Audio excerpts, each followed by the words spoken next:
nothing but my children. One shot, they disappearing. Ain't no kings in this thing, siblings, nothing but my children. One shot, they disappearing. Bitch niggas still wanna check my urine. Still can't believe what you see, what you're hearing. You motherfuckers thought you knew the whole story until your mama took a nigga on Maury. Read your test results. Are you the father? I looked at his bitch ass, told him don't bother.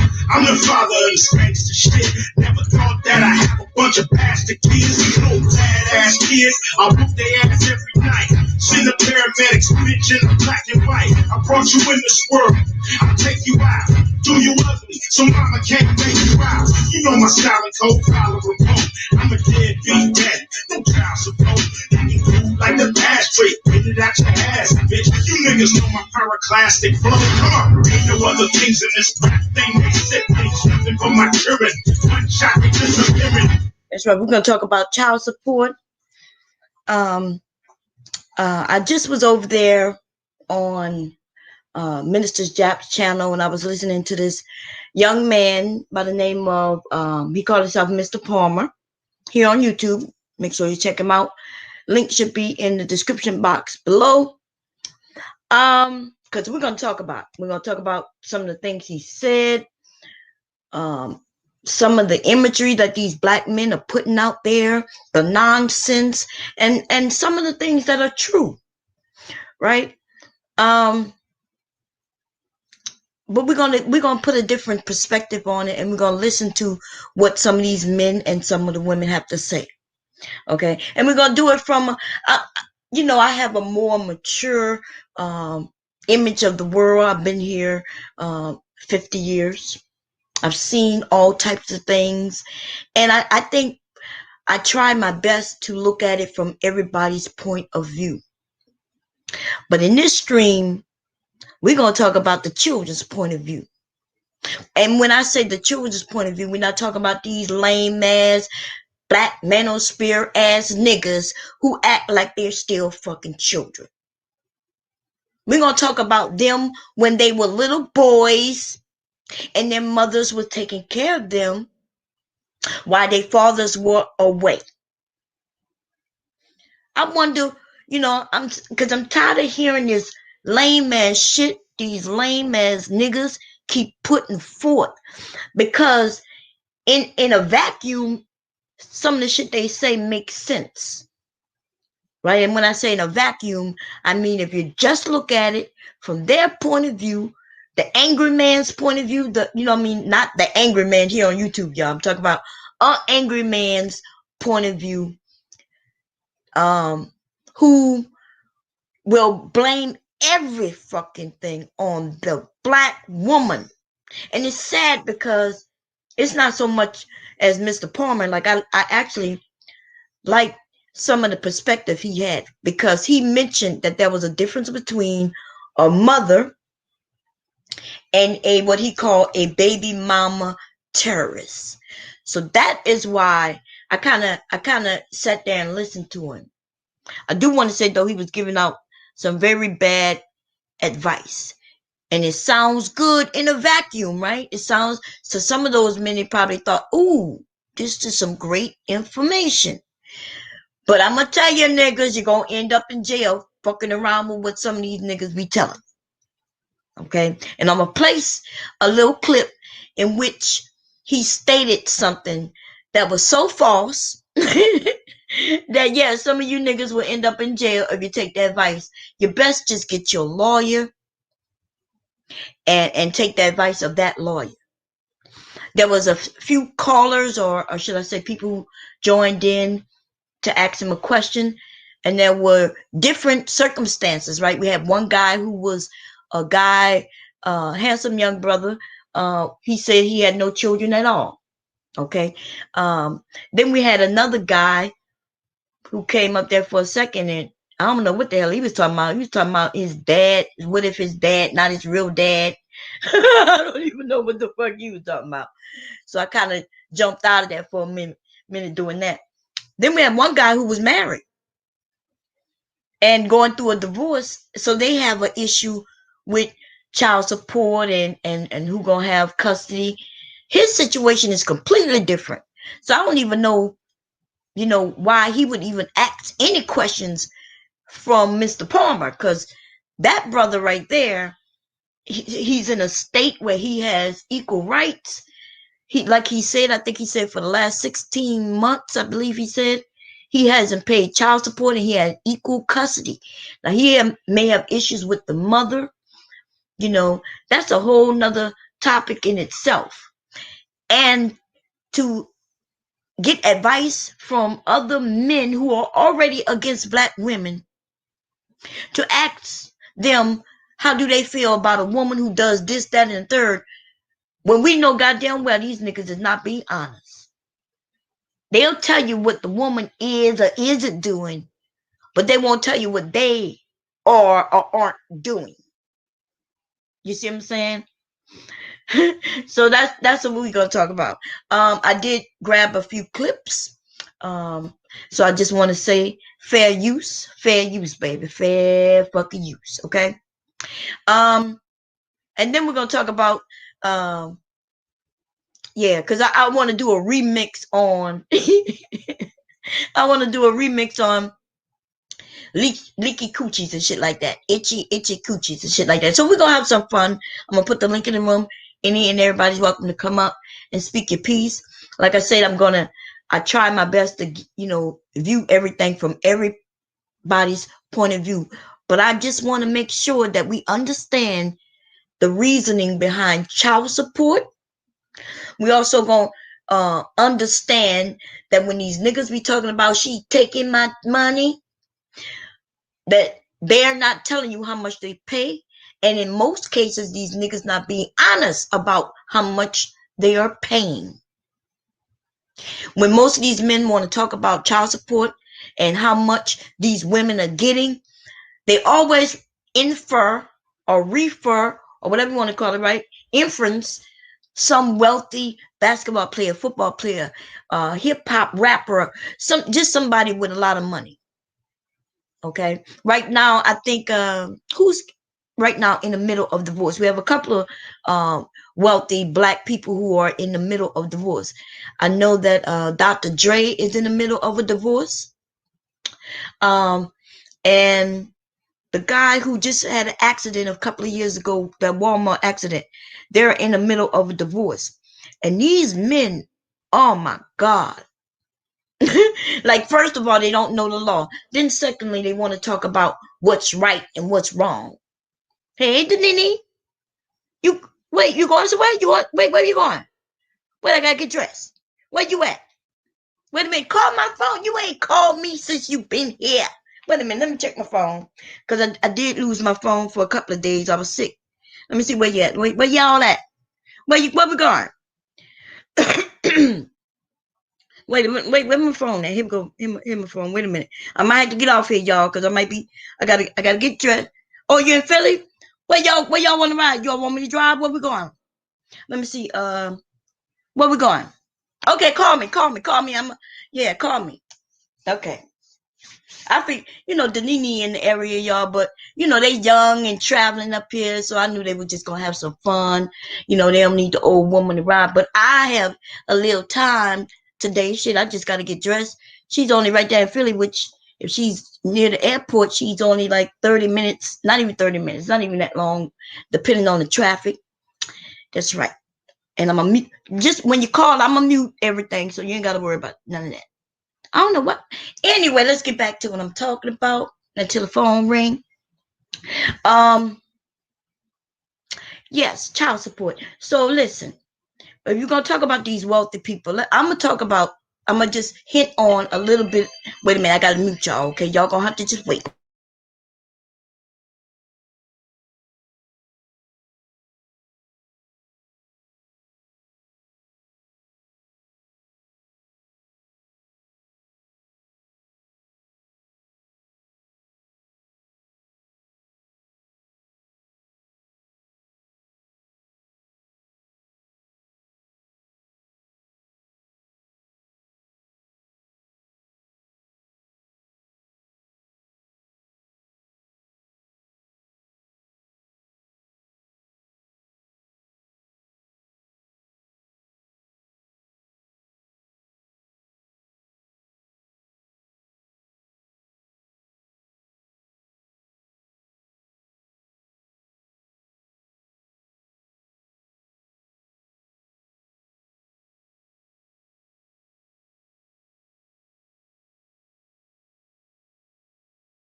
Okay, sorry about that, y'all. Sorry about that. I apologize. Anyway, what was I talking about? Child support. So I'm gonna try to be fair, but I'm gonna talk about two instances, right? We have Dr. Dre. So based on the little knowledge that I know, because I do not follow wealthy people. I don't follow their money. I don't give a fuck who they married to. I don't care if they married to a white woman, a black woman, or a Hispanic woman, or a black man, or a white man. Like, I don't give a fuck. You know what I mean? Like, they looking at their lives not gonna help me with mine. You know what I'm saying? So I'd rather be doing what I'm gonna be doing with my life. I've always been that way. So I don't be knowing, I don't follow these people, but I see here on YouTube we have a lot of motherfuckers who tracing other niggas' money. Okay. So Dr. Dre has been married to a woman for many years, right? Based on, and I only know that they've been married a long time because I watched the movie, right? What's the name of that movie was?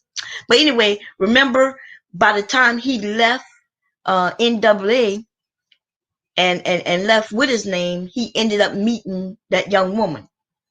I was alive and a grown ass woman when all that shit was happening. So I remember it in the news and all that shit. So he's been married to this woman for shit a long time. Let's just put it like that. Okay, so based on what I'm hearing, that he had a prenup. Now let's understand what a prenup is. A prenuptial agreement. And also we got to remember that back then when he got married to her, he wasn't that wealthy. Remember, a lot of things he let go. He had to let go so he could walk away. He ended up catching a lot, getting his wealth when he ended up with the beats. He was married by the time that happened, though. So let's say a prenuptial agreement usually states that what we came into the marriage with is what we will walk out with. That's what it means. Hey, broken heart. It means that what I came into this union with, I'm walking out with. But everything that's made while we're in this union belongs to both of us. And that's important for people to understand, right? What he brought into the marriage, he said, I'm walking out with, and you can't have any of it. But what they make as a couple, what he makes as a couple, belongs to both of them. And that's what a prenup says. That means after his deal with the Beats, and then he ended up selling the Beats to Apple, all of that wealth that was created belongs to both of them. So honestly, she ain't even got to worry about whatever the prenup said, because everything that was built while they were married belongs to both of them, to be split down the middle in most cases. Okay, so that's important for us to know, because some of these men act like they don't know that. They act like because the man is the one out making the money and she's at home not making money, that the money belongs all to him. And that's not true. She also a baby mama of an NBA player. What? She I think so. I think I heard that too. So that means she already has some wealth. You know, these men, they be sharing the pretty, beautiful women who already have access to men. That's how these women be getting access to these wealthy men. You know, you either have a couple of ways of getting access to these wealthy men. You either have to be successful in some of these fields yourself, born into it, like your mother, your father is an actor, actress, or a rapper or a singer, right? Then you have access to these people. Or let's be honest, what these men call the thot, right? The shaking booty woman, like that's the ways of getting access to these men with money. That's the way you do it. A normal chick in a normal neighborhood, whether it's a nice neighborhood or hood, she not gonna get access to these men unless it's by some, like on accident. Maybe she's in a strip club If she's in the strip club and these niggas end up looking at her booty from afar, and then she ends up having something else that he like, and he end up marrying her. If you had access to these men before they became wealthy, like you was the girlfriend before he started playing football, you know, shit like that. But anyway, so based on what these men are saying, that she shouldn't get any money, that was a prenup. And then when they hear about how much money she's going to get, do they not understand that is half of what he's worth, at what they're worth as a couple? So if she ends up with $30 million, that means that there's at least $60 million involved. Why wouldn't she get half of it? Why wouldn't she get half of it? That's half of that. But whatever he brought in before they got married, that's still his. Whatever she brought in before they got married, that's still hers. In 96? Oh, okay. Yeah, they've been married a long time. They've been married. So they've been married over 20 years, because I've been married 30. And we were married in 1990 or 91? 90.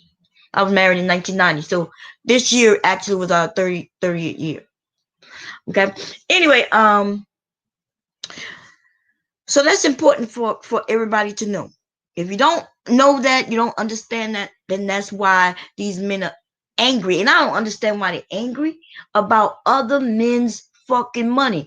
Dr. Dre probably not angry at all. He probably know that he's going to continue to make money, and after the divorce, she won't get any of that. But I'm quite sure this woman, don't they have children together, and has been by his side, you know, through everything that he's been doing in this industry?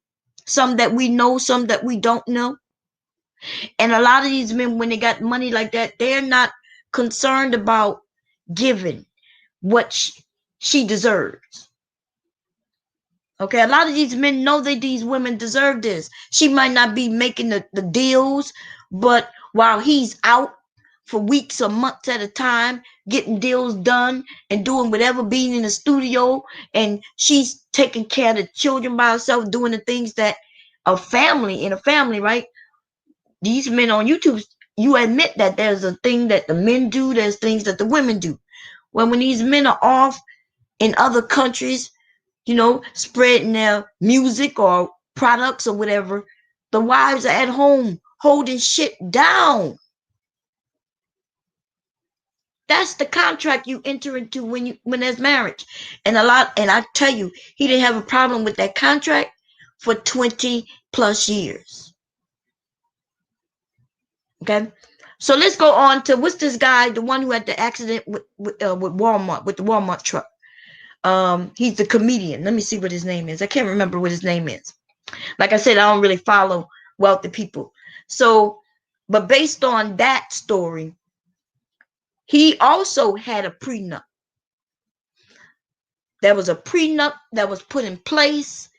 And like I already explained, prenuptials mean everything that was, and it depends on how they wrote it up, right? If he said, okay, look, if we marry for so many years, I'll give you a certain percentage of what I have. Or maybe he said, well, what you walked in with is yours, and what I walk in with is mine. That it could go all kinds of ways. But let's just say he said, okay, what I walked in with is all mine, what you walked in with is all yours. Everything that was obtained after marriage belongs to both of them equally. He just got a big Tracy Morgan. Thank you, Carlin. How you doing, my brother? Thank you for that. Yes. So he was in the accident, and we heard that he had a windfall through the suit, the lawsuit. Based on what I understand, it was a lot of money. That money belongs to both of them.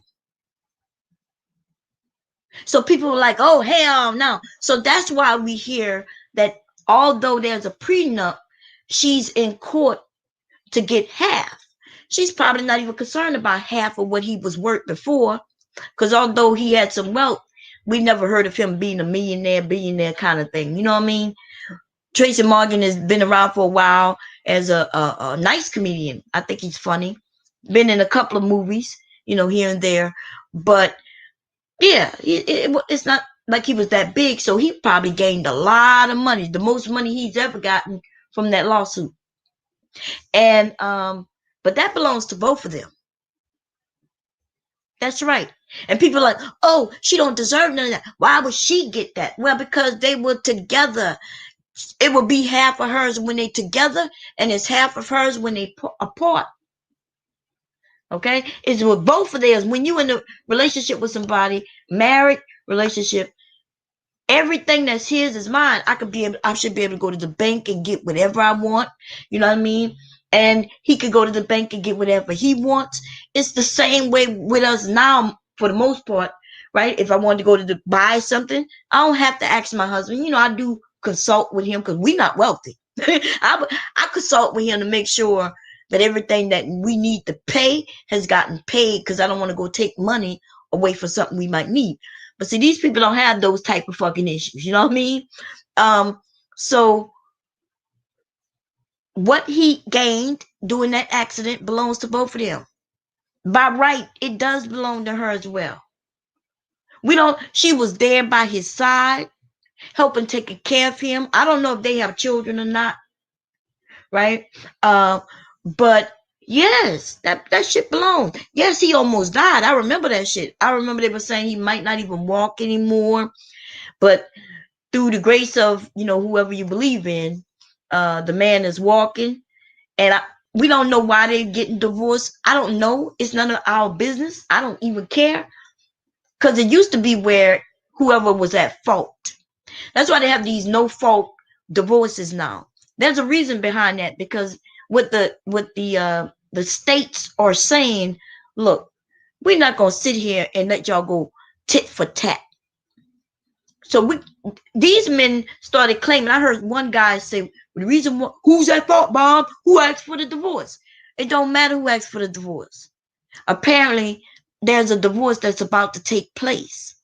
And it's their business, only their business, what the issue is.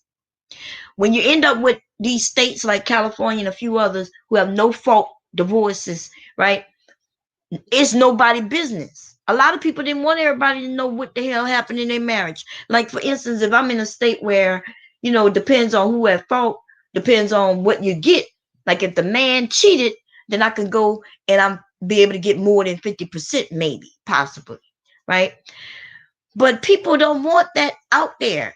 Do I want everybody to have to know through court records that my husband cheated on me?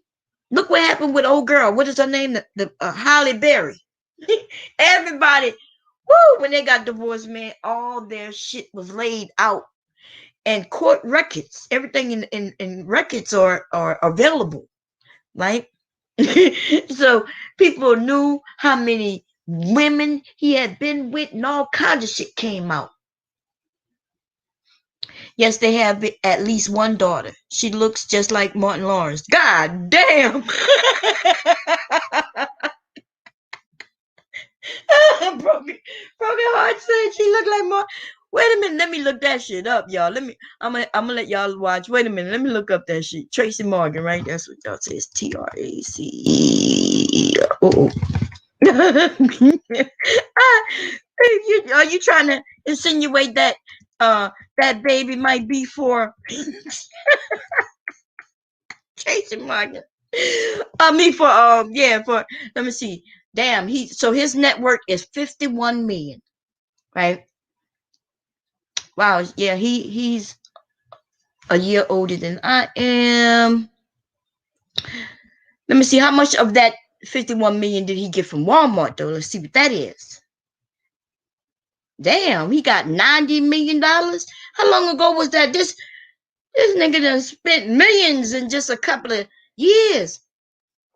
Okay, it says that Morgan and others injured later filed negligence lawsuit against Walmart.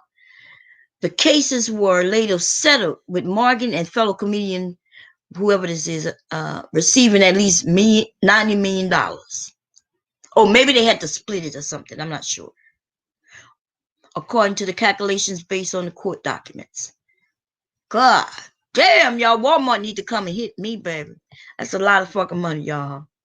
And that does go say that most of his money came from this accident. Okay, most of his money came from this accident. Let's see. His wife. Let me see if I can see his family. Ah, daddy. Boy, y'all funny. Let me see. Let's see. Here go pictures, images. Okay, I'm gonna share the screen. Give me a second here. Desktop full screen. Boop. Okay, and let's go surfing through his little life here. I always thought he was a goofy looking dude, but like I'm okay with goofy looking dudes. You know, I just thought he was like his face alone made him good as a comedian. You know what I mean? Especially this dude. Yeah, he's handsome right here, man. That's a handsome picture. Anyway, let me see. This is his wife, and she is beautiful. Okay. I'm not sure if she's black or not. It's a beautiful picture. Okay. And that goes to show you also, right? Looks like she kept herself in shape. She's beautiful, what y'all call light skin, as trophy wife, and still yet there's a divorce being brought. Let me see if I can find their children. Let me see. Tracy Morgan's family. Oh, let me go up. Tracy Morgan. What the hell is the? Oh, I didn't go farther enough. Family. Here, oh, let's find his kids. Let's just do kids. Oh, yeah, they have a young'un. Let me see that. You saying that little girl look like?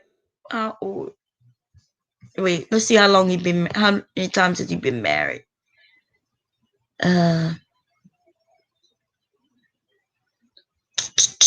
Look like twice, huh? Wait. He was engaged. Wait. Did he marry her after the accident?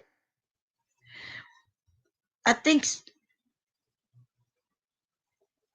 Wait, when did he have that accident? I don't think that accident was that long ago, was it? Okay, let me back up.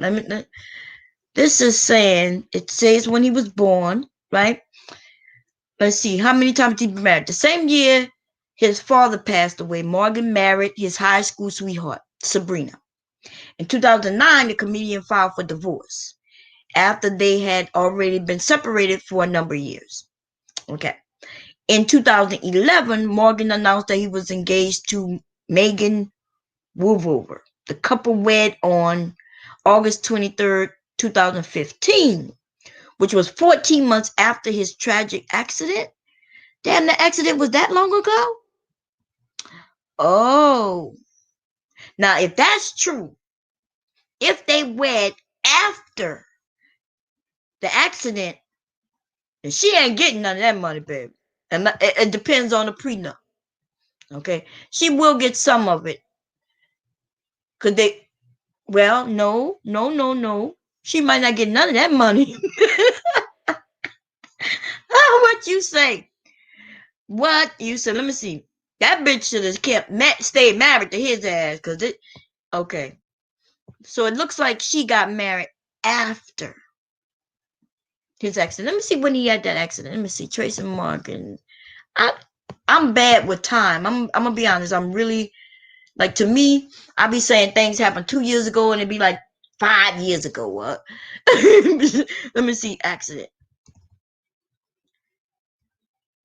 Or maybe he had a couple. Let me see his Walmart accident. Maybe he had a couple of accidents. Let's see. God, wait here. This man had a couple of accidents, huh? What's going on? There's a couple of cars.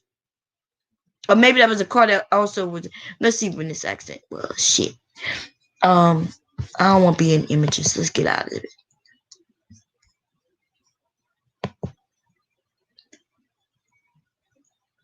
Uh, seriously injured on 2014.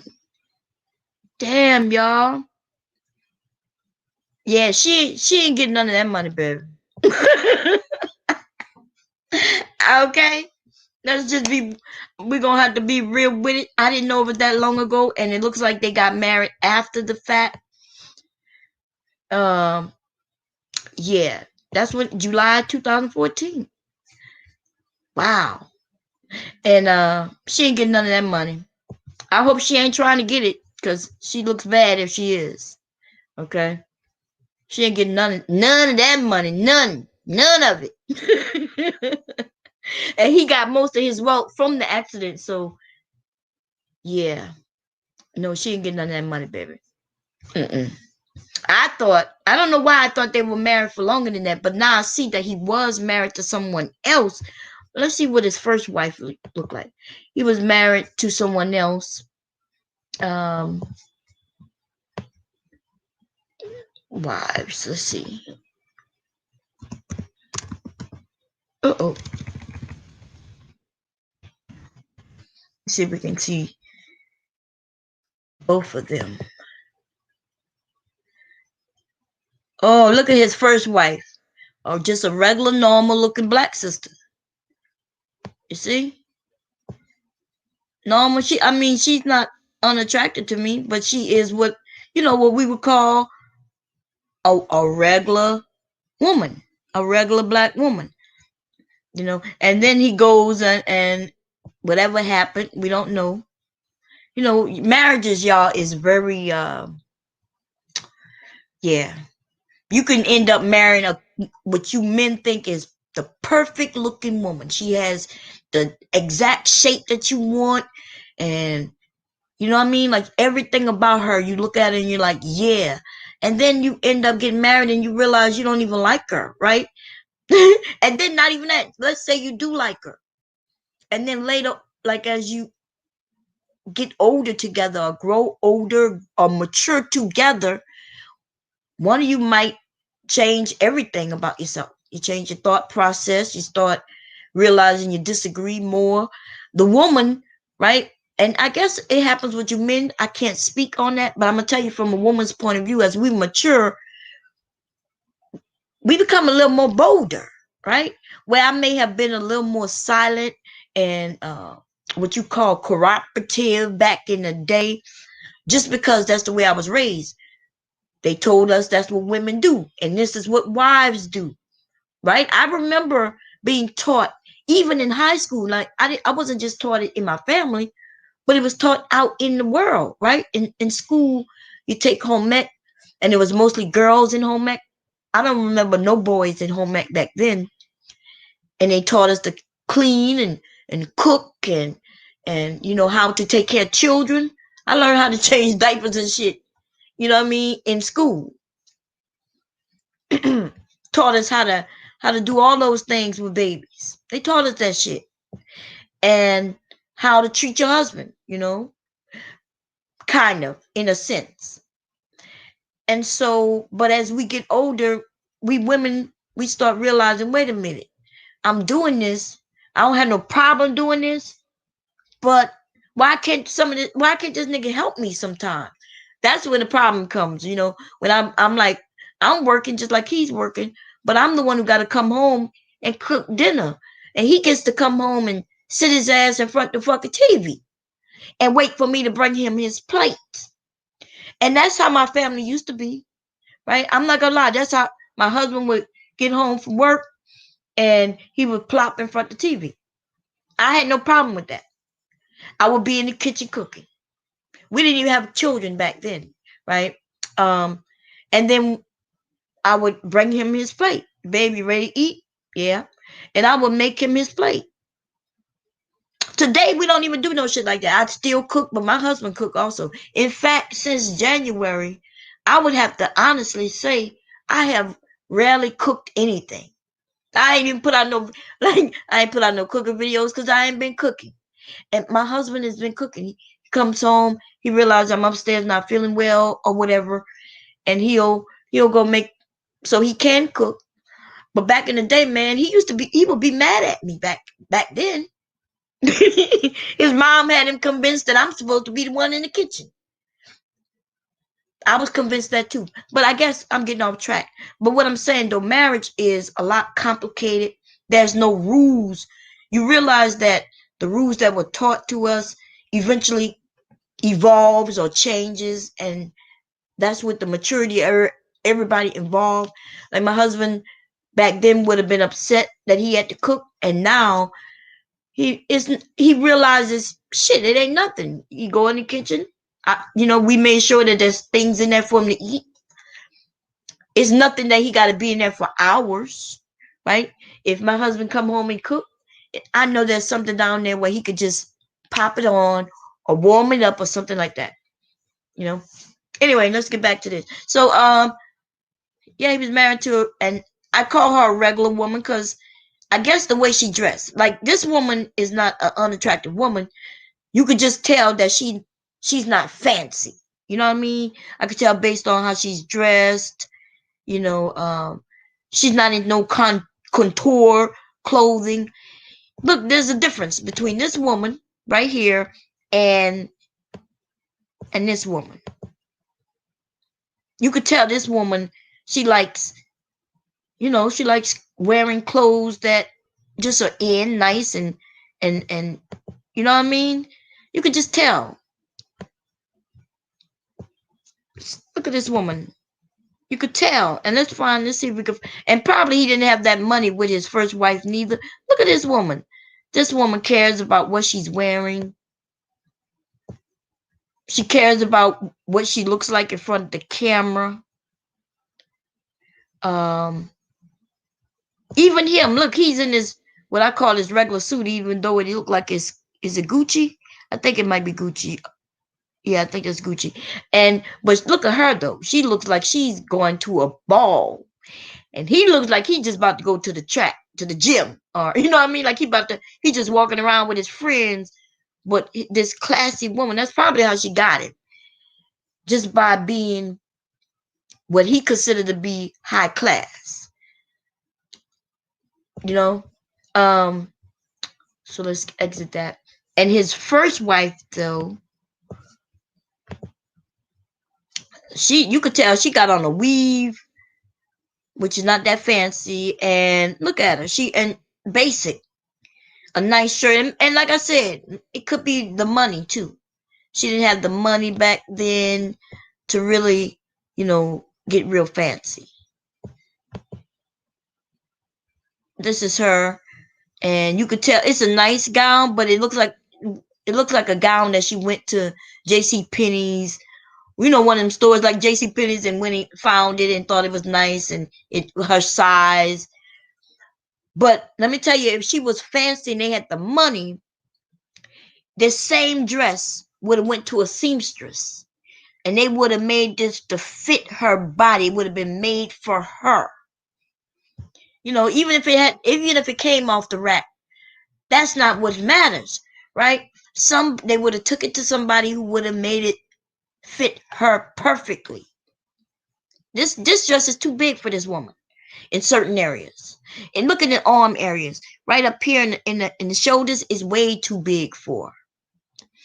Look at it, and look at his new wife though. Look at this picture right here. This dress is fitting her like it was made for her, baby. but he had that money though. See, he already had that Walmart money, baby. He already had that Walmart money. Look, he's so wealthy. She looks so dressed, and he's got his belly out looking like he's pregnant and shit. Even though he is a comedian, I do think it's funny, But that's how we change as people. Money can change us. Now, wait. Now, how long they been married? So, they've been married because that little girl do look like that little girl do look like Martin Lawrence. Get the fuck. Okay, so let me see. They've been married since when he had that accident. Y'all know, like I said, my memory is bad, y'all. My memory is bad. He had that accident in 2014, right? Was it 16? 2000. Let me look.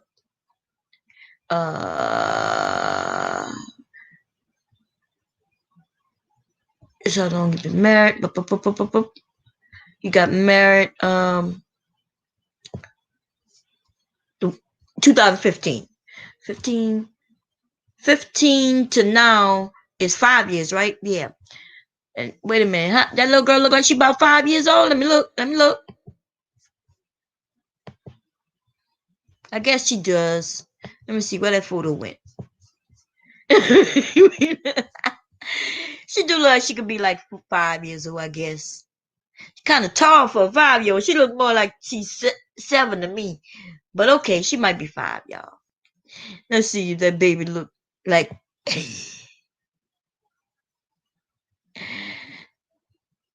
uh, y'all think he married her because she got pregnant? Y'all think she seduced him, probably got in something sexy, because she looked like she could get in something real sexy, baby. You know what I mean? Come over. She was his playboy kitten. She'd be like, meow. She'd be like, she was over there roaring and shit, turning him on and shit. And she knew she was ovulating, baby. And next thing you know, wham! Tracy, I got something to tell you. I'm pregnant. I don't know what to do. I don't know what to do. Oh my God. He probably smiled, grinned from ear to ear, because he thinking also, like these men don't admit, ladies, they also, it might not be where he tried to trap her, but he probably was happy that she was pregnant. He's like, okay. And he was like, don't worry. We're going to be a family. And she was grinning. She told him over the phone. She was grinning, playing like she was crying and devastated and didn't know what she was going to do. And he was like, cheesing, don't worry, I got you. And then they got married. Now she trying to get that money for real, for real. Listen, I know that there are women like that. Am I saying this woman is like that? I don't know, because I don't know her. What I will say, though, we're going to get back to the child support thing discussion. What I will say is these men, you looking at particular women, right? And then you putting a title on all of us, pretty much. And you're saying, all we want is your money, when most of you have no fucking money. See, he has money. And he should have known how worthy his seed is. He should know that any woman who he have sex with would be probably okay with having his baby. So let me tell you right now, if somebody would loan me their womb, right? If you got a viable womb, so I could carry a baby, and I had the opportunity to seduce this nigga right here, who's worth how much again? Let me go back to it.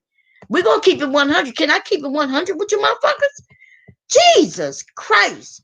But we're gonna be very clear.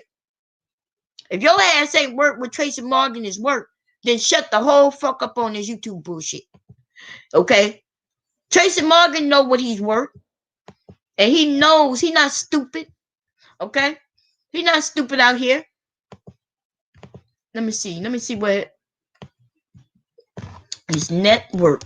Let's get to it, baby. Let's get to it. In 2020, this man is worth. Let me see. That's how much money he has, but y'all know that's different than work. $51 million. That's what it says. $51 million. Let me highlight it. Can I highlight it? I don't even know how to highlight it. But what I'm gonna do is I'm gonna make it really big, and we're gonna discuss $51 motherfucking million, baby. $51 million. That's what it says right there. $51 million. So let me tell you something, motherfuckers.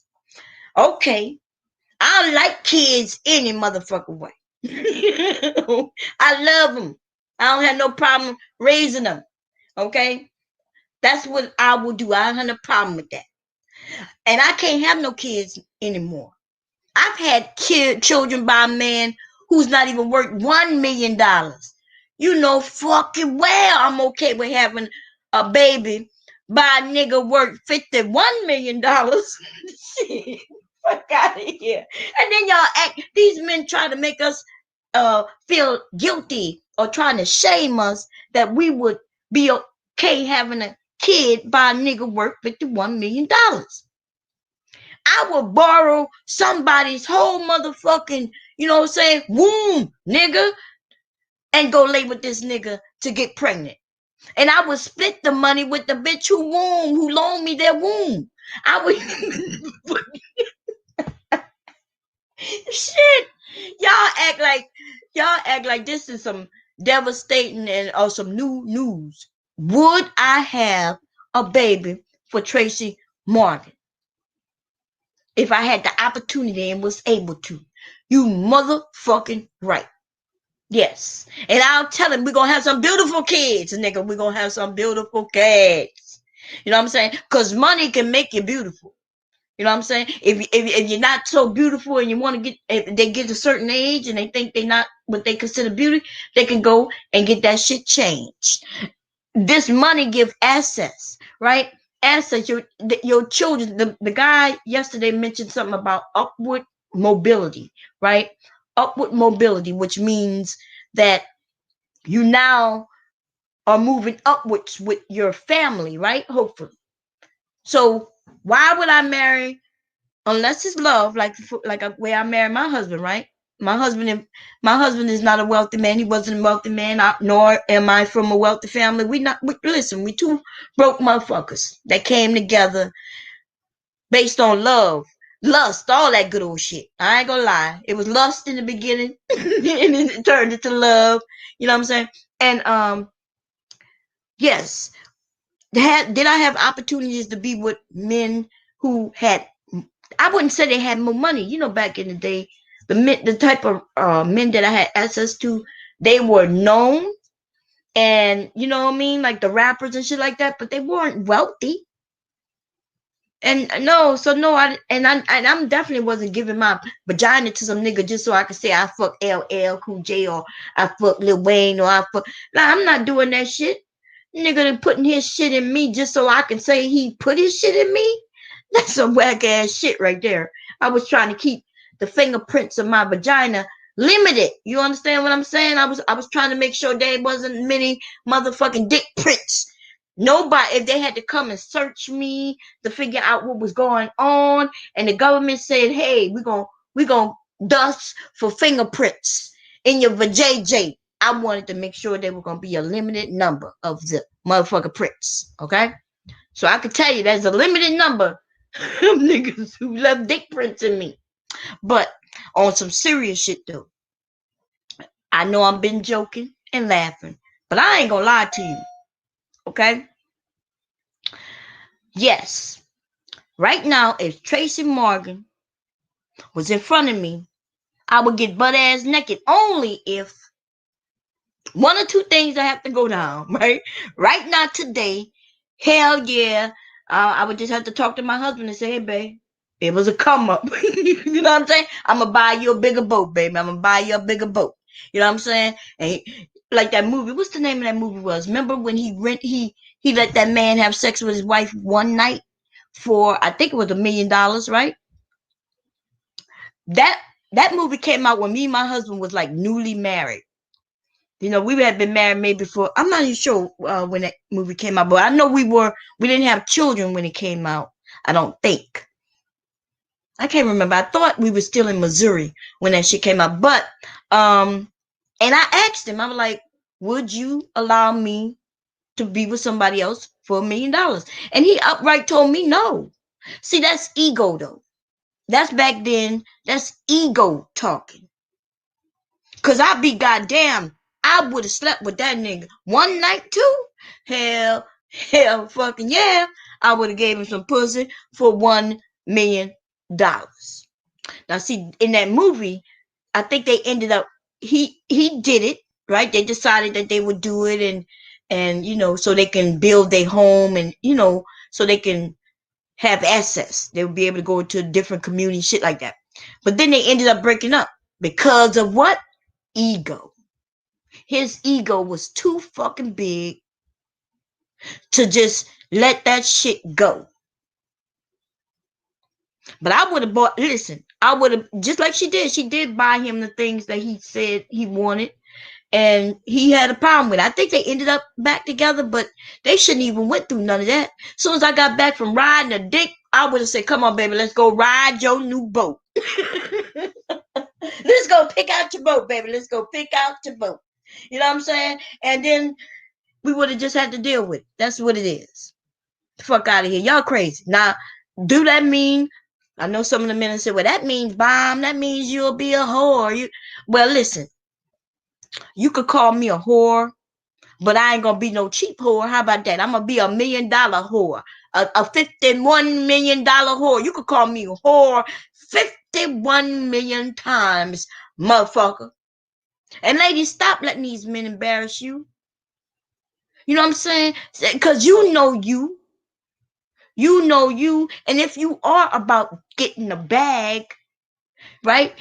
Then that's you. That's on you. I'm not embarrassing no woman for being out here having to take care of herself because these niggas talking about they don't want to get married. You don't want to get married. You're talking about you don't even want to be with these women. You leaving them around to take care of your fucking seed by themselves. And at the same time, nigga, you worrying about her getting the little money you giving her every month for child support. And then at the same time, you're talking about her badly when she go out and chase and get that money herself. There's a lot more women who aren't getting child support than you niggas are claiming. I had a girlfriend. She got pregnant. She wouldn't even tell the dude. Like she didn't even, because the way that pregnancy happened, like she knew it was a whole mistake. Well, not unless I say it was a mistake. We was out when she got pregnant. We were together. Her, I, the dude she was messing with, and the guy I was dating. We was all together. Every time she went with that dude, she was with me. But she didn't know him well. Right? She didn't know him that well. I don't even think she knew his last name. That's because when we met pretty much together. Right? But they ended up seeing each other a couple of times, which not a problem. But apparently they was having sex, right? We were young, and she was having sex without a condom. I was shocked when she ended up pregnant because she was the one who would tell me she wasn't having sex. She would do oral sex, but nothing else. And to me, I wasn't doing none of that shit, especially oral sex. I'm not putting my lips on no nigga I don't know. Hell to the fuck no. You know what I'm saying? She was doing oral sex. So when she told me she was pregnant, like we were like, what? What? That nigga, like it was a shock. But anyway, she took care of her son, and for years, her son, for years. Now I remember when she started talking about her son questioning her about his father. He was a teenager by then, and her and I had a conversation, and I was like, first of all, I didn't understand why she never told that man. I think she told me she ended up telling him she was pregnant, but the way he acted, she just let it go. You know what I mean? And I could understand how he would act. He was young too, right? But we wasn't kids though. You know, we were young, very young starter adults. What does a starter adult mean? That means we was about 18 years old.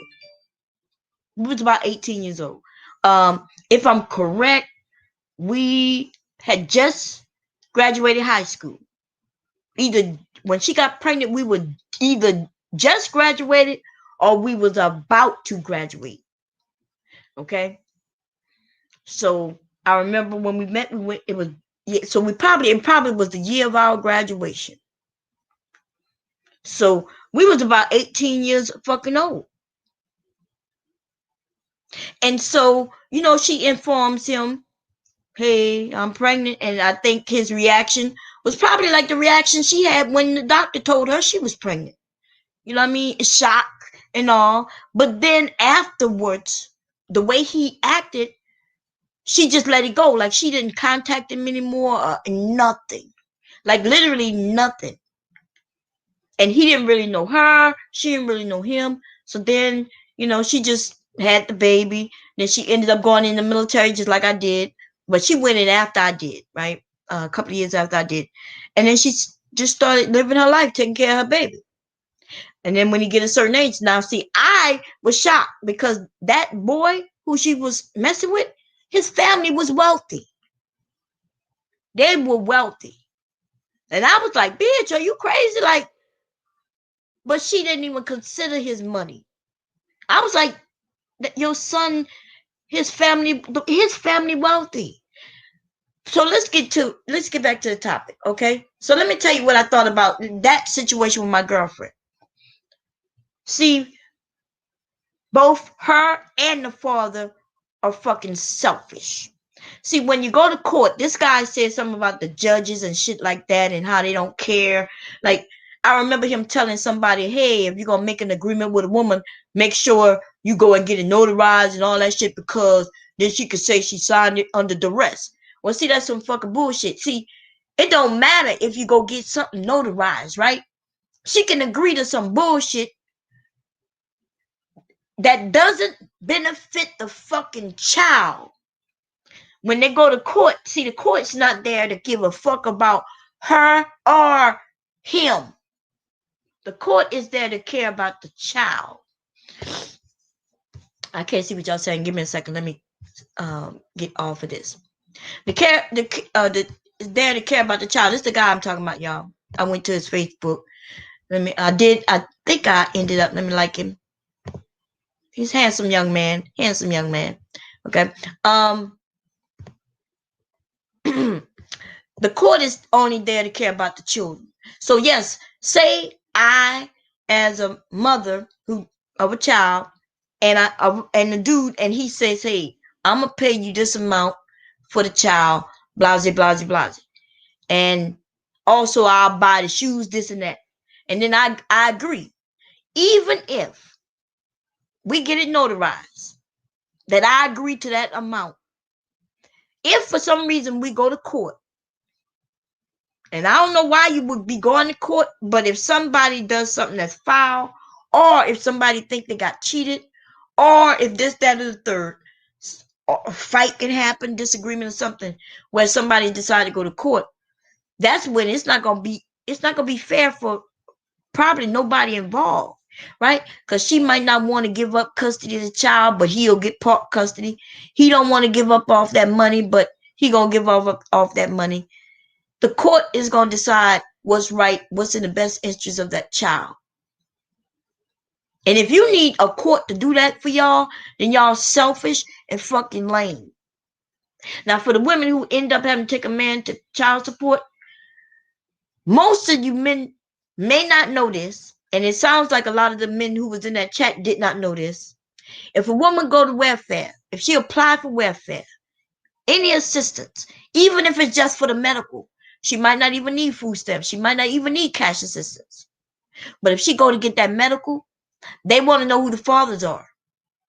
And once she signed the paperwork, she signed something that says the state themselves is going to go after the man for child support. If you want to be angry at somebody, you have one or two choices. Men, number one, you can decide and have a conversation with that woman and say, look, I'm going to provide health care for my child or my children through my job.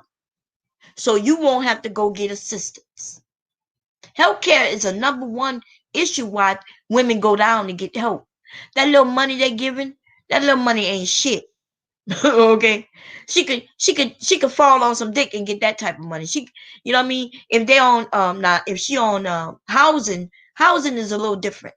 They don't make you do child support with housing, right? Because males and females could qualify for housing, all kinds of shit for that. But if they go to welfare to get that medical, food stamps, or that cash assistance, those three right there is going after the man. And it's not even a man, the other parent. Because there are women who are on child support. Okay?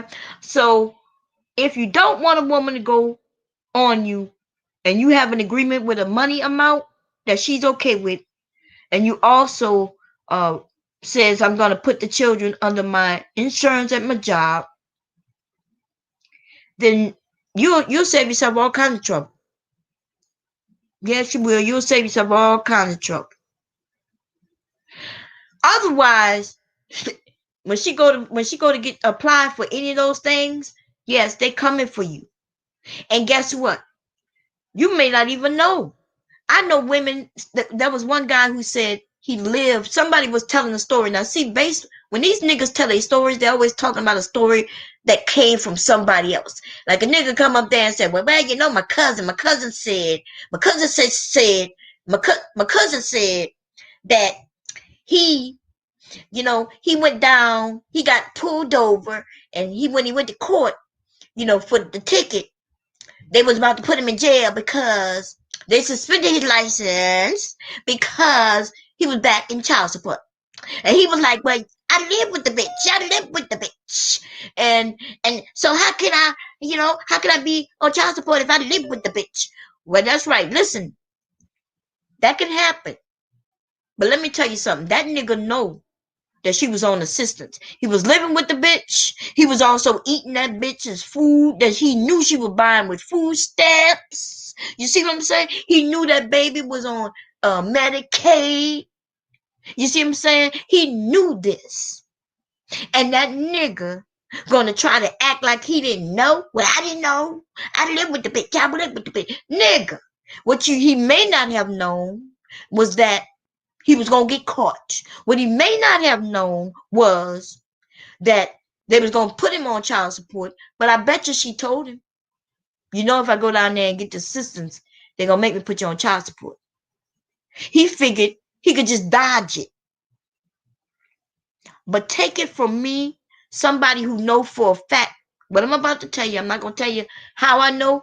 Just know that I know somebody who's real close to me, whose father was still paying child support for them when they was like 50 fucking years old. I'm not talking about when the father was 50. I'm talking about when the daughter was 50 years old. She was 50 and her father was still paying child support. How you paying child support to somebody for a 50-year-old person? That's because you niggas think you can run, dodge, and hide.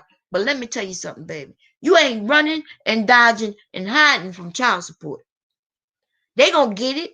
They're gonna get it slowly if they have to get it slowly, and they're gonna continue to get it. And you're gonna be talking to your daughters and your sons and your grandchildren and great grandchildren, and still out of your pocket, you're gonna be paying child support. They don't give a fuck if you paying $1 a month. You gonna pay it, baby. You're gonna always have the arrears on, and then if it gets so bad, the arrears is so bad, you may not get your license again. There are men out here who literally don't have licenses because they're child support. And what's idiotic about it is it didn't have to be that way. These men are talking like it has to be that way. Oh, that's those the rules. Them's the rules. They always doing this. Now, no, nigga, go handle your motherfucking business like a man. You see? Because if you can't afford the child support, you go down there and you let them know, "I'm not working anymore." You put in the paper to get the amendment. What they call it? They call it something. And they would now start because you pay child support based on your income. And if you claim you ain't got no income, nigga, that's not gonna work. I'm gonna play you a little clip where this nigga said. This nigga said, "Well, what I would do if I was you, I would work under the table. I'll go get an INE number." When he said that INE number, I was like, "Nigga, what?" Because that's just another social security number. That's just another identification number. If you go get that, they still gonna get your money. You just gonna get it at the end. They're gonna get it at the end of the year when you file your taxes. Now, working under the table, that's something different.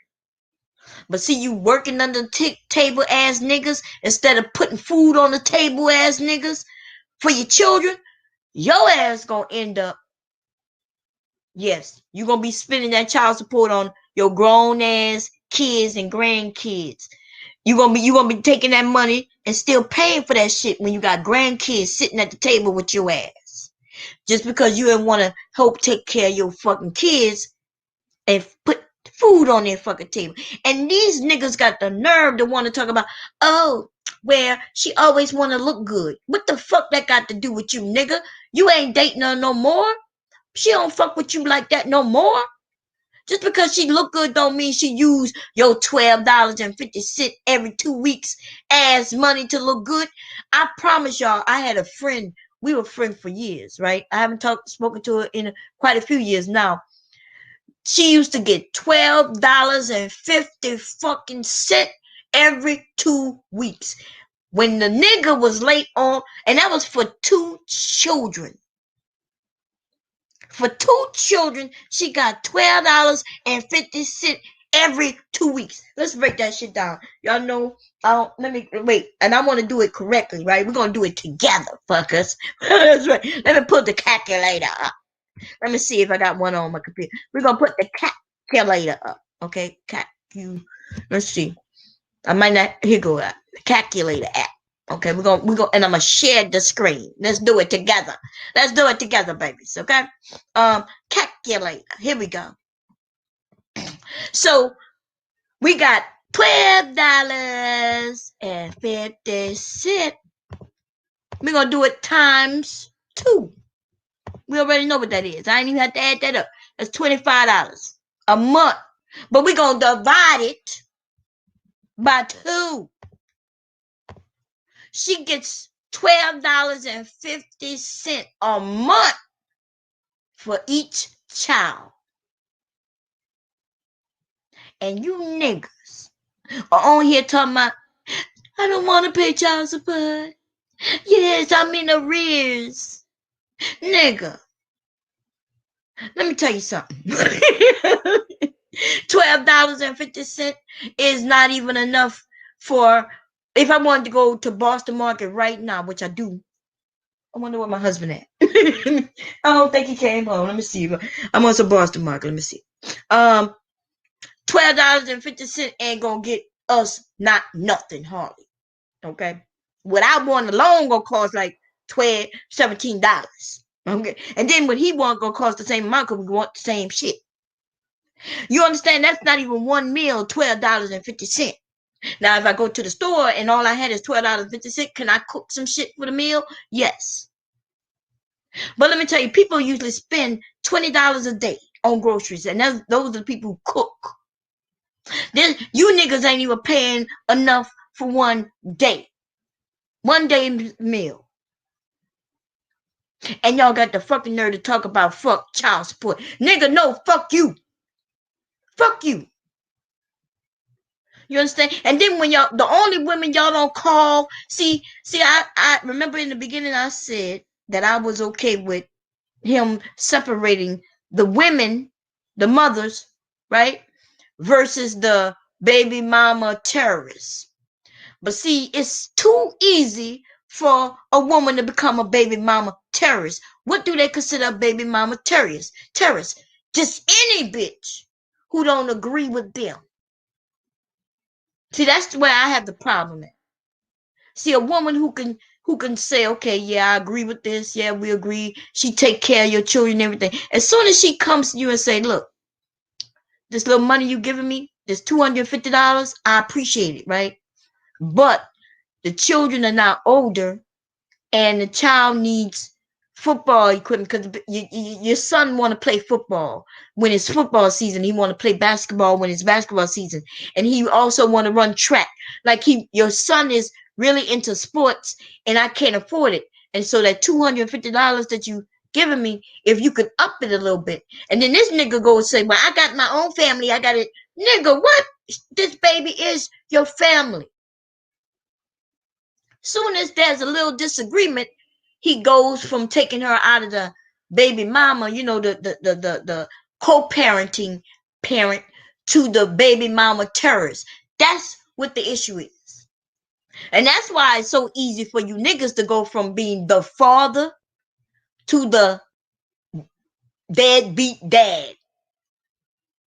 You're a deadbeat dad. There's many reasons you could become a deadbeat dad. Just like there's a few reasons why a woman could become what y'all call a baby mama terrorist.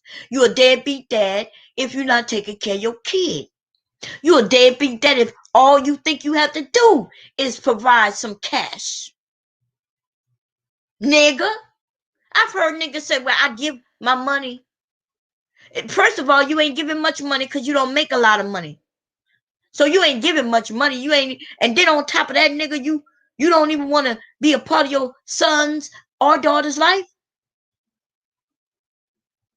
Selfish ass, deadbeat fucking dads. That's right. That's what I called you, because that's what you is. And you want to know why? Because if you think for fucking minute, when you was that little boy or that little girl and your dad wasn't coming around and you started noticing that you had friends who dads, even if they were weekend dads, was coming around, but yours didn't. How did that make you feel, you low life, no good, stinky ass motherfucking deadbeat motherfucking dad? How did that make you feel? So now you have no problem putting that on your child. Motherfuckers, think about where you're putting your seed before you do it. You need to think long and hard. It's not about who you giving your seed to. See, you're trying to make it about the bitch, the woman, the other person. No, nigga, it's about you. That's who it's about. Talk about, make sure you don't give your seed to that kind. Make sure you don't give your seed to... That's not what it's about, nigga. It's about you. What the fuck you even giving a seed out to anybody to? Nigga, you ain't ready. Because if you was ready, it wouldn't matter what type of woman you gave your seed to, baby. You would know how to handle that situation. It might not be easy. It's not going to be something, you know what I mean, where it's going to just be put on a platter and given to you. That's true. But nothing in life is like that, right? You got to go work for what you want, right? You got to go earn what you want, right? Sometimes it's hard and sometimes it might be not as hard. Well, guess what, nigga? That's life. So you might end up getting some woman pregnant who she's not knowledgeable. It might be a little push and pull with her to get her to do what you think is right, right? It might be you taking time to sit down with her and just explaining yourself. But see, you niggas don't even know how to do that. Somebody said this a while back, and what they said, that in our community, we don't know how to communicate with one another. And that is a fact. That's a fact. That's the problem between women and men, especially on this YouTube shit with these black men experiment. It's not nothing to do with the woman. It's to do with these niggas who just want to be able to say something and they want you to jump up to do it the way they say do it. That's why they talk about this shit about a woman being submissive. They need a submissive bitch because they don't know how to have a conversation with a woman to explain himself in order to, so they can negotiate what it is that they both believe. If you believe one thing, but her system of belief is something different, then sometimes you got to go in and have a conversation. Sometimes there need to be some negotiation. I'll do this and you do that. If you do this, I'll do that. If you drop our son off in the morning, I'll pick him up in the evening. If you pay for that, then I'll pay for this. If you go and wash dishes, I'll cook the dinner. You see that? If you buy that outfit, I'll buy that. That's called communication and sometimes even negotiation. But nah, these niggas, y'all think y'all giving a little money, then you want to look at her and see that she got her hair did. And you automatically think, yo, $12.50 nigga got her hair done. You know goddamn well that $12.50 bitch that she getting, you know goddamn well that didn't pay for not a fucking thing. You can't go get no shoes from Walmart for $12.50. The fuck out of here. These niggas on here lying. And then the thing is, you got these young boys, like my son's ages, right? Of children who are already fucked up. Because they didn't have both parents. Some of them didn't have neither parents. And even if some of them had parents, their parents was already fucked up. But then they come on YouTube and get even more fucked up by listening to these lame ass niggas. Lame ass fucking niggas. You ain't thinking about a child not to save your life. You don't give a fuck about them. That's why. And that's what make you a deadbeat dad, nigga. Talking about how do I come a deadbeat dad if I'm giving the money? Well, you a deadbeat dad, cause nigga, you not a dad. You lucky you listen. At least you called the deadbeat dad, cause if it was me, I wouldn't call you not a motherfucking thing. And let you just deal with it when you become older. And then some of these niggas are lying, right? They're like, ooh, I found out from my dad, as I got older, that my dad told me it was my mom. My mom kept him away. Yeah, my mom wouldn't let him see me. Nigga, get the fuck up out of here. How old are you? See, it's easy for another nigga like your deadbeat dad who wasn't there to come in your life when he ain't got to do shit for you. See, when you sick, he ain't had to be there, right?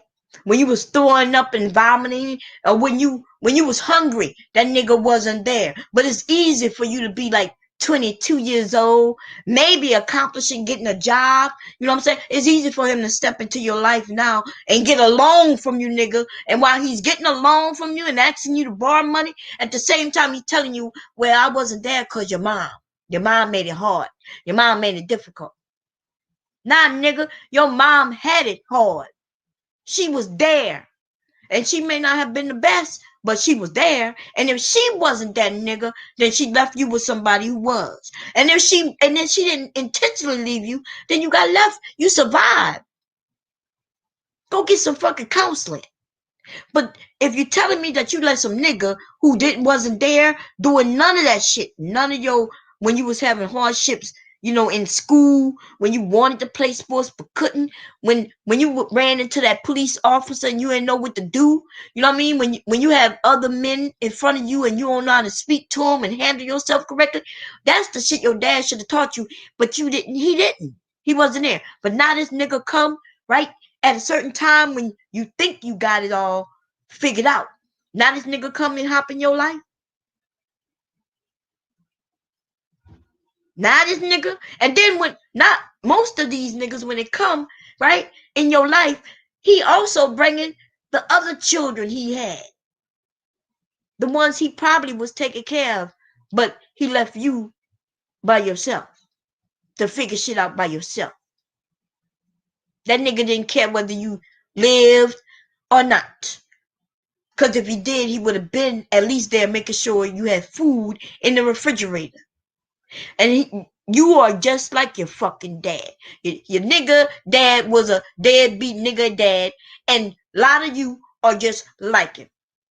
And the reason you just like him and so accepting of it, because it was done to you. And now you're putting it off on your child. And now your children going to end up doing the same thing. And you niggas talking about the black community need to change. Nigga, you the problem. You the fucking problem. Don't be trying to blame this shit on no fucking woman. It don't matter. See, we can't have kids without you. We can't, it's impossible. I know yesterday some niggas was like trying to say, well, oh yeah, the woman could have the baby. But no, it's impossible. I might not need you physically there, but without your seed, there will be no other people born. Now, we got men who just giving their seed, just like y'all said, women, right? Women just having babies. Well, we got men who will go into a clinic and sell his sperm. He sells his sperm. Now, it depends on how you want to look at that. Depends on a few things. It depends on a few things. I'm not against it because I don't give a fuck. I ain't had no children that way. Now, y'all bring up abortions and all that bullshit. Well, we could talk about abortion in several fucking ways. We could go the biblical way. And if we did that, it would still lie on you fucking men. See, because you don't understand. Your seed is dry. Your seed is what it is. We are the ones who are holding this child. This child growing inside of our bodies. Yes, that is true. But without your seed, the seed, the actual fucking seed, there is no children. So I'm not even going to blame y'all. Let's say if we would be fair, we would say it takes two. Because that's the facts. It takes two. It takes a man and a woman. Our reproductive organs. Your seed and our fucking egg. Right? The seed and the egg. The egg is no good without a seed. We know that. Every month a woman's egg is expelled. Boom, boom, it goes into the ether. Right? And your seed, you spitting it out every fucking way. You niggas just don't even, you know what I mean? Like, at least our egg just go. We can't control it. It just do what it do. It comes when it comes. You know what I mean? On a timely manner and shit. Y'all be spitting y'all seed in motherfucking faces, on people's backs, in their area where the seed is. Like, see, and that's your option, right? Because you could still have sex with a woman, but you ain't got to give her your seed. And you niggas don't mention that. You'll be like, well, she's the gatekeeper and she's the one who decides who she gonna sleep with. Nigga, get the fuck out of here. Y'all say, I asked somebody a question and nobody wanted to go down that road. Y'all don't like going down that road. If a woman who you find unattractive, unappealing, walk up to you and say, give me that dick. Nigga, you know you ain't giving her no dick. But y'all make it seem like y'all can't say no, y'all would never say no, and therefore you're saying that a woman is our choice. We decide. No, you decide and I decide. You know, my husband and I, when we decide to have sex, he asked me, I was okay with it, we did it, and that's what happened. If I can ask my husband right now, you want to have sex? If he tell me no, then we're not having sex. Unless I'm raping him, or you're saying that women, that you don't have the right to say no, and so we just come and take it from you? Shit, I feel like raping his ass right now. I don't know where yet, but I'm just saying I need to call him because I want some Boston Market. Let me see. Let me text him. Anyway, all I'm saying though, it's stupid shit that I know. I participate in the conversation, but some of the stupidest shit come out some of y'all mouths, and y'all think that y'all right. It's a lot of things that are being shared that's right. You know what I mean? Based on what people have seen and witnessed. But then there's a lot of things that aren't being told. The truth, the full truth, aren't being told. That's the part. You know what I mean? That is the part. The part where a woman, she says, you men are blaming women for everything. If a woman get raped, y'all, oh, she probably wanted it. She get molested when she's a child. Oh, she probably did something to deserve it. Look how they dress these days. The fuck that mean? I could dress the way I want to dress. That ain't got nothing to do with some man coming and forcing himself on me. It's almost like y'all think y'all are animals, like y'all are dogs in heat, and y'all saying that y'all can't control yourselves because you saw somebody doing something. No, what y'all saying is that you think that what you want, you should be able to get, and y'all don't give a fuck about what nobody else says. You don't give a fuck if the woman wants you or not. You just want what you want. And then you're angry when a woman wants what she wants. Now let me come see what y'all talking about. But let me see. This $12.50 per child per month. Let's times that times 12. I know 12 times 12 is 144 all day, every day. But we got that 50 cent added. How much is that a year? Oh my God. You mean to tell me some of you niggas are paying $150 a year and you own this bitch talking about you don't want to pay child support? Y'all get the fuck out of here. And you know what's worse? 1250 is not even a low number. And y'all weird. Y'all niggas 1250, y'all say, well, Bomb, that's not the norm. No, you're right. 1250 is not the norm. Let me tell you what the norm is, right? So remember there was a story a couple of years ago, a few years ago now. They talked about the small group of men who have a lot of children, and they talked about this guy named Jay. Jay is from Atlanta, and Jay ended up with 17 women who ended up having something like 50 something children or something like that, right? It was a high number of women, even higher number of fucking children, which is weird. Because that's the type of shit we need to investigate. But see, that's not normal. These niggas on YouTube, though, y'all make it seem like that's the norm. That's not the norm. But it does happen. Especially in smaller towns. But Atlanta is huge. Right? But anyway, it's also about wealth. Right? That man, Jay, has some connection to the music industry of some sort. That's what that's about. Women seeing a man who may have money, but more than that, with women, it's about status. He may not even have a lot of money, but he has a reputation. He has status in the community. You could be broke as fuck and have status in our communities, and y'all know that. It could be a DJ for a radio station. You might not be making a whole lot of money, but you're making some. But everybody knows you because you're on the radio, and that alone is status. And women think that's attractive. But okay, so Jay and there was a guy who was on that show with Jay and a few others. There was a couple other men. That this one guy, he actually is a DJ, like a what they call them when they make beats, and they make beats and sell them to some of these hot artists. This guy is a known I don't know what they call him, beat maker or some shit like that, right? And this nigga had women all over his little small town and surrounding towns where women don't even know each other. They don't even know how many children he have. Because guess what? You meet a man in a club, and and you he asks you out. You might go out with him, and then y'all have sex. You're not asking him how many children he got and how many baby mamas. And even if you do, the nigga not being honest. Okay? Anyway, this dude, it was on a 2020. This shit went so big. They were talking about this shit. This was on 2020. This nigga was paying all his baby mamas $2.50 a month.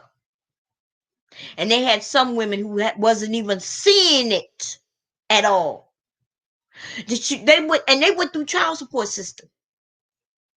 Child support system to get $2.50. Not a week, but a month. Now let's break that down into $2.50. Let's divide that into 30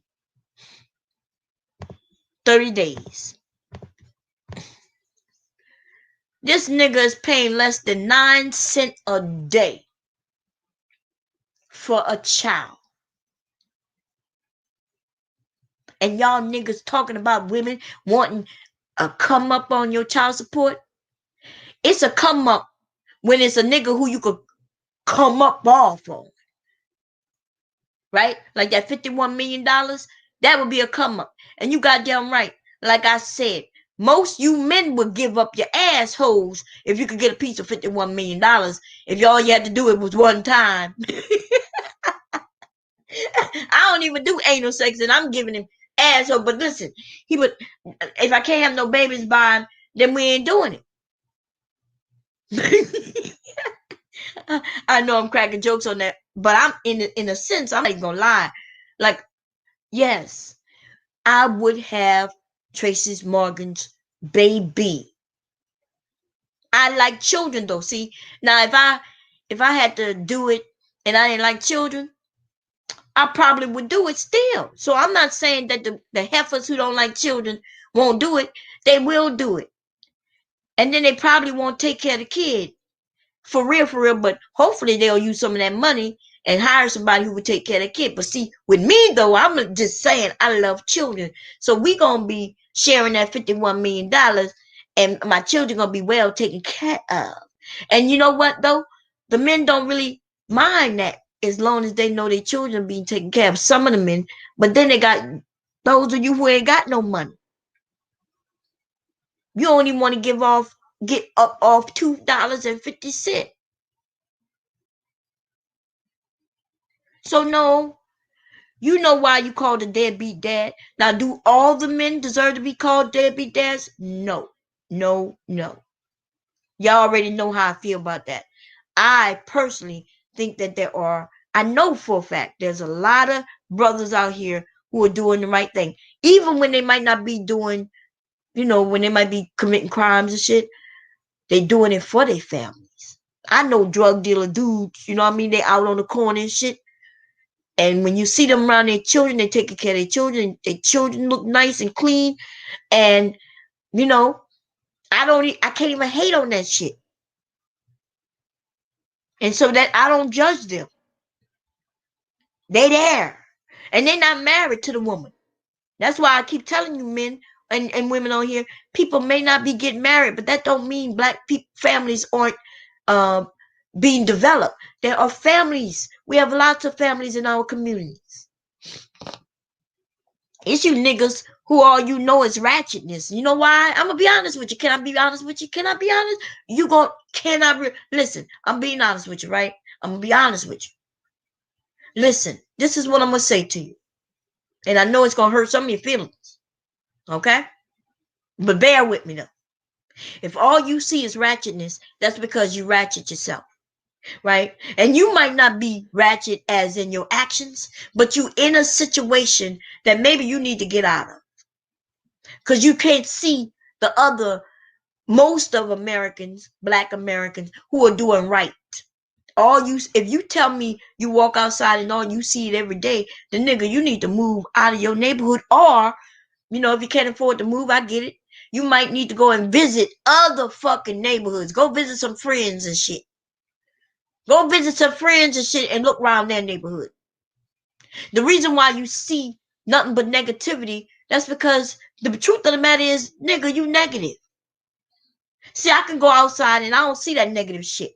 And it might be right there. Like it might be, I'm not saying the negative shit not there. I'm telling you, bitch, that I'm so above that shit that I just don't see it.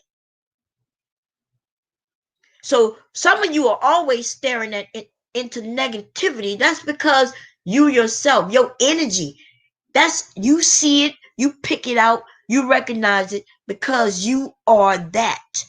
And that is you. We could be in the same fucking area and you tell me, Bomb, you don't see that? I'm like, see what? You don't see how stupid they look? I might look at the same motherfuckers you see. I don't see what you're talking about. Oh, Bob, you don't see how stupid they look? See, you see what you consider to be stupid. I may not consider to be stupid because it's not affecting me one way or the other. I don't see the bullshit.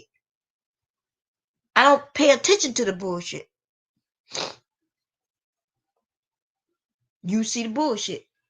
I'm telling you, y'all are defining yourselves a lot. Especially now, if you tell me you see it on TV, which when I came to YouTube, I was like, these niggas, y'all need to stop watching so much TV. Y'all need to stop watching TV. That's what I was telling y'all. I was like, y'all need to stop watching that TV shit. Then these niggas would come and raise their head and say, no, Bomb, I'm seeing this right when I walk outside. Well, nigga, that's even worse. See, it was better for me to say you watching it on TV, and therefore you think what you see on TV is real, always and forever. But I'm telling you, you telling me no, that's my surroundings. But nigga, move. If you don't see any fathers who taking care of their children, nigga, you need to move. If you don't see women who are taking care of their children, then my God, you need to move. If all you see is women who all they do is care about themselves and keep their hair up and their children's hair is all fucked up, nigga, move. I'm not saying that this shit don't happen. I'm saying that I don't see it that often where it would bother me. I might look at somebody and they say, yeah, you might need to do that little girl's hair. Especially now that I'm older. When I was younger, I might just look at her. Am I saying there's women like this or not women like this? I'm not saying that. We know that. Just like I know that there are good men out here. Good men doing the best they can. They may not even, like the system may have fucked their ability to move upwardly, right? But these men are still hardworking men doing whatever they can to support their children and their families, and they do it with pride. And yes, they might look like they're tired, because they are. You see what I'm saying? And that's why I say to the women, if you have a good man like that, yes, don't have that man come home and have to fight you every day, because he's already out in the world fighting. He's fighting against a system that he can't beat every fucking day. Even if he has what you might call a good job, right? Like my husband, for instance. Great job. My husband has always had good jobs with upward mobility, where he can get raises, jobs where he can, get promotions. And even within that himself, he had to fight. Even when he wasn't fighting for anything, just to fight, just to be there, just to fight, just to be a man and be treated like a man. Like, I understand this shit, right? I understand this shit. Just to fight, just these men are fighting just so other people of other races, including our own, where they could be treated like a man, not a threat, not a danger. Just want to be treated like a person who everybody's not afraid of. Everybody think is threatening. Listen, so when I defend the men, I know why I'm defending them. I defend men. I like men, but I like women too. But when I say I like women, please don't take that on a sexual note, please. Okay? I like having sex with men, not even men. I like having sex with my husband. y'all take what I say, but even when I'm joking, y'all take that shit and make it like literal. When I say I like men, usually when I say that, I am about to go in on them. Okay, I'm about to say some shit that I know that most of them not gonna like, but I say that to let them know, hey, I'm not, what I'm about to say might piss you off, but I do like men, which I do. I First of all, I love men. I am really grateful for men, because yes, still today I go somewhere, I need help. There's always a man, no matter what color, who will help if he sees that I need help. And I happen to be one of those women who I need help often. Like, I'm gonna be honest, like, I'm short. So, and they put shit way up there, and I'm like way down here. And some man, without me even asking. And it has been like that all my life. All my life throughout, there's always been some man somewhere um offering to help, offering assistance, and then most of them is most of them open the door for me. I don't even be knowing these men. Like, these are, you know what I mean? Like, I don't know about other women if you get that or not, but I have been getting that. And it could be me, right? I smile at people. I say thank you. I say how you doing. I say good morning. And maybe that is why people do that for me. And that takes it back to what I said. Your energy. You see and give out a vibe, and you end up seeing you. So when people open the door for me, I don't think that that's something they're supposed to do. I don't think that's something that, yeah, they better do. I know that they're doing it, um, probably because of the energy that I put out. So for the women who might not have men doing that, and if you want to put it to a test, I'm saying one of them days when you're going out, switch up your energy a little bit. Purposely, on purpose, consciously smile at people if you make eye contact. If they make eye contact, purposely say good day to them, say good morning to them. Just even it's not like you starting a conversation, you do it in passing, and watch how everything around you changes on a positive note.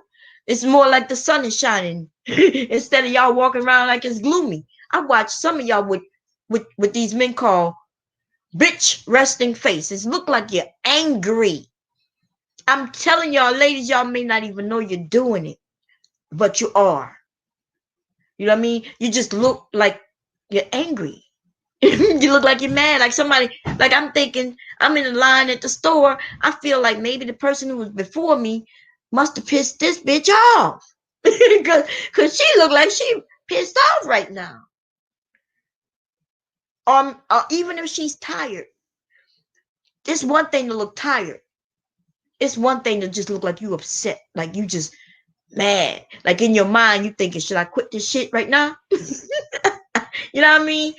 And it's not just black women, y'all. Okay. But I pay more attention to my sisters. You know what I mean? Because I come up there and I'm purposely trying to make you feel better. You know, put a smile on your face. I look at somebody and say, "Girl, what you all mad about?" You know, I'm old and I can get away with it. When I was younger, I wouldn't have been able to get away with that shit, right? Me asking a young woman that, and I'm the same age, could sound like fighting words. But now I'm like at this grandma status, and I use it. I do, right? Because I use it because I can now say things that I know I wouldn't have got away with. Because if I would have said that when I was younger, girl, what you looking all angry for? And I didn't know that bitch. She would have been like, bitch, what? She, you know what I mean? She would have thought I was insulting her or something. But by me being like the grandma, I'm almost like the caring grandmother.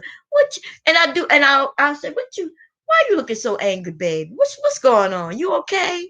I put on that little nice voice and shit, and then they'll look up and give a little smile, and then they'll give a little smile, and then I'll be like, look at that, there go that smile, that's that smile, and I do that purposely, trying to get people out of their moods. People are angry, and I'm not even talking about Corona because I ain't been talking to no motherfuckers doing Corona. You know what I mean? I got a mask on. They got a mask on. I'll be like, I just want to get the fuck up out of this Walmart, so y'all don't give me this Corona. But I'm talking about before Corona.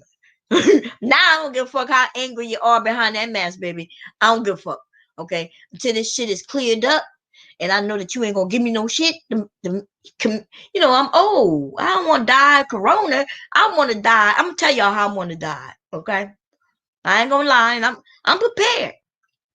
I want to be riding on some dick, and I'm just saying, I want to be in my bed, cuddled up with my husband, or we could be getting freaky and shit. The only thing I don't want him having a heart attack, so I've been going light on him. My husband been trying to get rough and shit.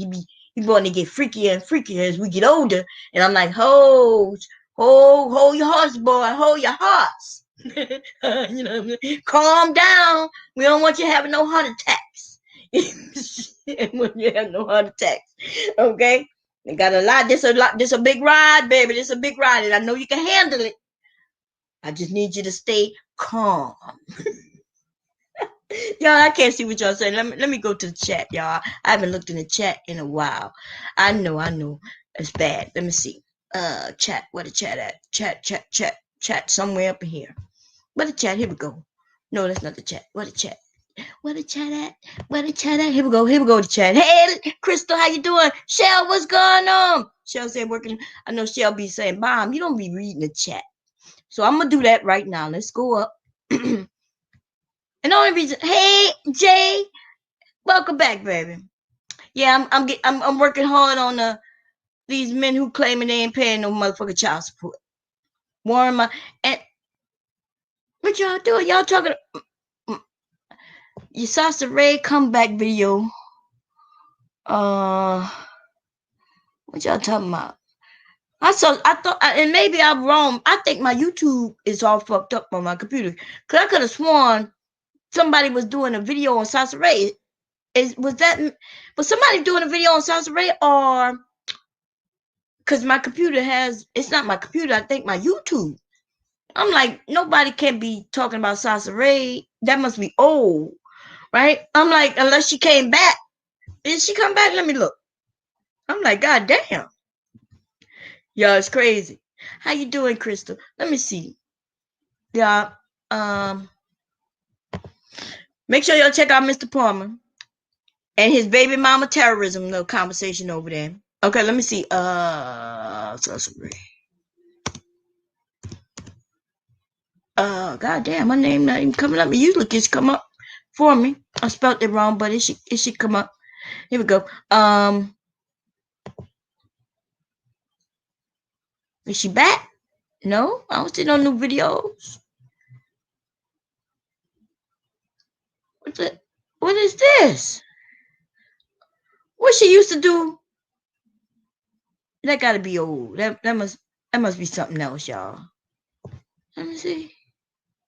Yeah, that must be somebody else. Okay.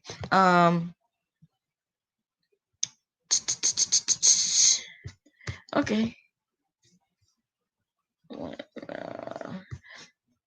Let's see videos. So when I went over here and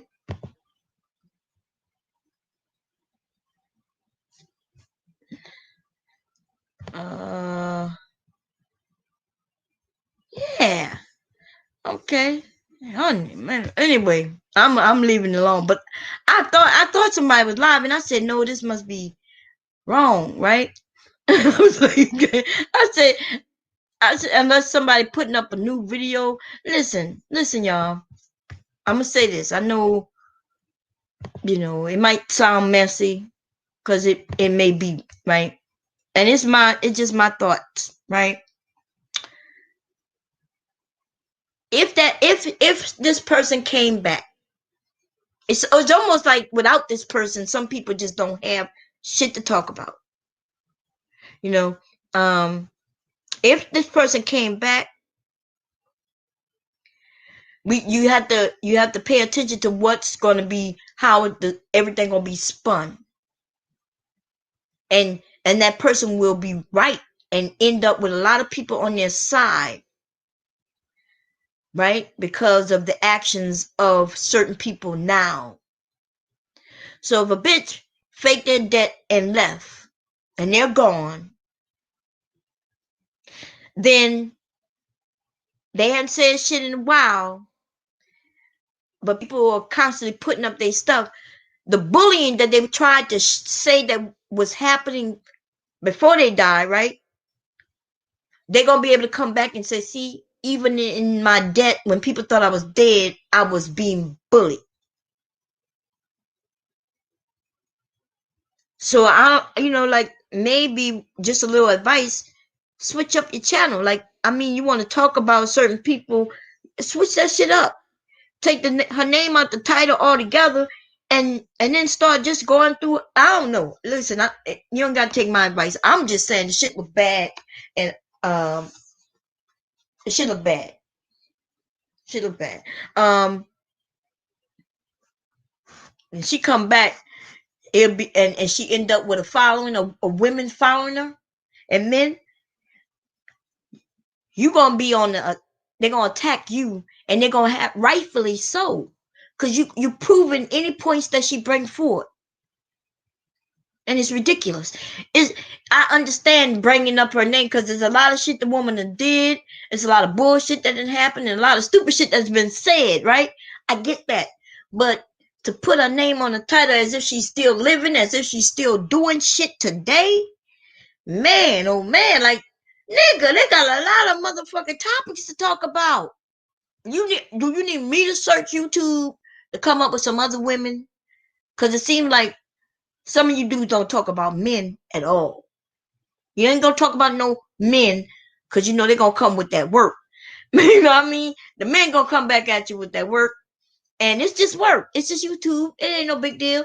But now you're messing with the dead bitch though. So let's say she is dead. That's even worse. Jeez, that shit is, yo, what the fuck? And I'm just saying. Like, they got a lot of listen, let's put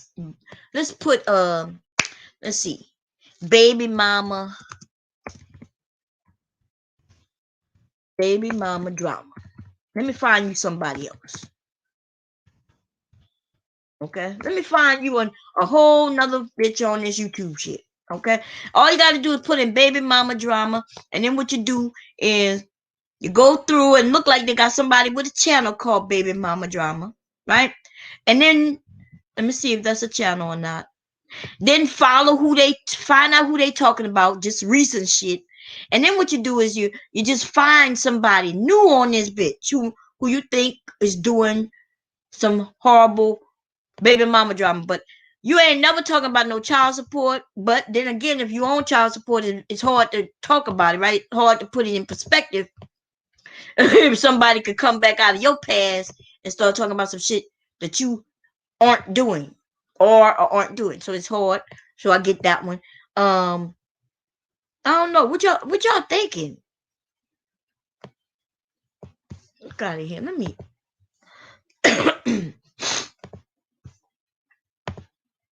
okay. Sorry, y'all. I just gotta do like I can't I just if you kick me when I'm down. Wait, what did you say? Wait a minute. Because I think that's what it said, right? If you kick me when I'm down, damn, I can't see. So I think that was like I think that's what's happening right now. Kicking somebody when they down. The bitch in a grave, fake grave, real grave, it don't matter. You kicking them, you kicking a dead person. Let's see what he got. He got a master that says, fuck child support. I bet you walk around. I bet you he don't go nowhere with this mask on. I bet you he not walking around in the city much. These niggas be funny, baby. They funny. I'm sorry, Mr. Palmer. I don't know you. So I ain't gonna talk about you in a negative way.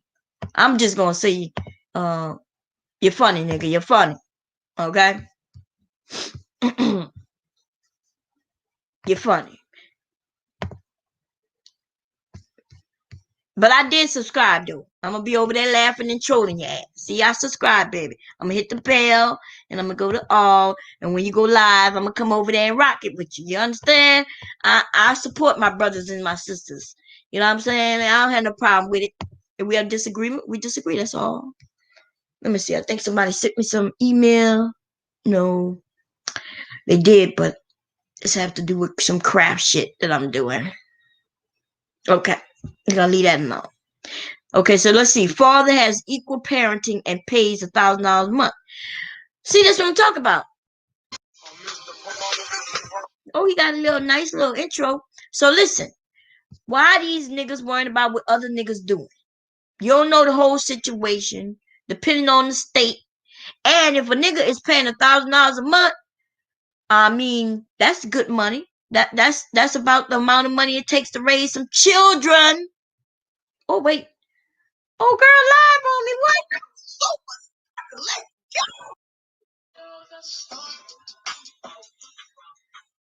What? I like that shirt, girl. Lady Live. Lady Live live right now. But how I got wait, is this the beginning?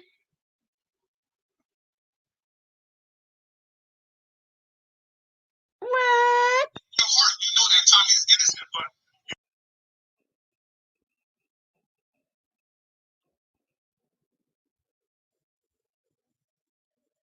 Oh, and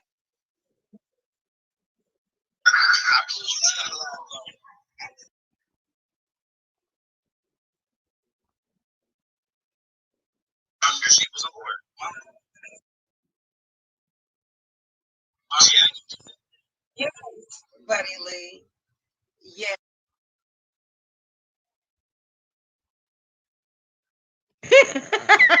Lady Live over there kicking it, baby. Looking all sexy and shit. What you say? That's my girl, y'all. That's my girl. Okay, I'm gonna get off her channel because I don't want to stream her shit. Okay, y'all go over there. Y'all can go over there. Lady Live's over there live, y'all. And look like they're talking about Chickasha. And what I want to say about Chickasha is I had a nice time over there in the bar. What it was called? I know the bar 2.0, but what's the first? Y'all, let me get it straight. I don't want to mess up nobody's name and shit. Let me get the title. Okay, give me a second. I'm pulling it up on my phone. Wait, let me pull it up on here.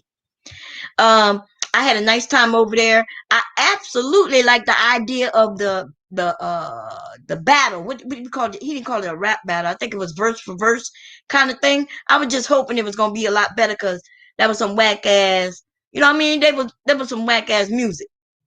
Okay, there was some whack ass music, and I thought it was gonna be lit, but it's okay. I'm gonna show y'all how to really do it. Y'all already know how bomb do it, goddamn. I ain't got all them special effects or nothing. What I do is I usually find a free beat right here on YouTube, and if y'all don't believe me, y'all can hit on your own shit. Go to free. I'm typing it in now, right on my phone. Wait, not on my phone. Let me do it on my iPad. My iPad is hooked up to my speakers.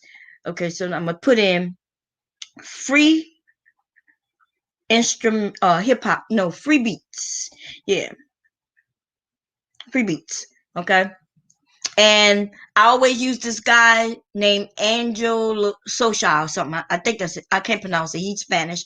And y'all know how I do it. And so right now I see a few beats, right? And I usually go to the most recent, which I'm looking for now. I see one that posted 4 days ago. Let me see. I think 4 days, 1 month. Usually post every other day. So 4 days. Let me see if I got a more recent one. And I look for the most recent one that shows up for me, which here's one day ago. It's called Jupiter. That's what he titled it. So I'm gonna play it, and then what we're gonna talk. We're gonna talk about first. We're gonna talk about these rat ass dads. Then I'm gonna get on Sugar Shade with her yeast infection vagina. Okay, let's get it. Let's go.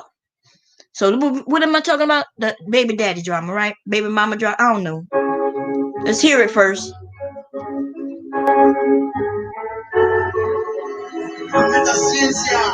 You gotta hear how the beat go first.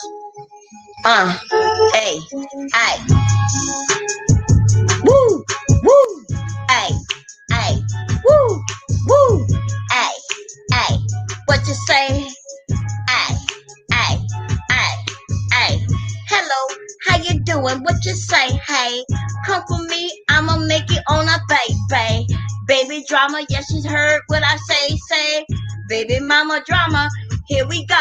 Oh, nigga, what you fofo? What's the 411? As you know the dough. Hit the dough, don't come for me, Momo. Bomb cherry on the low. I don't know what the fuck I'm talking about, y'all. Woo! I said I was gonna write over this WAP instrumental right here. Let me see if I can find it. And I'm gonna do something on that Shay girl with Sugar Shay. Let me see. WAP instrumental. Let me see. I said I was gonna cause he played the beat called he not a beat. He played the song Hot on Fire. What's the name of it by Alea.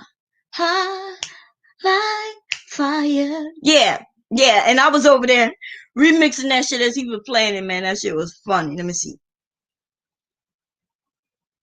And I kept saying her pussy on fire. This shit was oh my god, let me see. This one is this with a hook? Let's see. The fuck is this? I don't know what that is. I don't know what that is. Okay, here you go. Shop no further. I just bought my domain with GoDaddy. Buy your domain now and let it grow in value. Yeah, buy a domain. Woo! There's some hoes in this house. Hey, there's some hoes in this house. Giving up that pussy. Hey, giving up that pussy. Hey, giving up that pussy. Giving up that pussy. Listen, burning bitches come for me. I don't even know what these. As you coming out the trees. Yes, these bitches on them trees. High as fuck. Here we go. Sugar Shay. Didn't you know? Burning pussy bitch, here we go. 1, 2, 3, 4. Here we in the dough. I don't even know.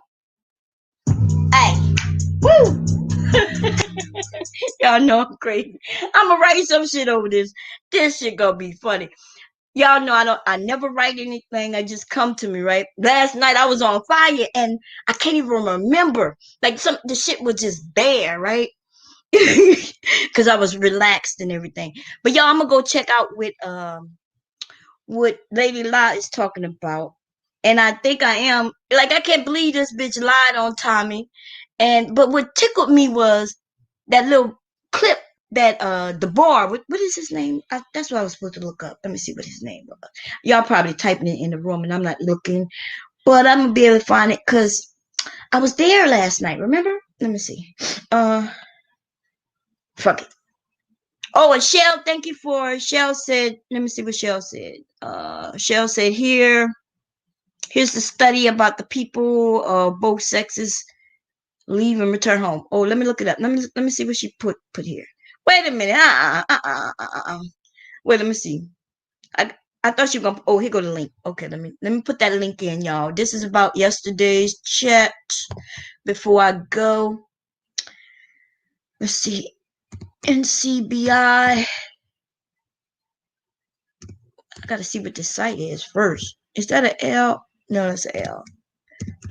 LM. This is a government site. Yes, it is. COVID. No, we don't want to do that. Okay. Uh-huh. Dot NIH dot. I'm gonna type this shit in, okay? Because the link is not available to me. Slash, I see the PMC down there. Articles. Here we go. What's this? Okay, and then I think, because this is for, let me see, PMC, and I'm gonna type in the rest, which is, god damn. I I want to have to type in the rest. Articles slash, and here go the rest. PMC 48. It's not an 8. 4838 405. Let's see if it. Come on, man. Come on. What the hell? Why didn't it? What happened? Let me see. Let me make this smaller. There we go. Nah, there's something else. Okay, let me just read what she says. So she says that she says, an interesting quote from the study: the U.S. transitions out of the parental home are marked by considerable diversity across racial and ethnic groups. At least among young men, levels of co-regency with parents vary. Wait a minute, that's my husband. Let me see. Beep. Hello? Uh-huh. No. You feel like going to Boston Market?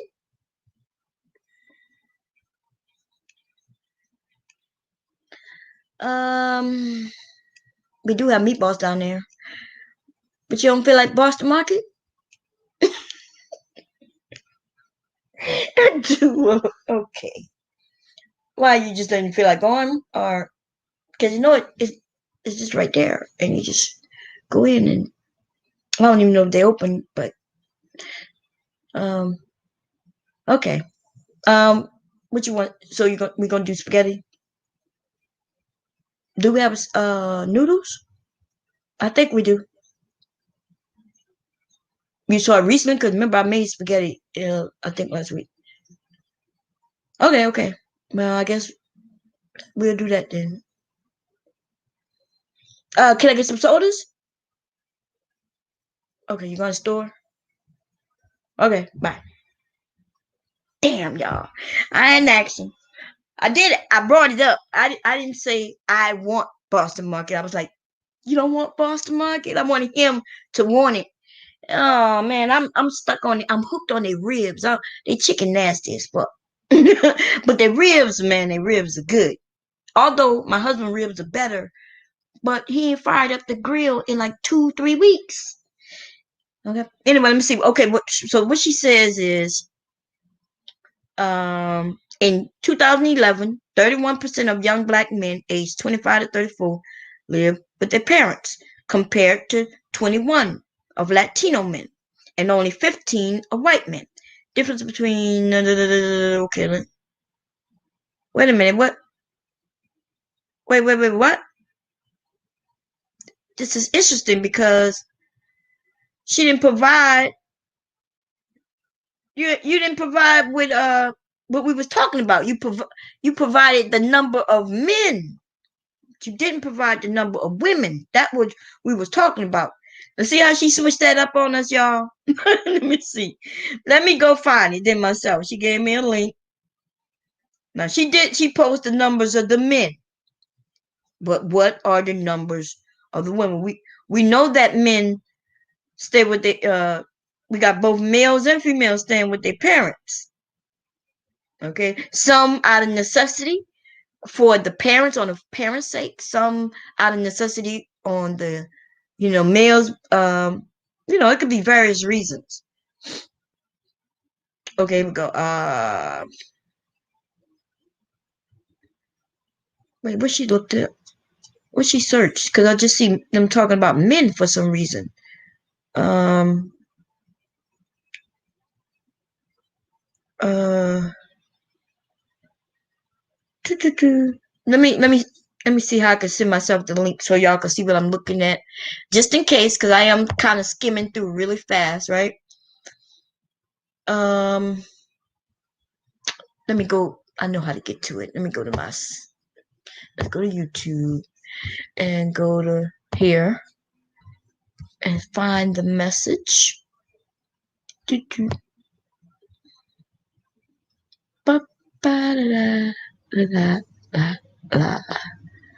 Alright, here we go.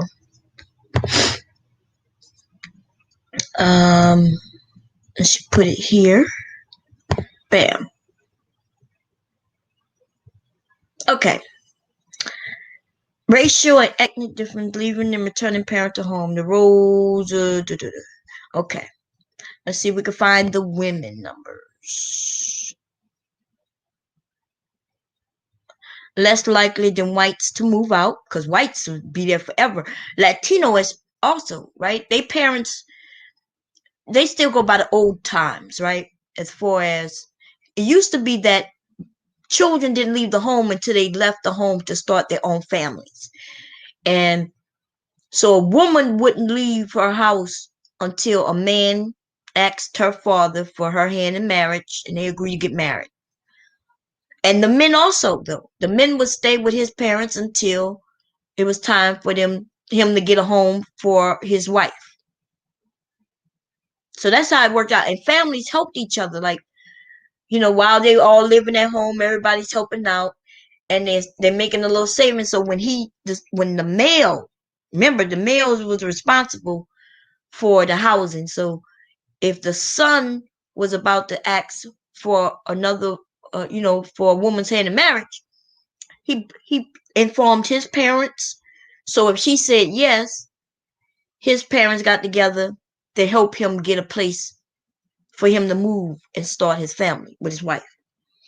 Now the thing that I miss that I don't see anything about women here though. They say young adults. Um,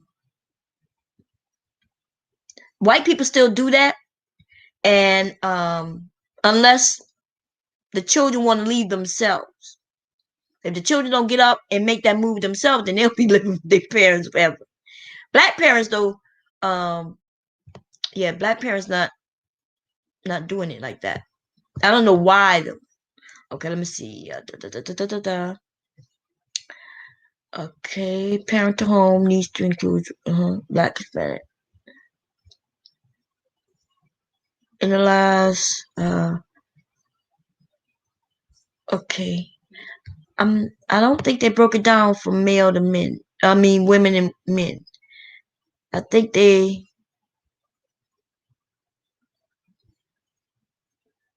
Okay.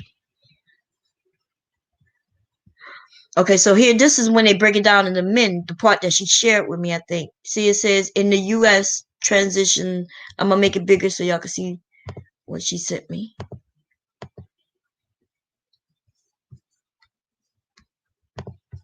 Okay, so this is the part that she shared. This part here. And that's why, see, it says black men. Right here, it says in 2011, black men ages 25 to 34. So it says black men. Okay. Now let's go. Where will we find the knowledge of the female? Then they also talk about what I was talking about just now, right? They talk about here about social and familiar roles, right? They talk about attitudes towards marriage and family. See, and so that what I was just saying is true. Okay, but where we see the women though, females, women, I don't know, um,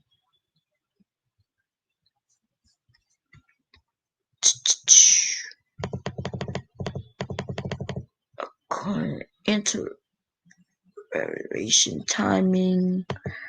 Talk about returning home after. Um, now the men, the males in the black community, they get kicked out when they're younger. They may end up back in the home. Um, but yeah, they usually getting kicked out. But where's the women? How you send me you? How you send me something to prove what you're stating, but what you're stating isn't proven by what you sent me. It's almost like you're trying to play me right now.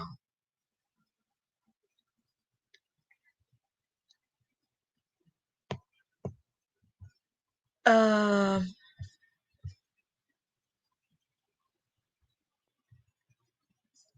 wow, they just saying exactly what I said a few minutes ago in this paragraph. They're talking about marriage and how they left to get married and things like that. So, um, the lower marriage rate, but you would think they would talk about women somewhere in here. Families, adulthood. Ah, God. Okay, let's see. Um, it's living at home.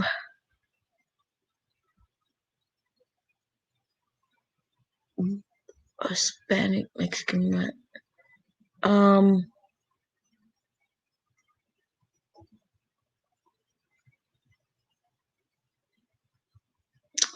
yeah. This is the weird thing is you sent me some information that doesn't even support anything you've said, which is like this is a waste of my time scrolling through this because we never said that men do not end up staying home. We didn't say that. The men were saying that women are being able to stay home at a higher rate than men, and they're not even mentioning women on here. And therefore, by you sending me this is like you being um I don't know, disingenuous, right? You sent me some information that doesn't stand up to what you said. Because I see when I stated what I stated, I already knew it for a fact because I had already searched this. I had this topic before, and I've already searched that information because the men were telling me what they were saying yesterday, and I was denying it. I was saying no, women are kicked out as well, right? I was saying women are kicked out, or not even so much kicked out. I was saying women leave, which we do. We when we leave, it's usually at our own, us wanting to go to college or just getting out the house, moving in with a man, starting our family. Um, I've had this conversation with the men, and they've proven me to be wrong. And so therefore, they proved it by the facts by sending me the information. I looked up the information and found that they were right. That it wasn't a huge gap in the numbers, but they were right. The facts were the facts. And so I repeated those facts after knowing that they are the facts. And so when you're saying that we were incorrect, and then you send me information that doesn't support what you were saying. You know what I mean? Like that's okay. So who leaves home?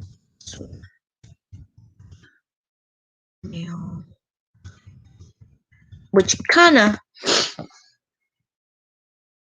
I know they only taking a census this year, right? This year, so we won't know the new data until next year.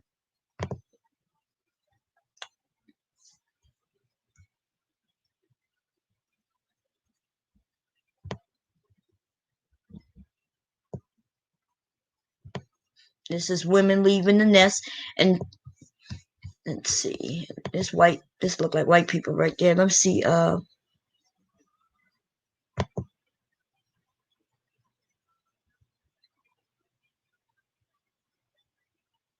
that's something different. What's the average age of leaving home? 27, 90% of young girls. At least one.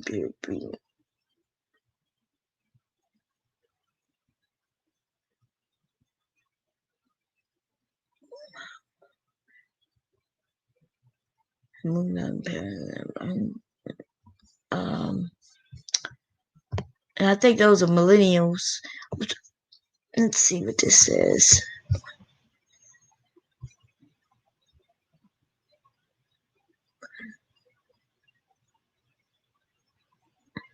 It's weird.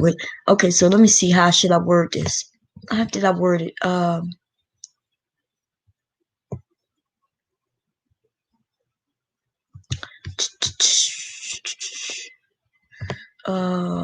should I word it? Let me see.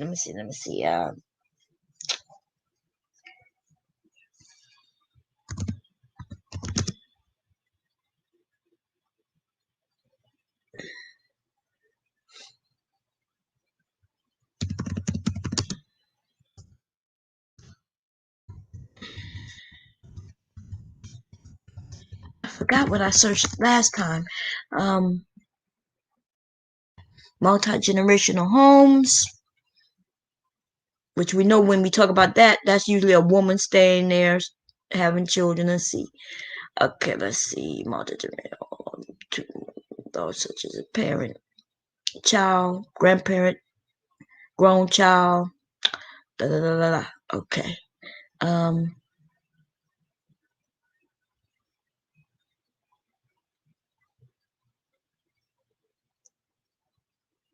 Number of shared Americans,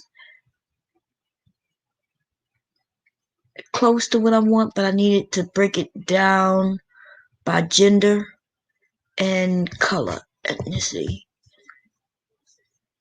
Oh yeah, this okay. Um,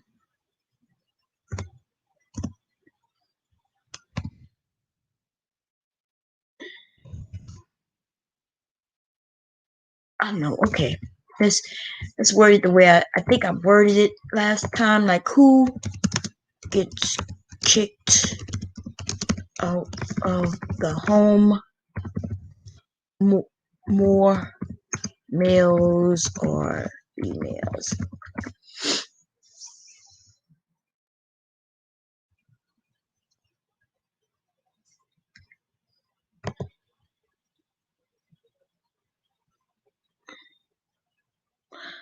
Nah, that's about risk, stress.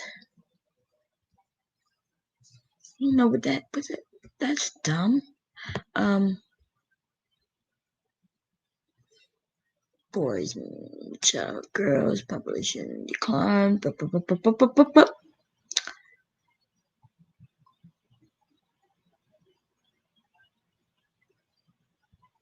Views on gender.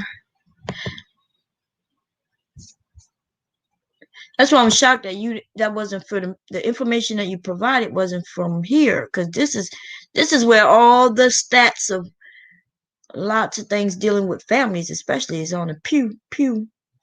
Um,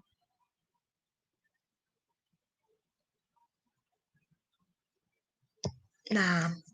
Anyway, I'm gonna look. I have to look it up another time. But yeah, the information that you shared, though, unfortunately, does not prove your what you said at all, because you only gave the men.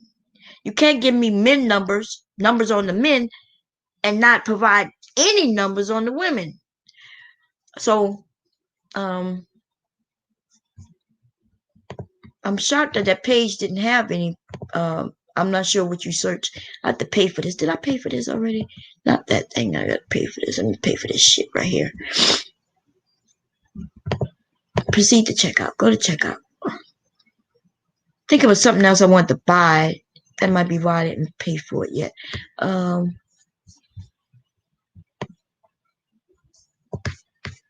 What else I need? What else I need? What else I need? I need stabilizer. Let's look it up. I have stabilizer, but let's look at the different stabilizers before I pay. Um,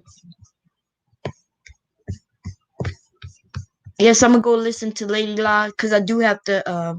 I have a couple of orders.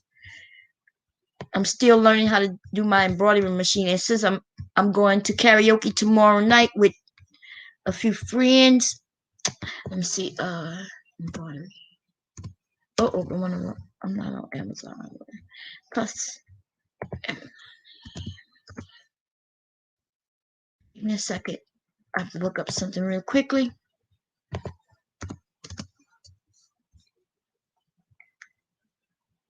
Doo doo doo.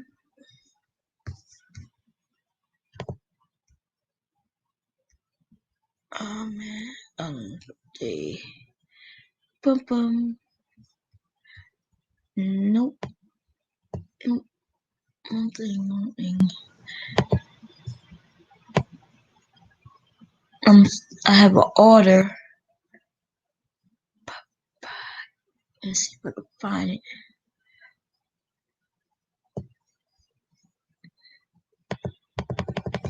Okay, so let me see. Y'all give me a second. These are some of the masks that I made.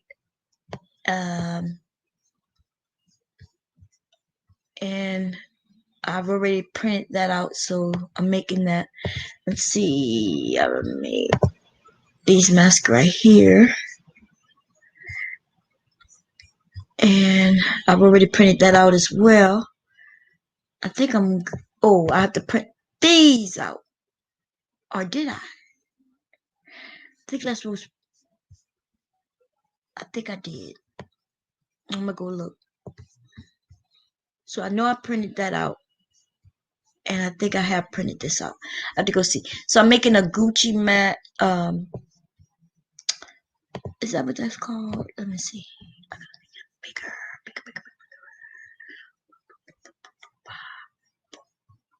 Let's use my fingers. That's gonna be a mask.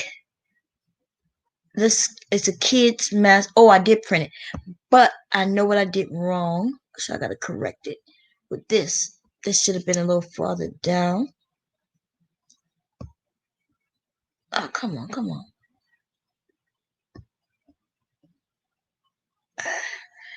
This has to go farther down like that. I've already printed this, so I'm gonna sit this to the side. And I printed this. This is gonna be a mask. They're so pretty when they come out. And I have this. I have to make that mask. Bye, Don. People like this design here. And this is a Trump mask also.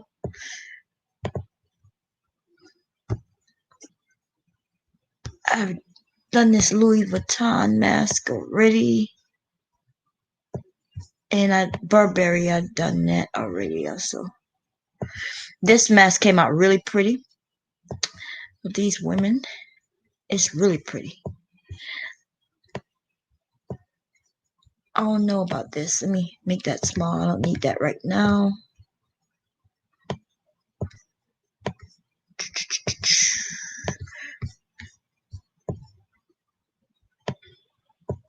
I don't need that neither. I made this, I think, did I? I didn't. Or did I? I know my son has a Joker. I think he does have this one. And this mask right here.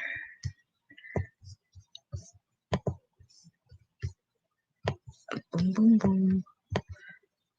And then I have one with him, the jean mask. I'm missing something on this side.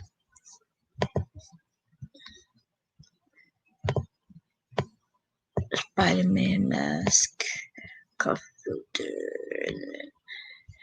No, I'm missing something.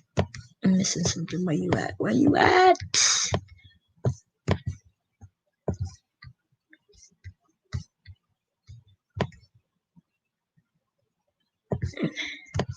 Are you behind something?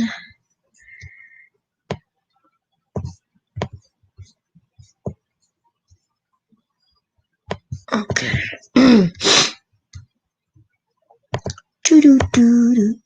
Okay, so how do I make my mask? The designs on my mask? I use Publisher because it's easier for me. I use this program to design if I want to design the picture. Like, did I save this yet? Yes, I did. Okay, so let's go. Let's say I want to make a mask.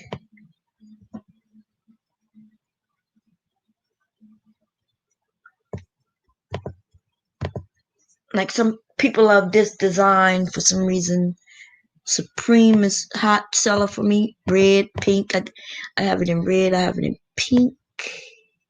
I also have this red here. I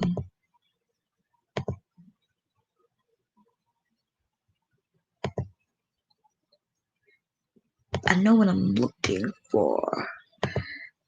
No, I already made that.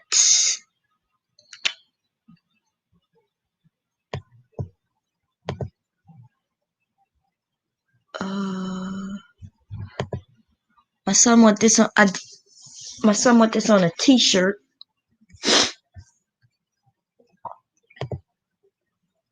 Perfect size. Cancel that.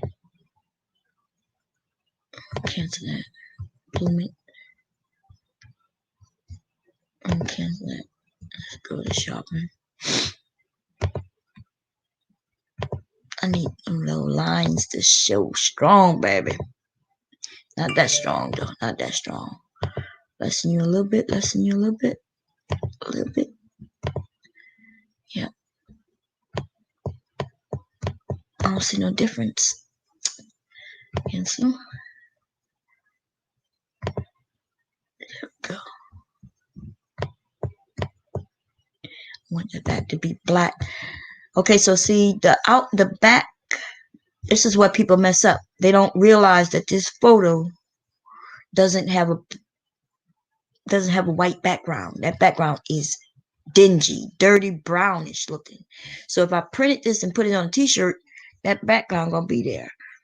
But I'm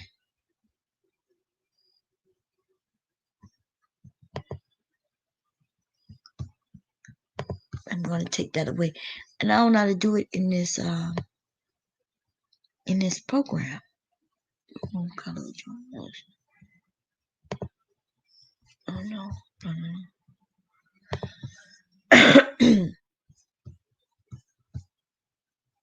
MG66. I know what to do.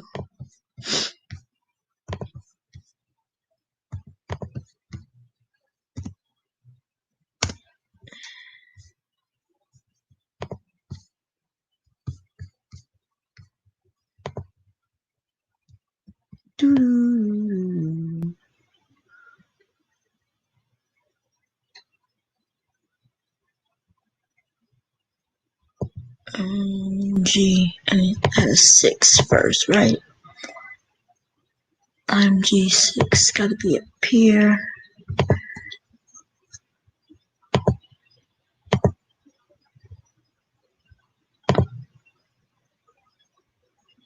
It's 9.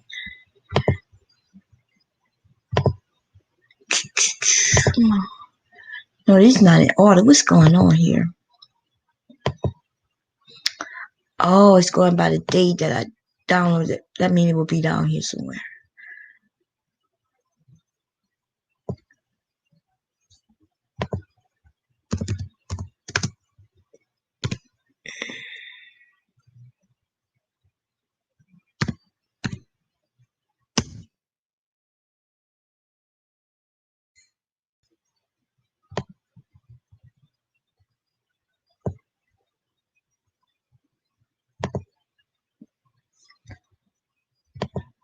No.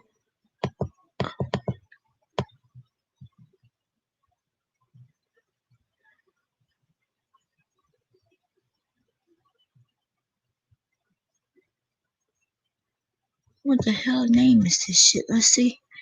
Let me just gotta grab it. IMG 6634. Oh, and then it's an underscore. IMG underscore 6634.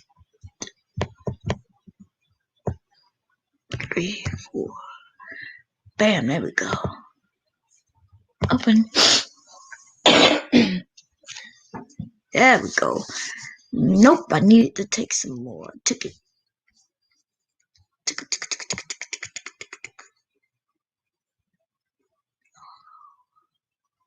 I need you to take some more.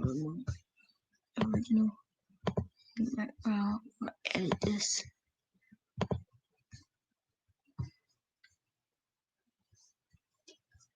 Erase. I want all this gone too. Come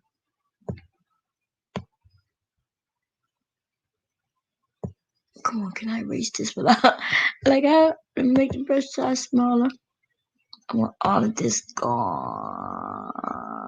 I'm gonna do my fingers.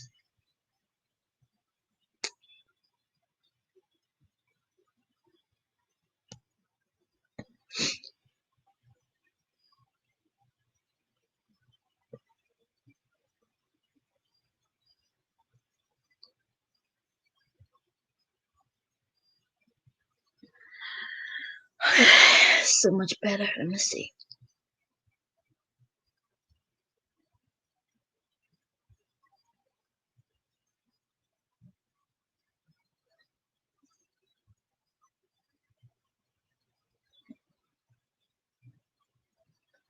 Uh-oh. Damn it. If I... Shit. Let me see if I can fix it. Let me see. Restore. Erase. Restore. Background. Nope. Damn it. Let's see. I could put a color back there instead. Make it like they in heaven or... Okay, let's change it. Let's change it. I gotta edit.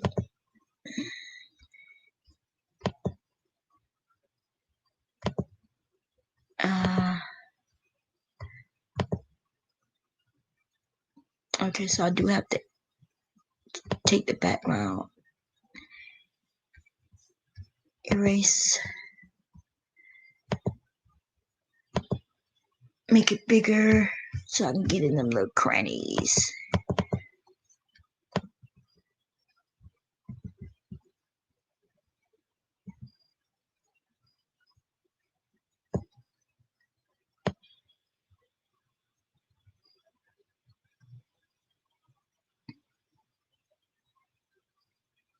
Let me see. I gotta go down. Yeah, okay.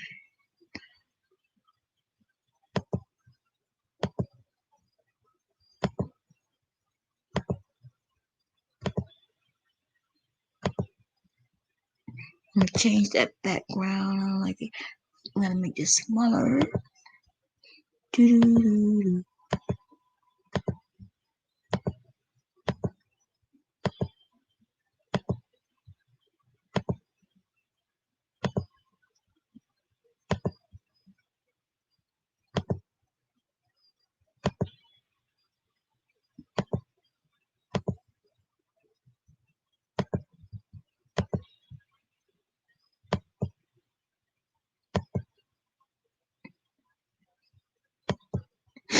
Mhm, mhm, mhm.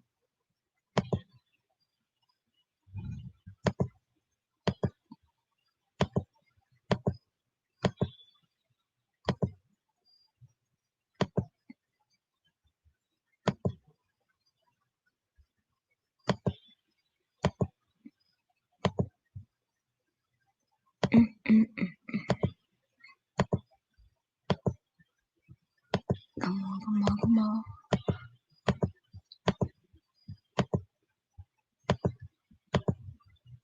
Mm.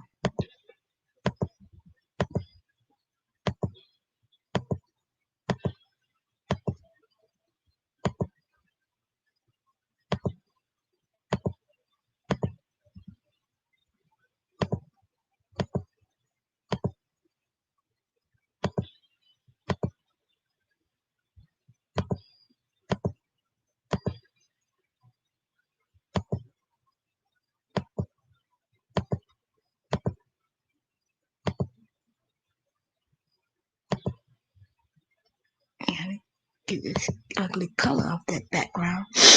Okay, it's not here.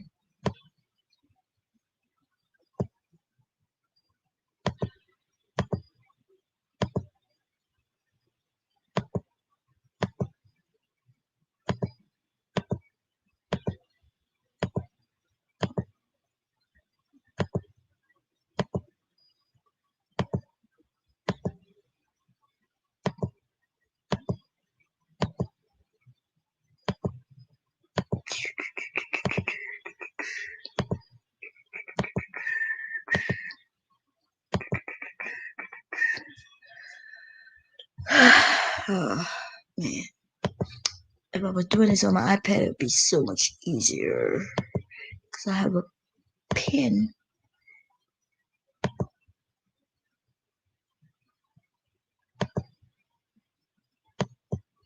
I'm trying to get in tight areas. And make this bigger. Plus, plus, plus. I gotta get in there, y'all.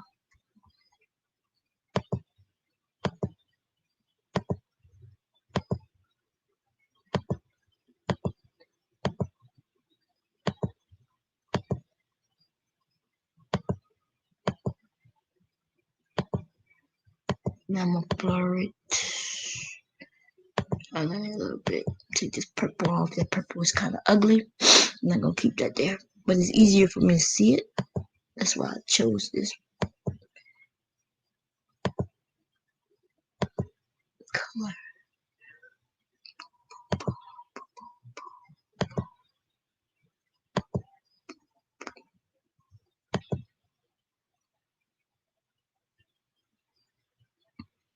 Okay, let's check it out. Let's do it in a white first.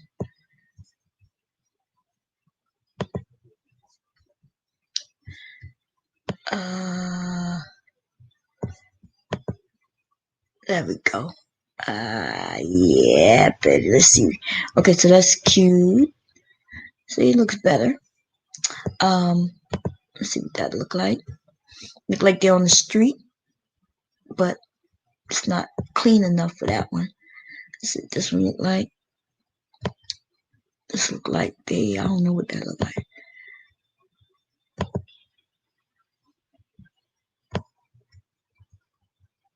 Not that color. I could do that color also. Let's go back to erase. Tighten it in.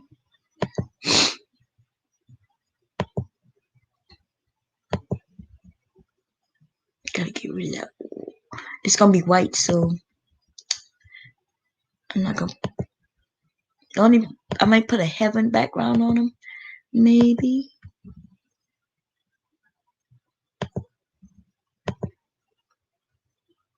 I'm in heaven.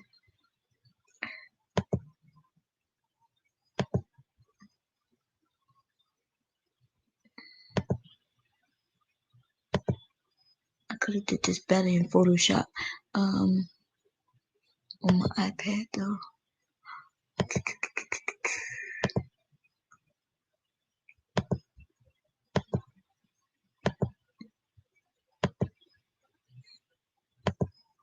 Come on, get in that tight.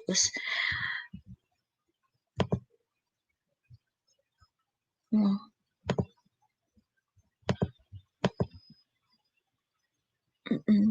Come on, push over a little bit.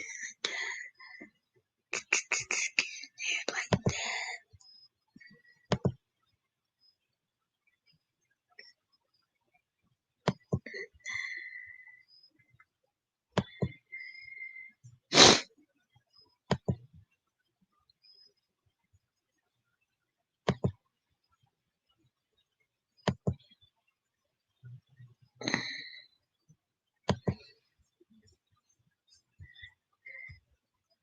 Okay, let's see what's going on.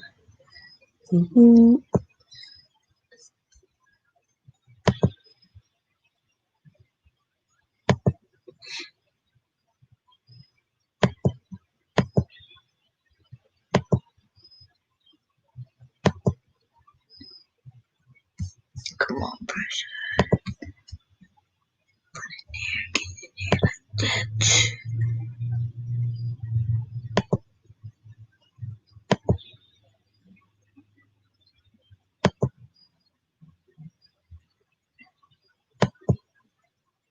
Okay, let's go check it out.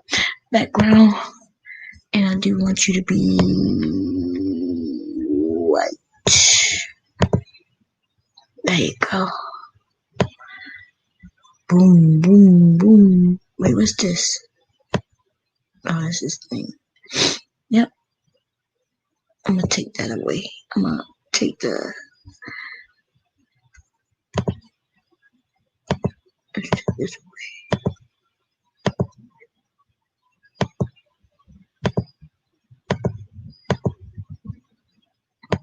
There we go.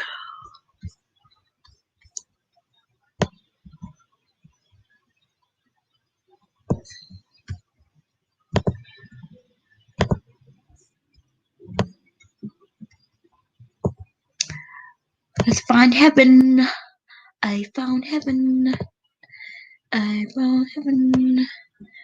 Heaven. Put them in the skies above.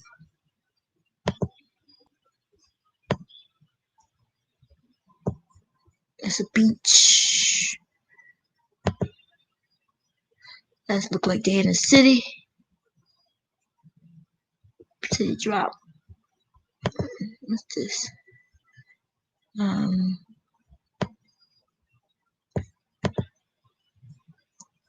Can't make it a color because it's not clean enough. But I will go in that other program and clean it up.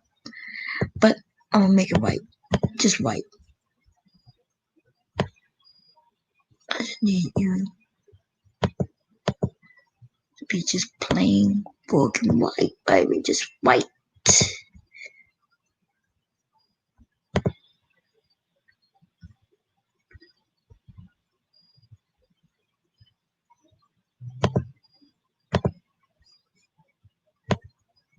No, what I did? Not black. What white?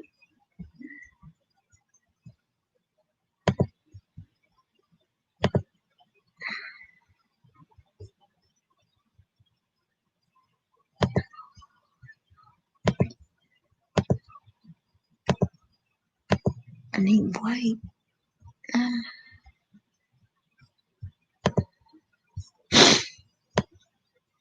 I don't want no background. None. Background zero.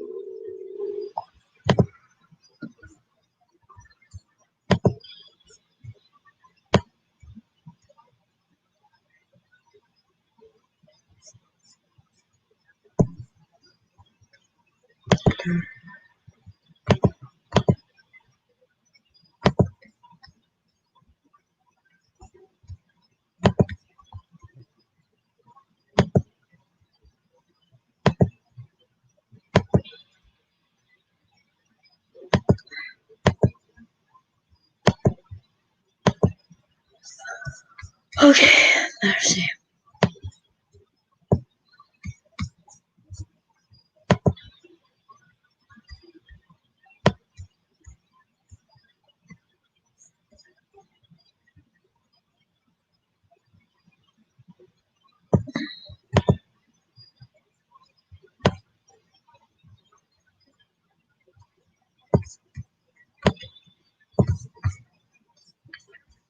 Make this bigger.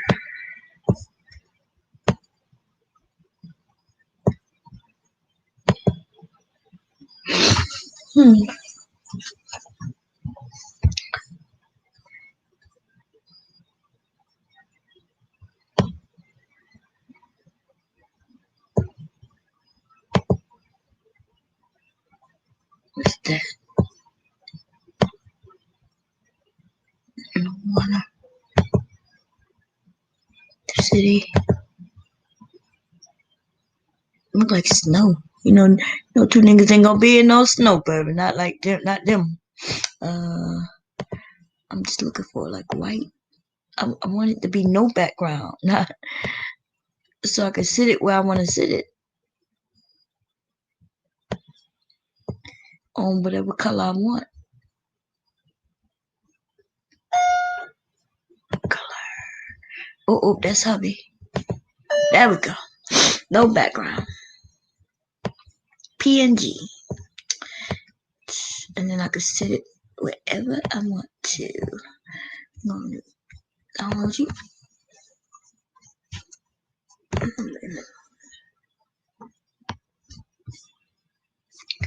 Then I'm going to go here. Move this out the way. And click you.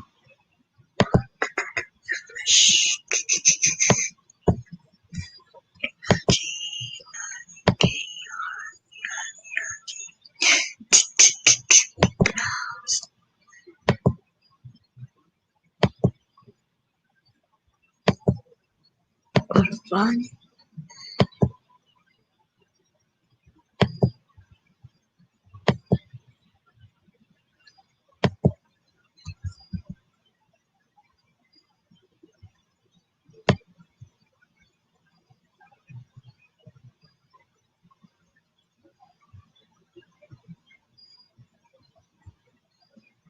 Come on, where you at? Where you at?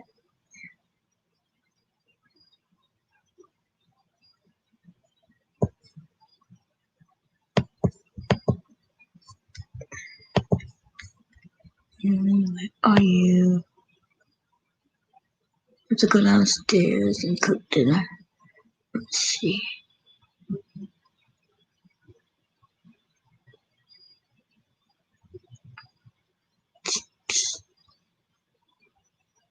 So tiny. You can barely see. With these downloads, yeah, this is download. Go here. And go to downloads.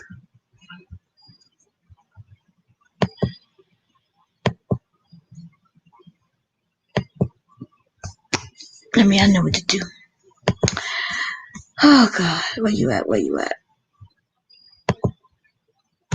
Make it easier for me to find you by renaming you.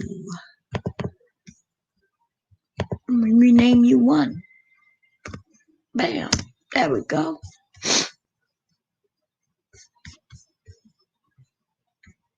Then I'm going to go on my program.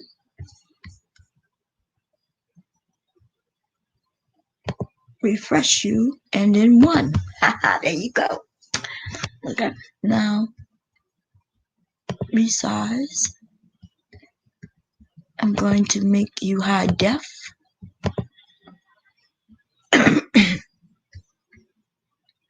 I'm going to bloom you. And then really make you high HDR. Not worry about that. All this black is just nothing. So I can be able to sit it on whatever I want. I really want them to kind of, I want the colors to be right, like human being, like Let's see what it used to look like. Nah, cancel that.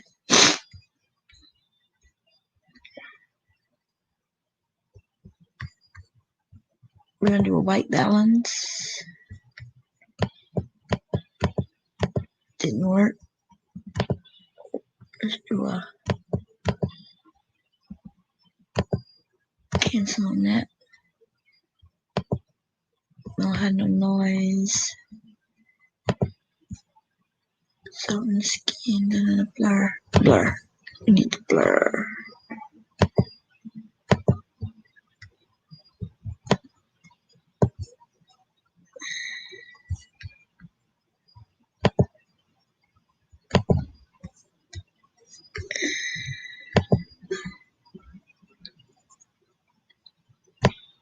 Nope. Cancel that.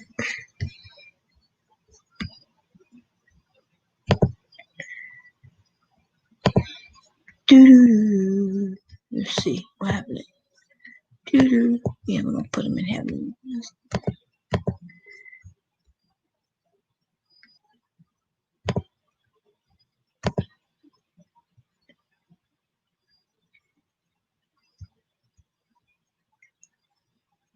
Where you at? Where you at? Where you at? Oh, here we go.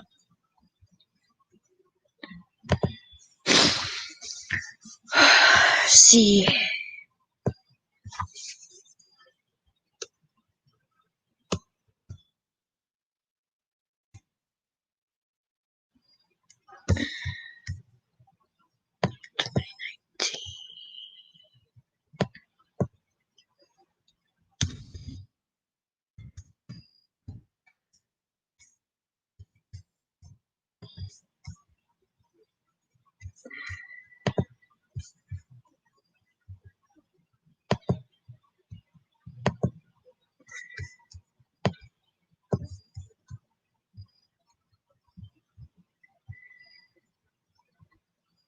Mm.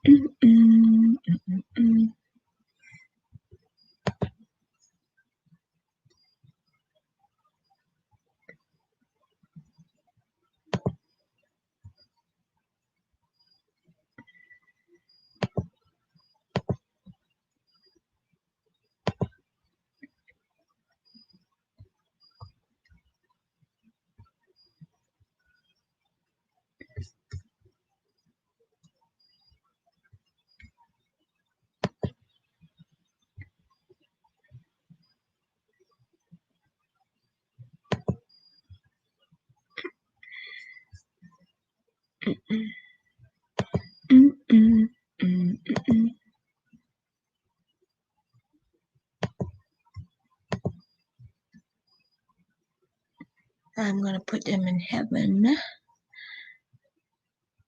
So I'm gonna make that blue. I don't want to outline.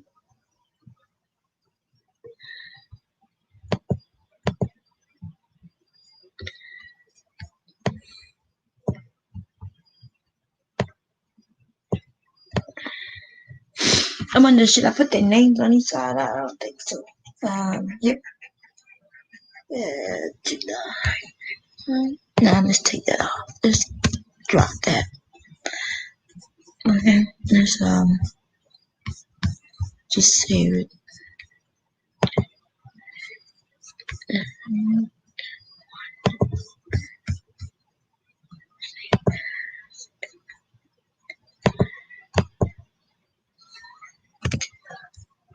It is a PNG. Save it. We'll go look.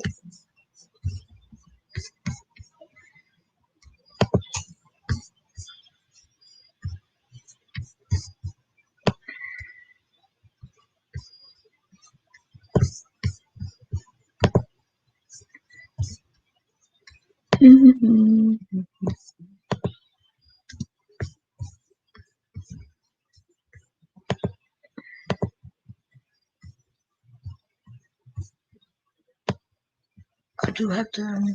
No, I did a Gucci already, right?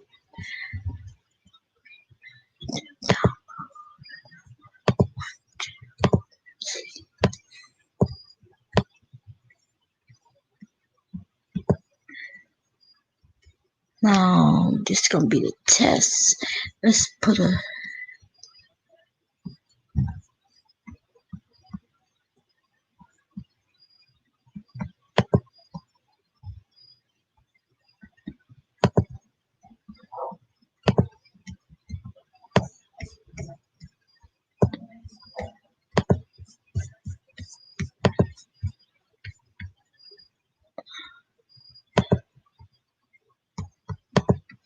yep.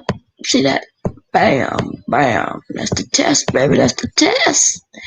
Okay, let's see.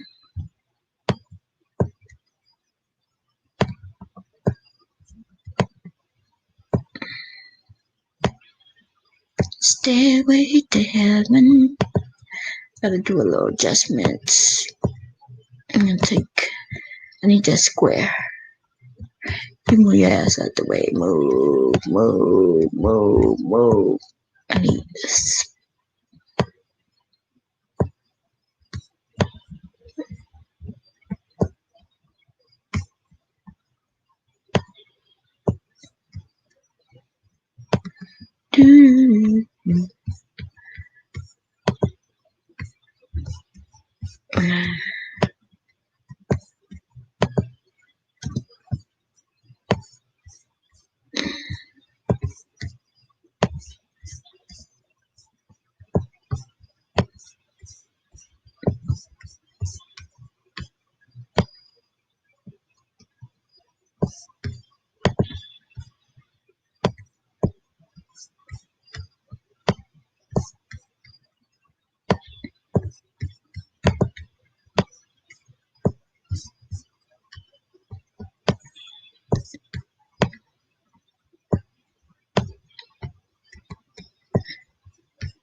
Ouch, club, club, club.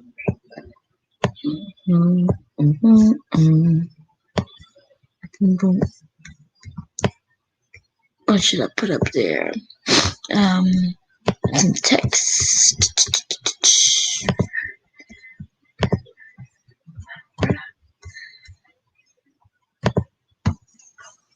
Um,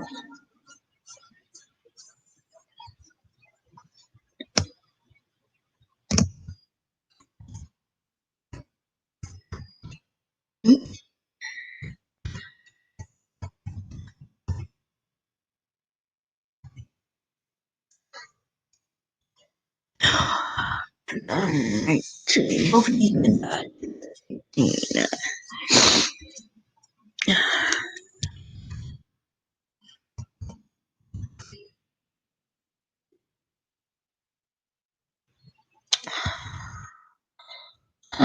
What should I say? Let's just put prayers.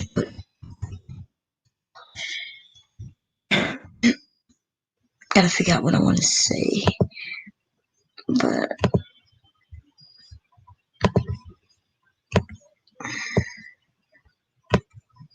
oh, oh.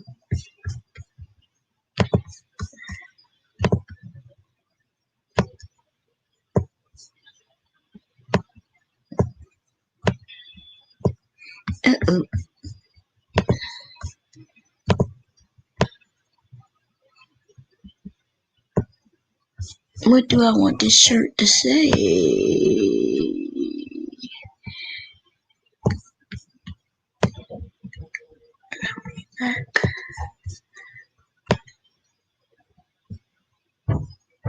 Oh no no no. Okay, I know what to do. It's gonna be. I'm gonna go here. Put you down. further on the page. Up there. I go and grab you, put you down. Further on the page. Even you out.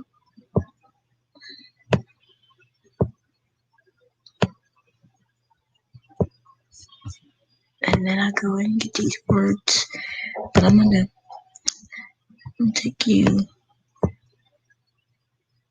I want the box. Put you like that.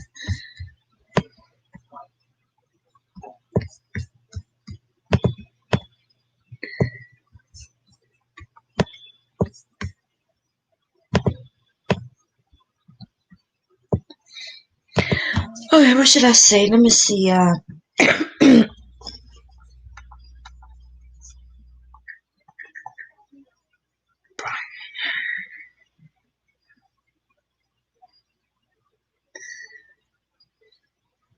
mm,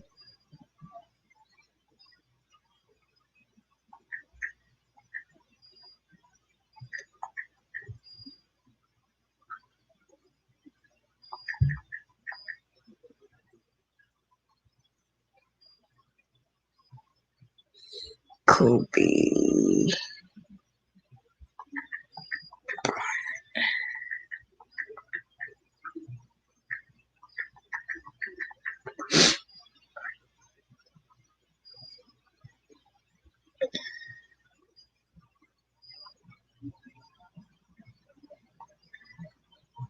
Mm,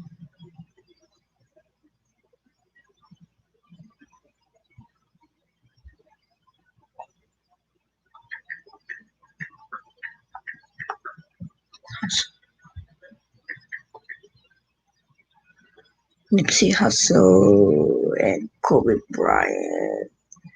Um,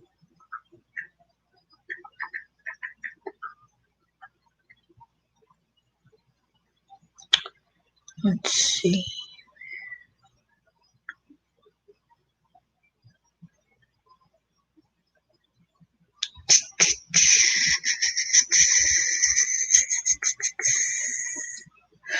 I know. Okay, let's put legends. I just come on, edit.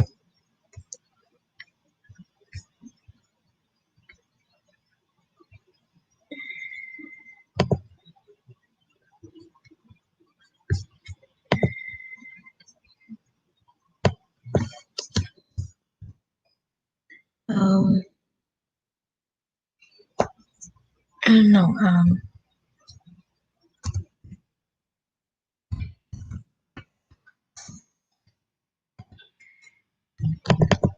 Wait, you ain't changed. What the hell? Let's see. Oh, edit shape, edit text. Come on, goddammit.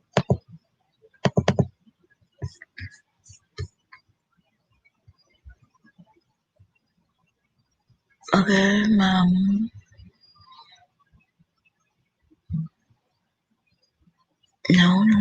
Wait.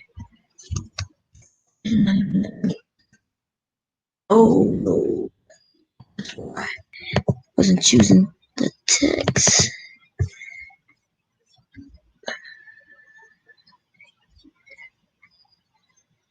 Edit text.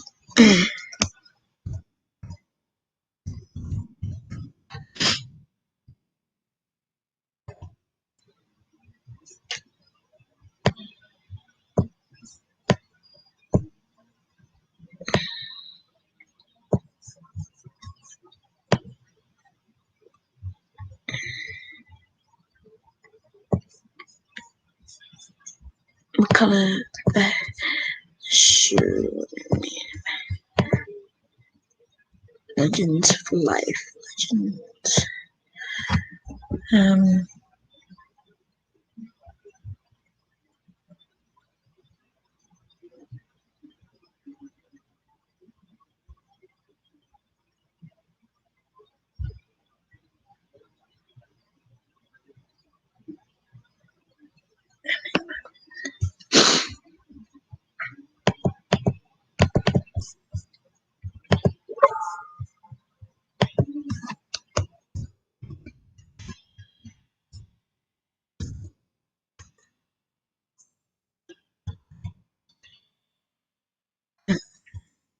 Teaspoon.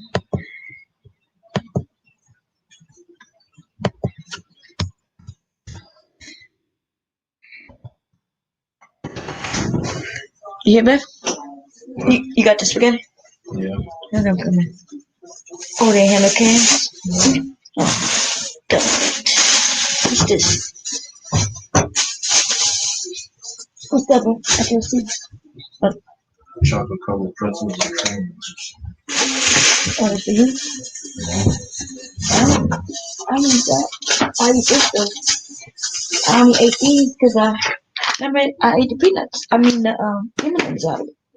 What's this? This look like raisins. What you bought this for you? You eat the peanuts, huh? Yeah. So why you say you didn't buy when I asked it was for you?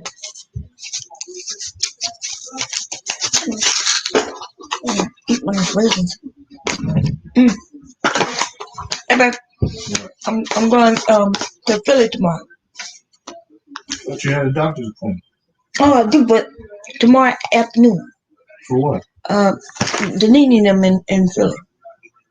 See, they leave Tuesday, so tomorrow evening, and we're going to karaoke or something. Mm-hmm. You want to go?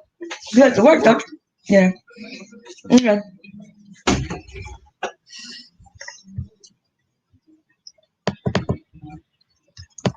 Jockeys or nothing.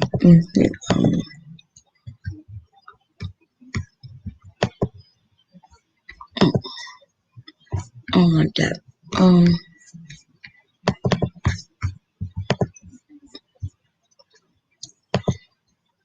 I need something nice.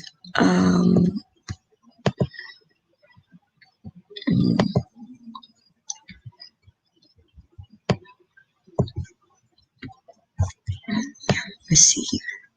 I could put it down in center. I could put it underneath I don't like this neither because the A is capitalized.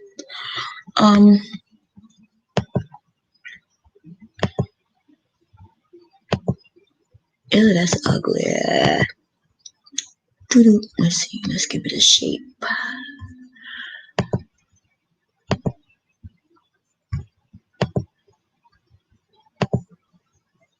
Nope, that's ugly. Nope, that's horrible. That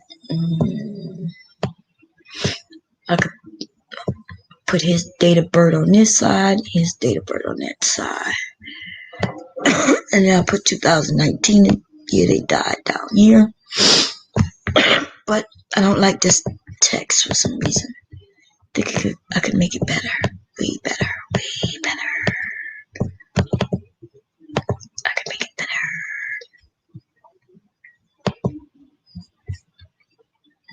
Put something like that blue. Let's try black in here.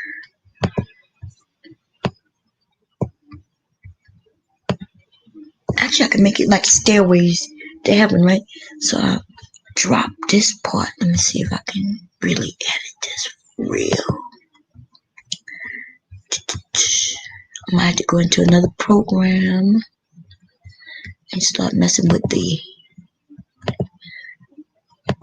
nodes. If I can grab the nodes and stretch this out and make it shape like heaven, like it's going up stairway to heaven. There we go. The nodes, baby, the nodes. Let's see. But then I want to make this a different color because I don't like black.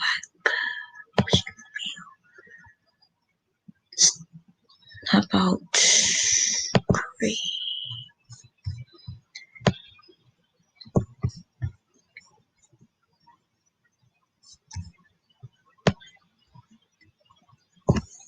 Anyway, let me go cook dinner. I'm not gonna take them home. I'm making spaghetti meatballs. That's some meatballs that I should have in the freezer. I think that I made like a month ago.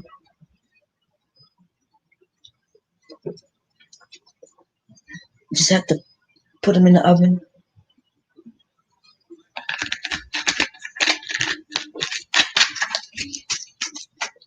Actually, I don't even have to do that. I just have to put them in the sauce. Warm them up. They already cooked. I made homemade meatballs, I think, about a month ago. Probably a little over a month. Put the extras in the freezer. My family love meatballs, baby. They love meatballs. Especially since I haven't been cooking.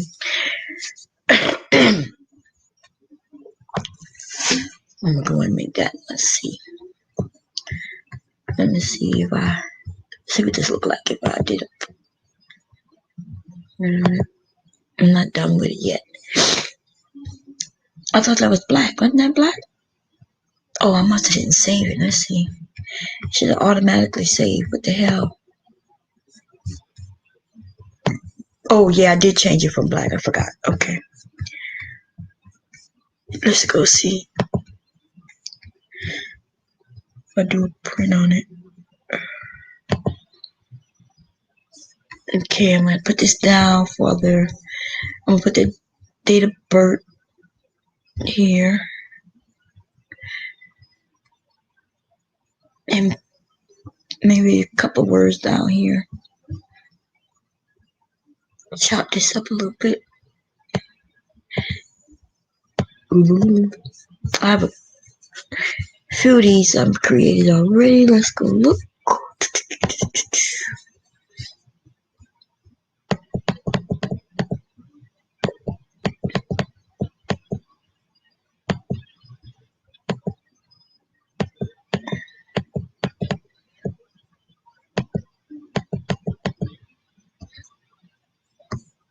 Like this.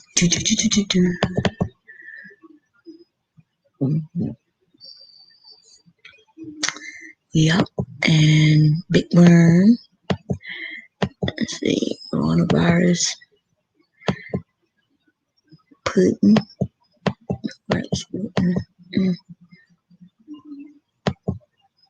Money on my money. I got money on my mind.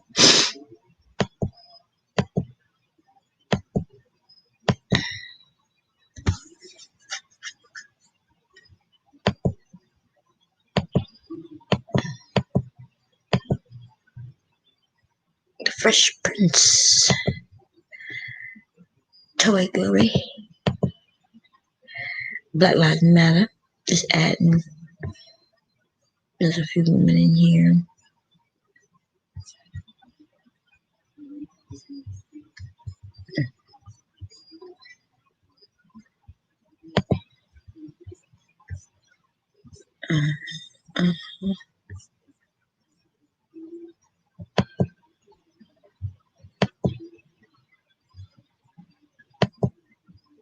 Oh, yeah.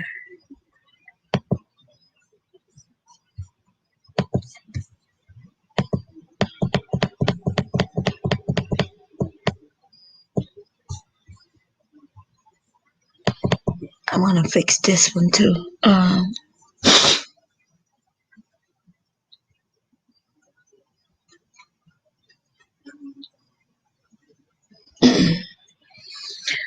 Okay, I'm gonna recreate this too for a shirt.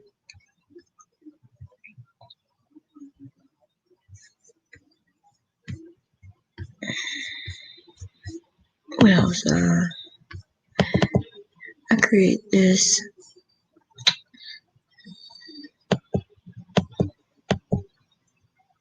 Let me break you off a piece of that fit. Okay.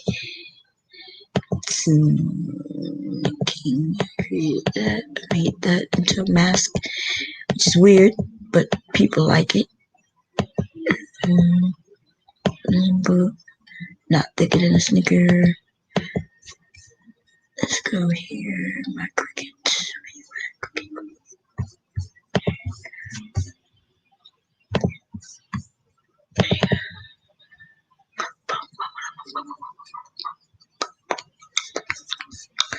And also have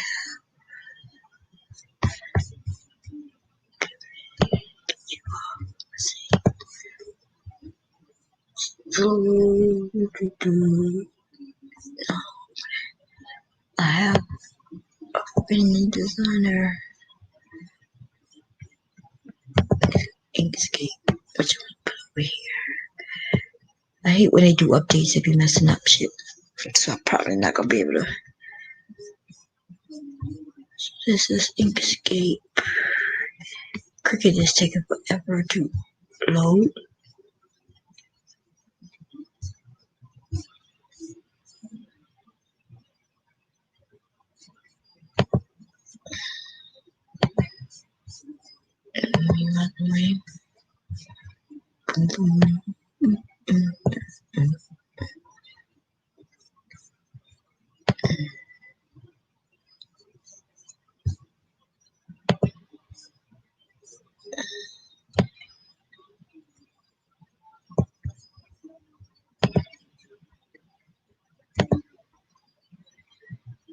Boom, boom. I'm gonna cut this for a mask.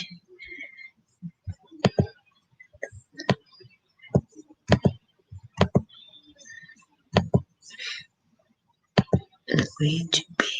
I need you to be 5 by 5. 5 by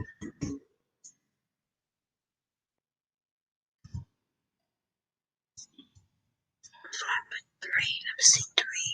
Going away. 1, 2, 3. It's a large mask. 5.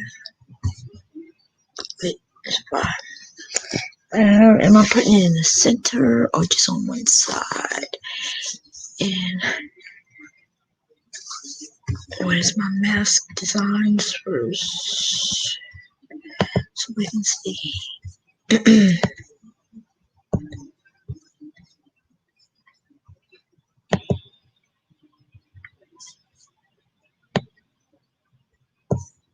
go.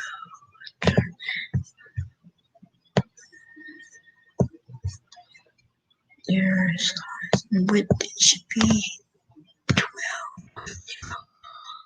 No, if I put you in the center of the mask, it'll be like this.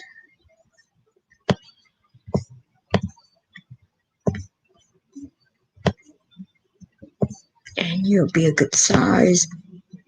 But if I put you on the side, then you're too big. So I think I'm gonna put you in the center of the mask, and you're still a little too big.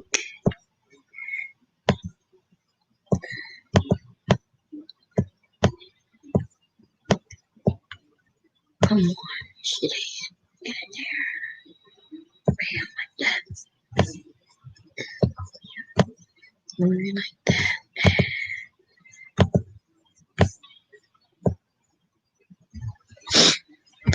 Let's see. Change your color.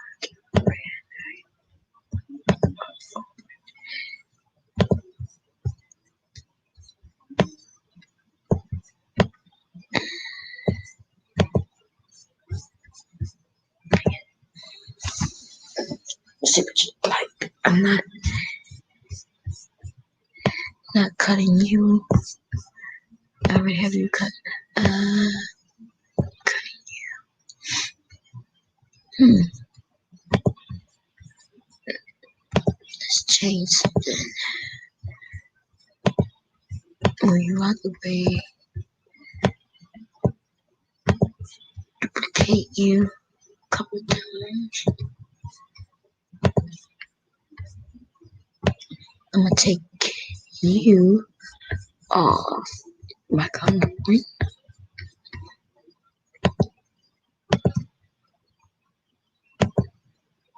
I'm gonna leave you on. I just want you off and see what it looks like. No, what I just do? What happened? Okay, go back. Go back. Go back. Back. Go back. Go back. Go back. I'm not sure. Okay.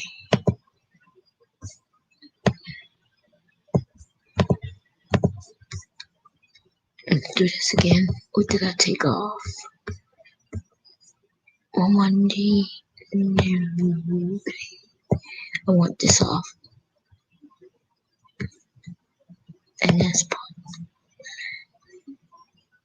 And I think that's it, right? Yep, put you there. Then I want you. I'm gonna take everything off except. I'm gonna take everything else off. Take you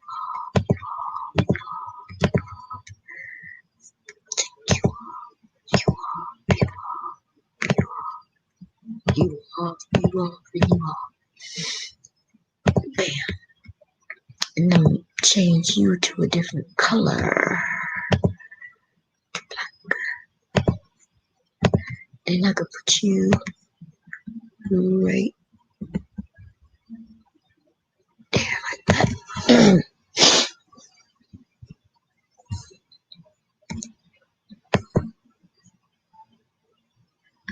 Uh-oh.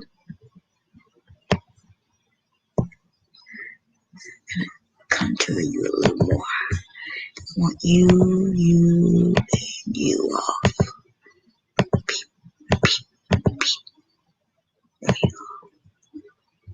I think you're still on.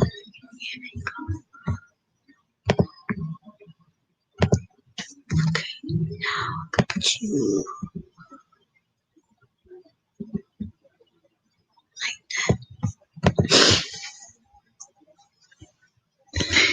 okay.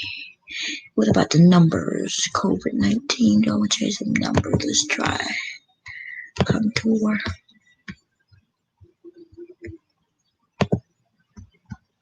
Oh, just too attached. I mean, I'll have to slice. Oh, you attached to shit. I'm not doing all of that. Okay. Just delete you.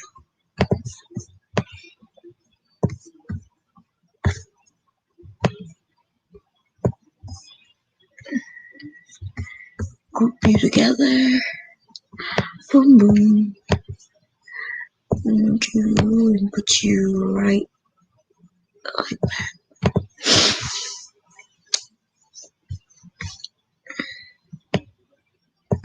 Okay. So I'm gonna do that mask. Gotta cut that. Now listen, cut.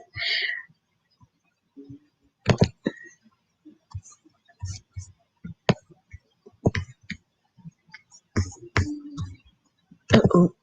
My husband gonna starve, yo. I gotta go. Everything I gotta really go. Let's see.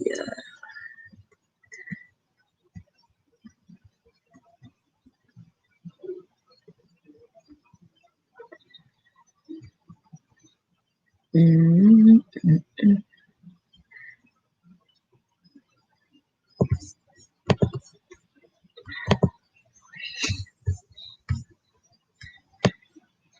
Damn, it's big. Let me see. Take you down to width of 15.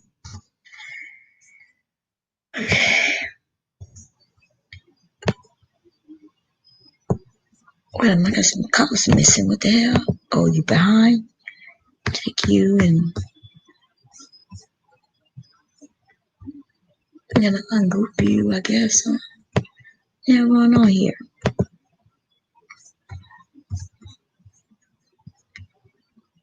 Ungroup. You need to be also ungrouped. Got that color, that color, that color. That's the color I was looking for, which was hiding.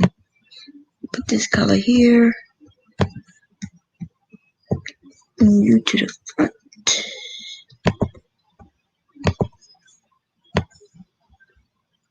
You like that? I don't even know if I need this color. Let me see. I'll move you to the front as well.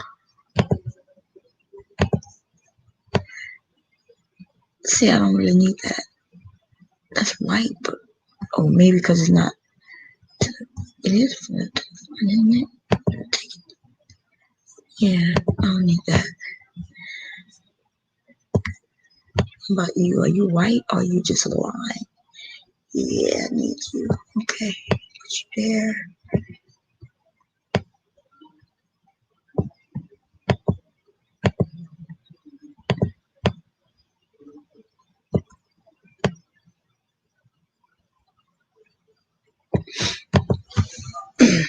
Okay.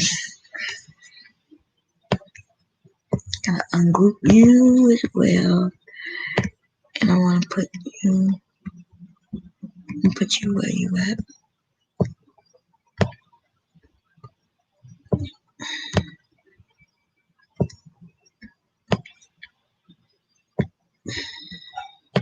Make you vertical. No. Put you back, put you back, put you back.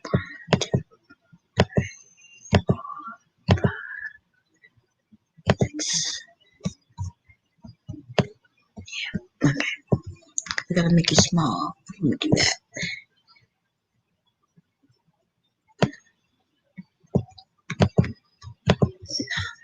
Okay.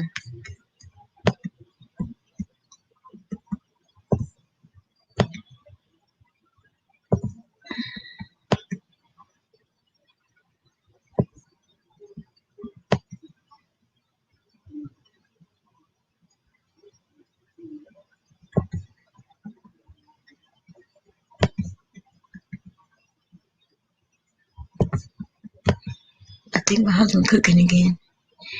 Yeah. Yeah, I'm working. It's not like I'm not like I'm not doing nothing. Take this. Not that. No. I just need this. No, not that. I just need this stuff. This, and this.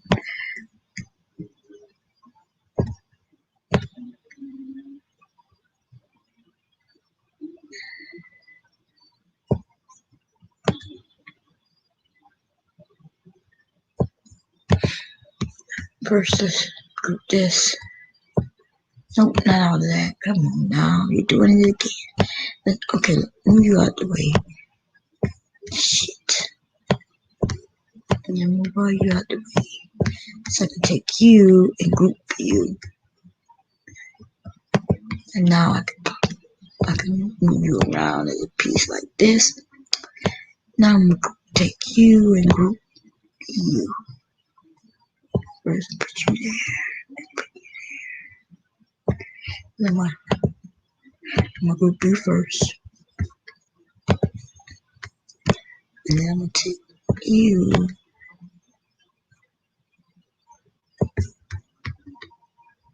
Bring you to the front. Put you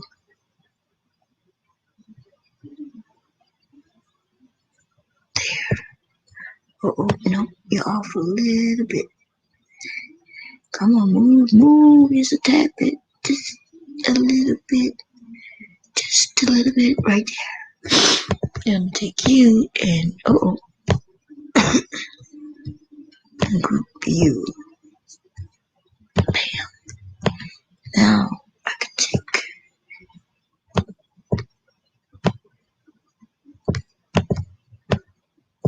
you, arrange you forward. No,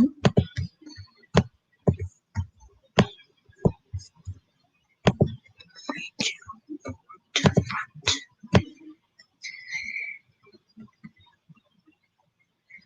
No, okay. It can't be. Can it be white? No. Let's change the color of you. Let's try you with white.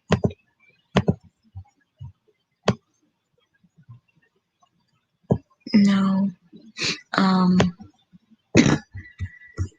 Put you back. Let's try you with gold. Put you on gold. You're not gonna be able to see some of me.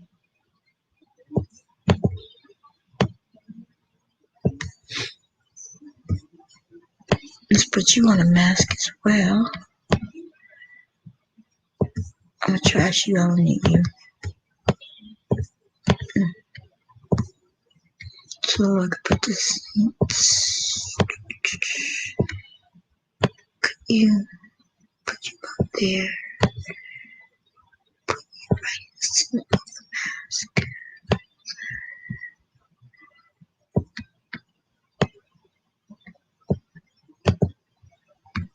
Make a duplicate of you.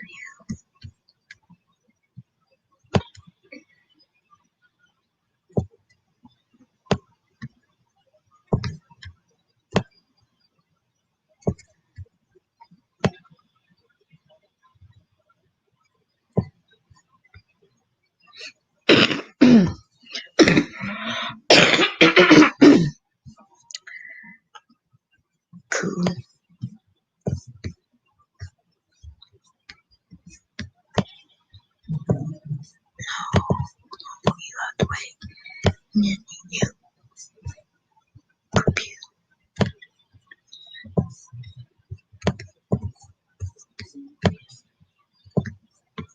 I don't need that anymore.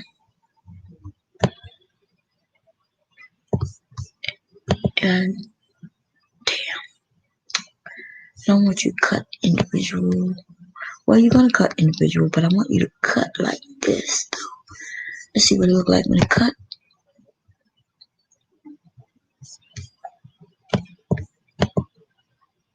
No, can't have it cutting like that. Gotta take you loose. Ungroup.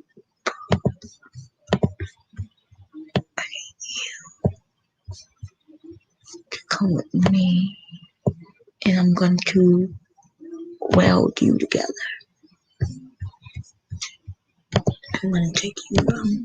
I'm just going to duplicate you. You both should be welded together.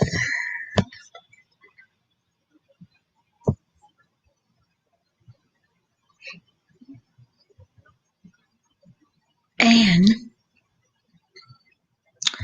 I also want to weld you to the color that you match, which will be that gold.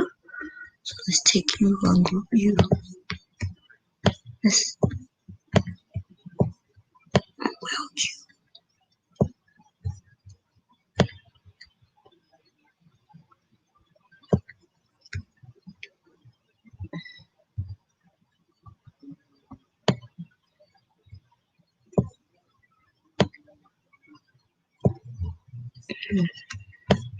We'll put you there.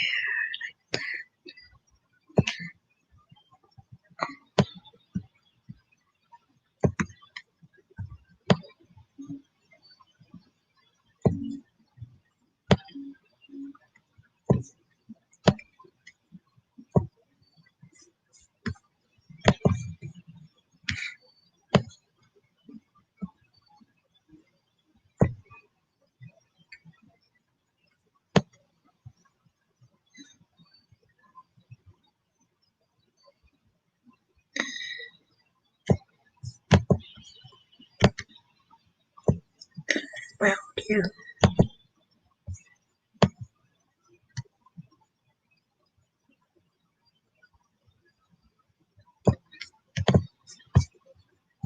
See what it's like.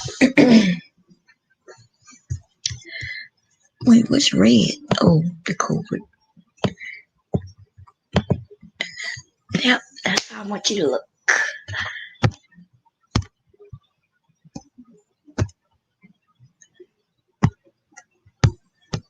I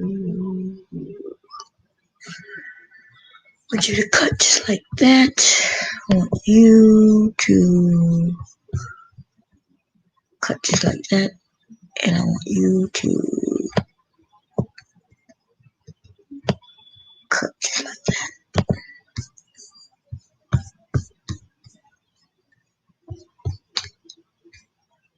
In your mirror. In your mirror.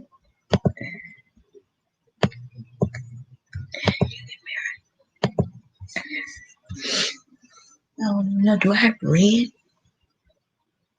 I know I have black. Do I have gold? And not sure if I have gold in heat transfer. I know I have gold in permanent and in temporary. Let's see, I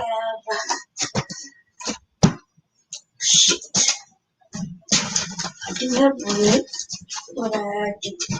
What colors these are? That's yellow. It's not goldish. It's not the same shit. I think I do have this gold, but yeah, this would be pretty. Yeah, I could do this. It's kind of like iridescent, but it'll look good. Okay.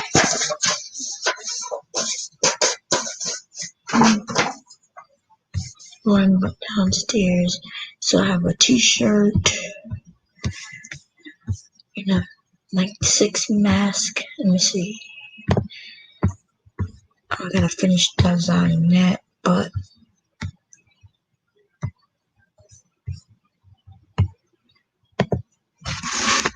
I could print out. Well, I see that I've already done that. That's printed. This is printed. Wasn't it one I had to print? I thought. That's printed. That's printed. I'm gonna go look to see how this printed out. I might have to do it again. This is gonna be a bad mask right here, man. Everybody tend to like this one. The eyes come out so beautiful.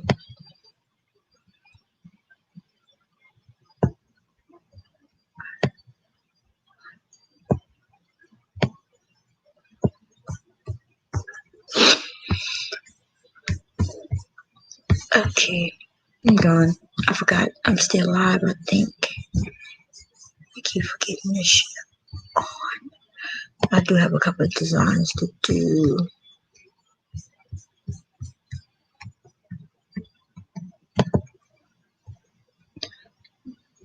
I'll be in Philly tomorrow night, so I know I gotta get this shit done. Then I also have my pillows to do. I'm gonna be up all night, but I'll sleep tomorrow. I do have an appointment tomorrow morning. Then I'm gonna come home, go to sleep, and then I'm gonna get up and go to PA. That's my. I'm gonna be up all night working. Okay.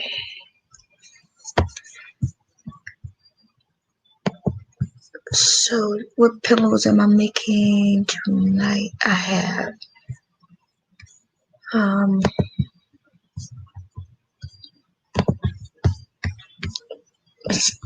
they're called um reading pillows.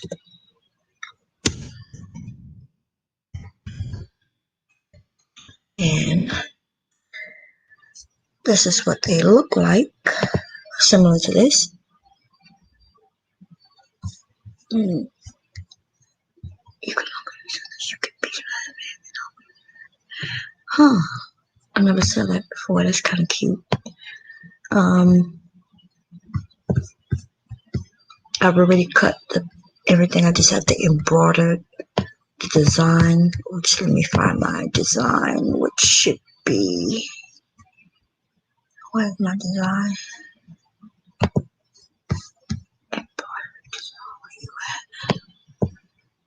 Reading artwork. Here's my design. PSP. Oh. Oh. I know what I'm doing. I forgot. I messed up. Okay.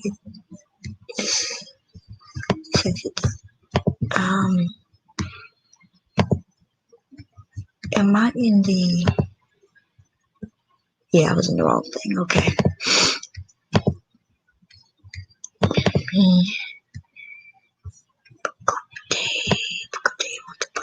Teach me, and yeah, I think it's teach me, and it's a 5x7. What the hell is going on? Wait, something's not right.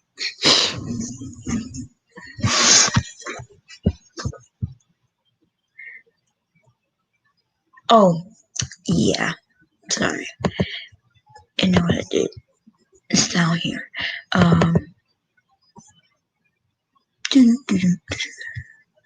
So this is the one that I'm doing here. Just read me a story, then tuck me in tight, tell me you love me, and kiss me goodnight. So I need blue. That is like a red, light pink. I'm sorry, light purple, then dark purple, then green.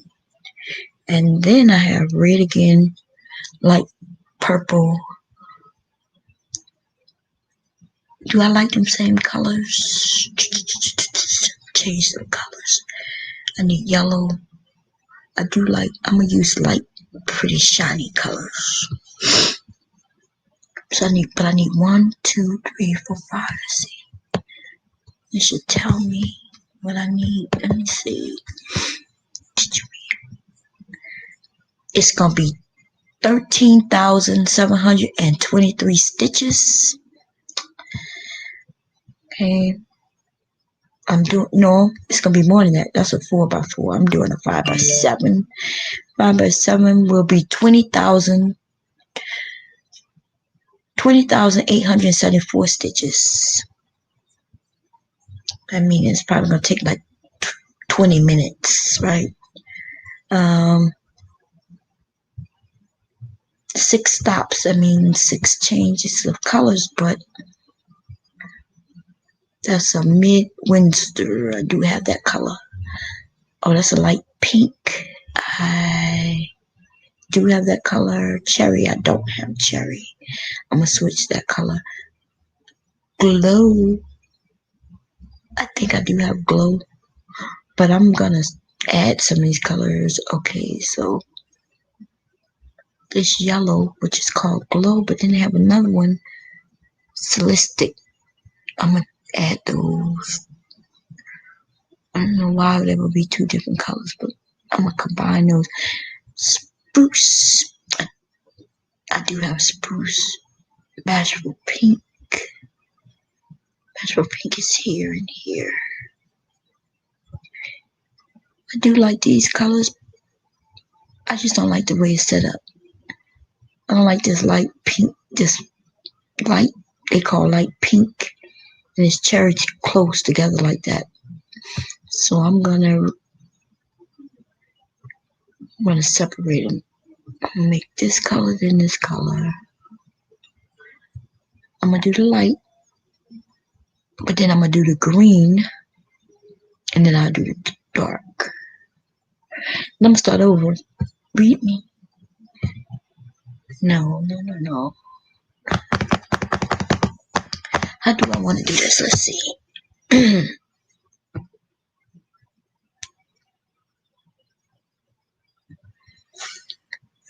So I kind of like the way it is a little bit. I'm gonna be honest, what I don't like is all these ugly stars. I'm gonna clean that off. Read me a story and kiss me and tuck me in tight. Tell me you love me and kiss me. Good night. Change it. I'm out. Let me go. Be up all night doing this shit, man. And then I have to add the doggy reading. It's gonna be a 5x7 also.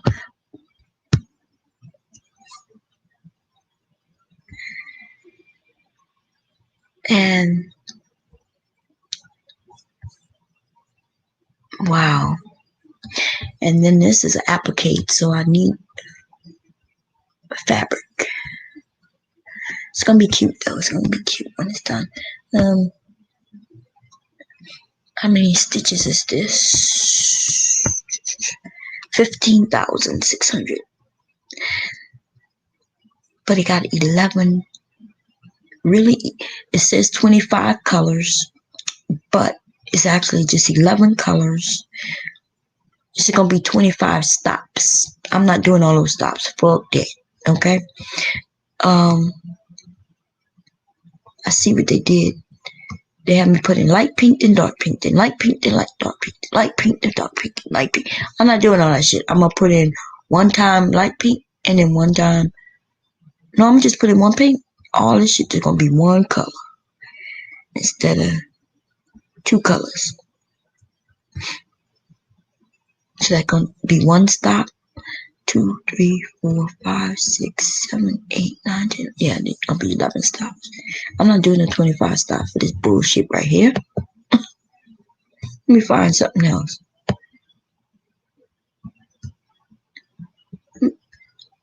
Down there, it looks like it's a couple of stitches of that color. Then they want me to put in another color. Then they want me to put that color in again. They want to put, no.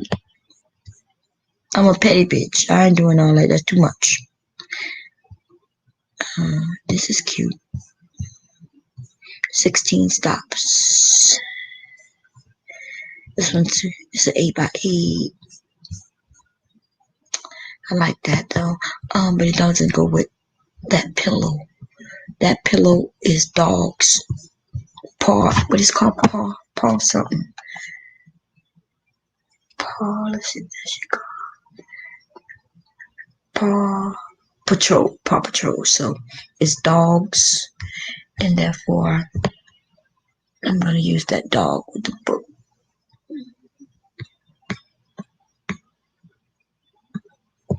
This is a bear with a book, right? That's a bear. Yeah, that's a bear.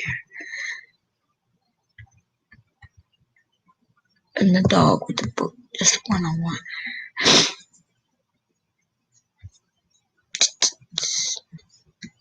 I think I have all these colors though. Okay, I'm out.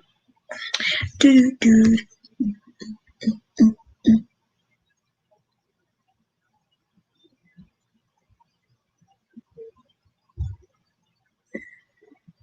Uh-oh. Buddy went live. Let me go check. Oh, she got me blocked, I think. Okay. I can't be supporting no people who got me blocked and shit. They blocked me for no reason. I'm a good person. They be just be blocking me because they get in their feelings. Fuck them bitches.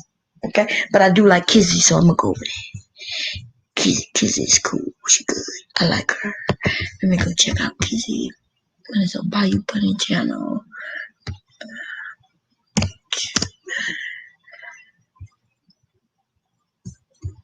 I like Kizzy. Yeah.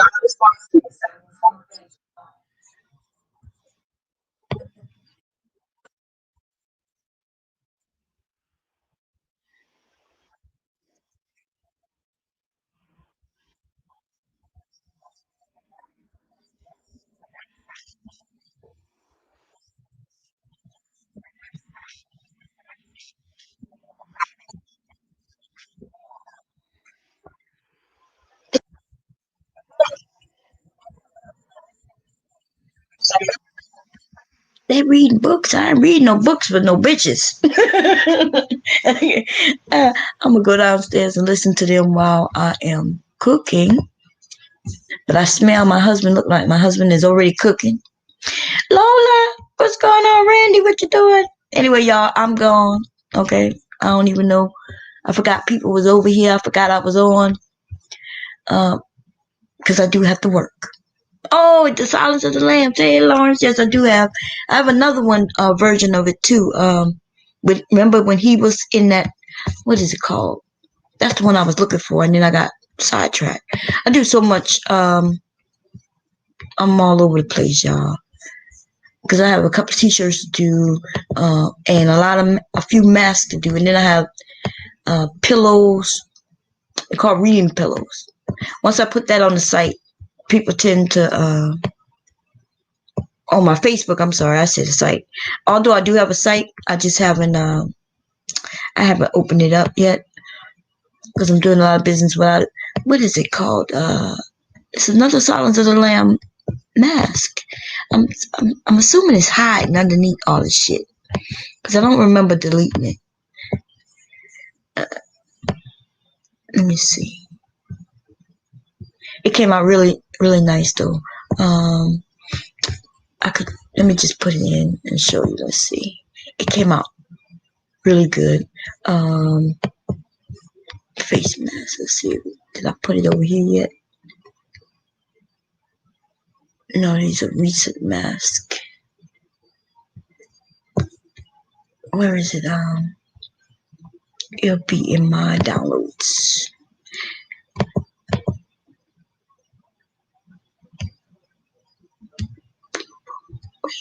Uh, oh, okay, I know what that is. Let's see where you at. Where you at?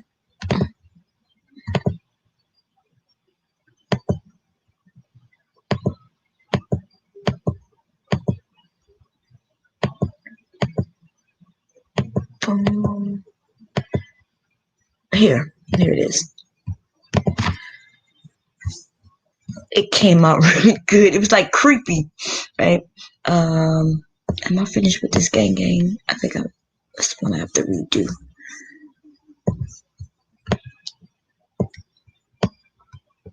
And you know Halloween coming up soon. Well, not soon, but I guess it's the next holiday, right? Did we have Memorial Day already or Labor Day? We had Labor Day. More one of these fucking holidays. Did we already have it? We may have. I don't remember.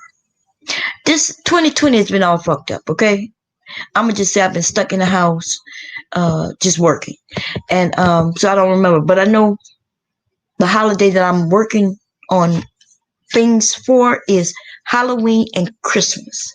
I'm doing a lot of Christmas, getting ready to do my ornaments and just Christmas gifts, right? Which is where the pillows come in. The pillows are people are buying them for their grandchildren or, I guess their children as Christmas gifts. So I'm starting on those. Um, the mask that I have a lot of. Let me put this to the side. I'm done with this. I don't like doing these type of masks. The mask of other people's shit. Like Gucci and people like those, but I don't like making them. Simple to make, of course, right? You just take somebody's pattern and I print it, bam, bam, boom. But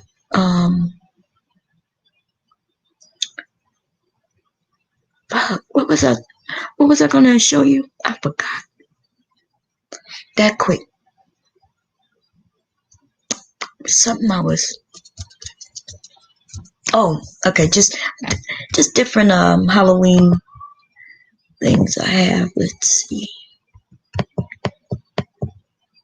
Download here.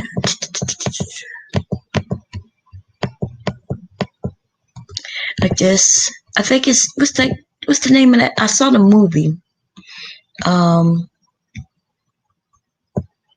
it was a good movie too. It's not Aliens, is it? No, he was.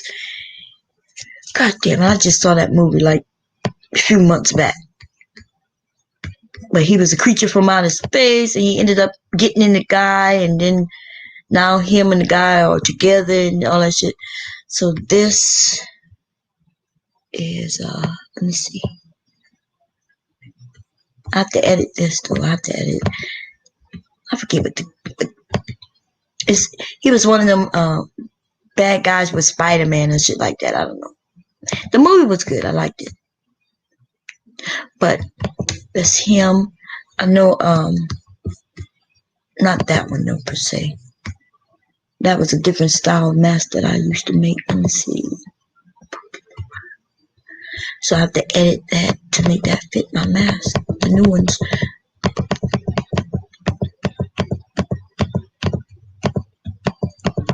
Oh, and the political mask. The Trump mask, the no Trump mask. Like the Trump mask are big masks, right? Whether people are for Trump or not for Trump. It's not so much that people are into, because I do have some like this one. This one say Biden, right? And it says Joe Biden at the bottom. So, but people like these type of masks where you either kicking like that shit is funny. I do have a Kamala and Joe Biden mask, but they not selling. But as long as I have something to do with Donald Trump on the mask, whether positive or negative, either for or against, yeah, people like those.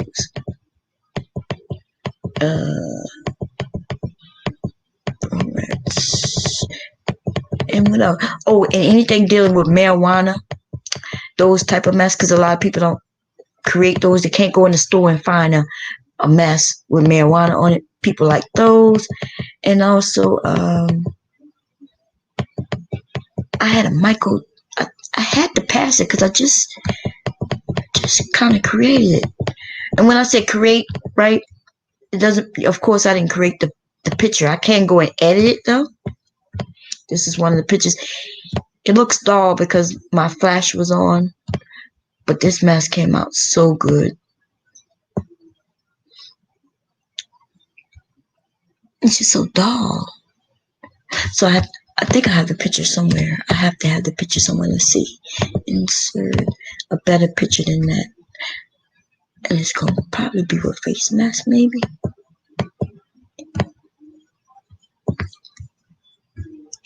Nope, it should be in downloads. But it should have been farther at the top because I just got it recently. I did edit it, didn't I? Maybe not.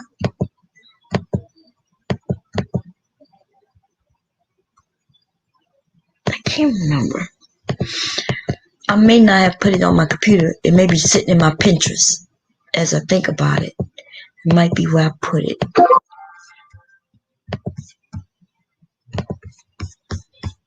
Boom, boom. Boom, boom.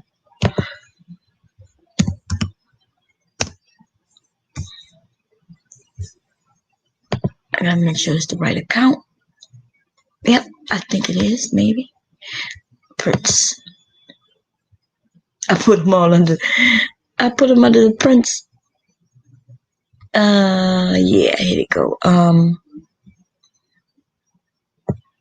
Trying to think. No, it was scarier than that.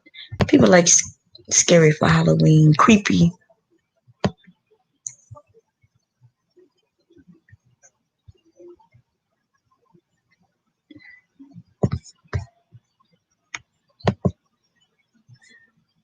And then these young people don't really know. They know Michael Jackson, but they don't know. You don't really know Michael Jackson. You know what I mean? They know Prince, but they don't really know Prince. If you don't know Off the Wall, then you don't really know Michael Jackson, because it was Off the Wall that made me love Michael Jackson. Even though he was out way before that as a kid, but him being a kid was more my parents' stage. By the time I was old enough to, Michael Jackson was a man. So Off the Wall is, and if you don't know, well, Prince, Prince ain't been making no shit that you really love in the last 20 years. Okay, that bullshit he put out, that jazz shit, that's not the Prince I know and love. I like the nasty, outrageous, and when it was Michael Jackson versus Prince, who did you like better? I was more the Prince, because I'm more the, I don't know, Michael Jackson, yes. I like both of them. But if I had to put them against one another, Prince is more my type. I'm not saying he's a better singer or anything. I think they both of them are great entertainers. And I think Prince fell off when his ass came out with that bullshit. And then he tried to come back though. Before he passed away, a lot of people didn't know that he put out a couple of albums. He put out an album that was like 2 albums, and you had to be a part of what that shit is that Jay-Z and them own in order to even listen to the shit. I wonder if it's on an Apple now though. Let me see. Apple Music. Let's see. That's not what it's called. What is?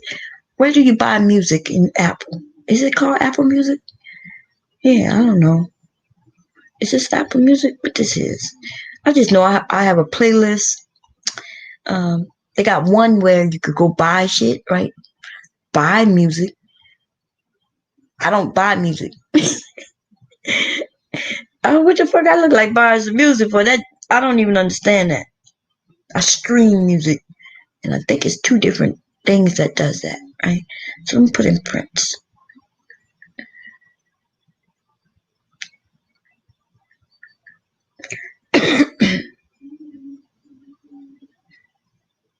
Let me see. I know I have a lot of music on here because I had every album until he came out with that jazz shit. I ain't got none of those. But every album I have it.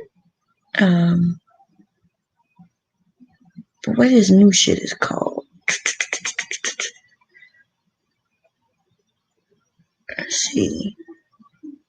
Because it wasn't on Apple Music. It was on, yeah, it's called Hit and Run. That's right. Phase 1 and Phase 2. That came out right before, came in 2015. but you had to be a part of that Jay-Z bullshit over there, which I was. They gave me, Sprint had given me like 3 months free or 6 months free or some shit like that. So I was a part of it for 6 months, but then I dropped that shit. The fuck I look like? I'm paying for that shit. I pay for Apple Music and that's it. I pay to stream it, but I don't pay for music. Like I'm not buying a song for $2.99. I don't even understand that shit at all. Uh, so let's see. I know they're gonna take my stream down because I'm about to play this fucking music, baby. They always do that to me, and I don't be giving a fuck.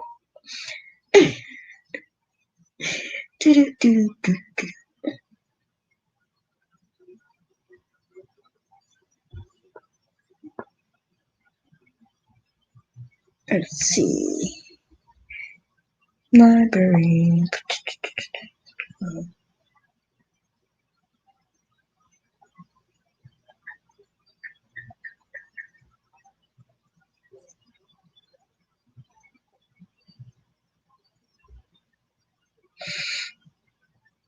I think it's a phase.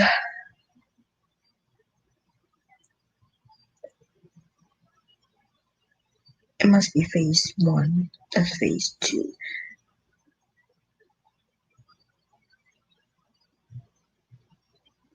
Damn, I did a video with one. Let me see. It looked like they don't even have that 2010. 2010. Damn, I never heard of this. They don't.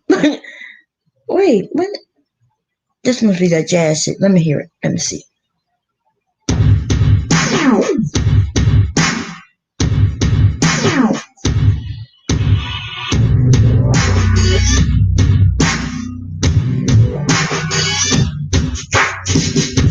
Damn, I ain't never seen none of this shit. Y'all see this shit? This can't be. This must be shit that they put out after he passed away. Cause I promise you, I never see this. There's an album. He got an album called The Truth.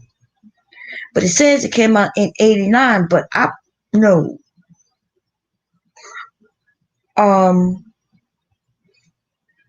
Let me see. Rainbow Children. What the hell is that?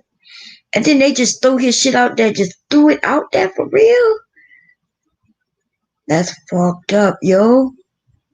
But I got a whole lot of Prince shit I'm gonna go through, and that's fucked up. They could have at least put out an album once a year and try to get it on the charts or something. These motherfuckers just sold. They must have just sold the whole catalog to somebody who just threw it out there. Cause I've never heard of none of this shit.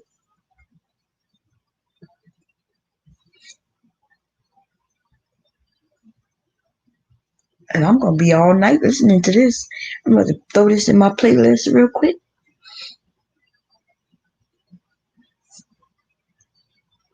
And then they say, it says it's an upcoming album. What that mean? I don't know. He got an upcoming, it's showing me right now, an upcoming album with, God damn, let me see, that's 9. Oh, and they're remastering a lot of shit too. So that's 9 plus 7 plus 13 plus 8 plus 18, like all these songs. So they're coming out with an album and it's gonna be called Sign of the Times, right? And let me see though, if there's anything I never heard. I don't even know what this shit is right here. Train, what's Train? Saying it's not available yet.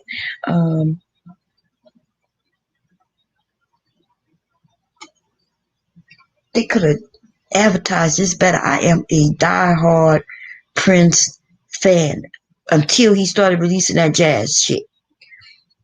After that, like, my husband went to a concert and he gave away the CD for free, but he told everybody that it was gonna be his last time doing those songs, right, darling? Like I'm a darling Nikki motherfucker. Me, that's my shit right there.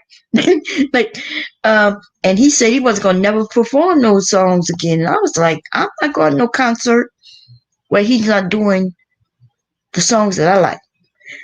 I'm not against jazz. My husband is a jazz fan. I'm not a jazz fan. I call that elevator music, and it's just not me. Me and my husband, we don't have a lot in common if we think about it. He likes jazz and he don't really listen to rap. I listen to rap. And when he do listen to rap, like used to listen to rap, he listened to rap that I did not listen to. Like our music styles is so completely different. What else is completely different? Like almost everything. My husband is the opposite of me. We are completely opposites. Okay? And only when we come together, in order to come together to make sweet music or whatever we're doing together, it comes out great. But yeah, we opposite spectrums of everything. Our belief systems used to be totally opposite. Kind of now, I'm gonna be honest. I think with Trump, we had no reason. We had no reason to be against each other. Like Trump has, Trump is that bridge that make people realize. Wait a minute, I should not be on the other side over there. I'm coming over there with you. That's. I know. I'm gonna be honest with you. I can't even tell you if anybody, unless you are okay with division, you are okay with people being nasty, you are okay with really dividing of the nation, destruction of the nation as it exists today. And I'm talking about like things like the constitutional rights, the laws, bylaws that are in place.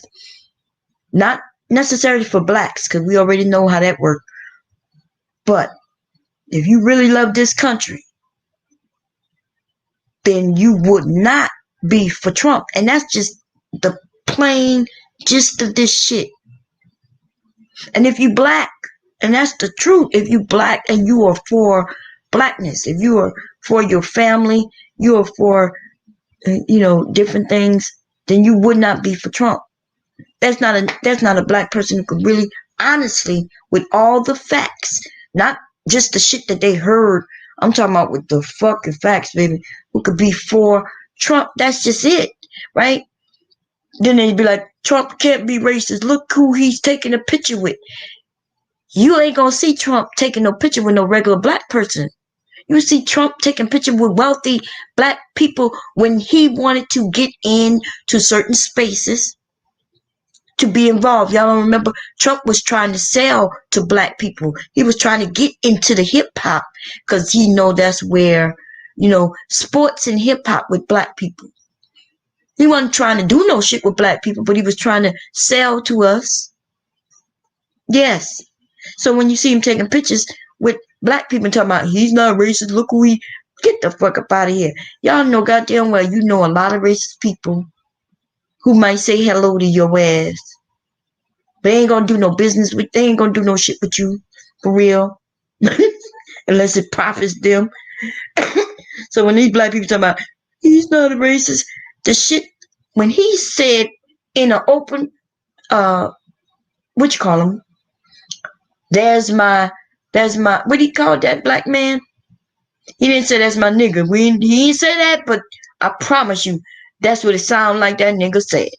Okay, he was like, "There's my black person. That's my Afro-American. That's my African-American. That's my African-American." Nobody has ever said that's my African-American. Y'all already know what usually come over. Usually be like, "That's my nigga. That's my nigga." And he was about to say, "That's my nigga." And he hurry up and that's my African-American. Come on, and then we got some black people talking, "Oh no, Bob, no." Even the dude who he called my African American has switched sides since then. In the last couple of years, recently, we got Republicans, real Republicans, who really value for real in the country, they switching. It's gonna be a lot more. I don't think it's gonna be a close race. I think there will be people who gonna vote based on them making money.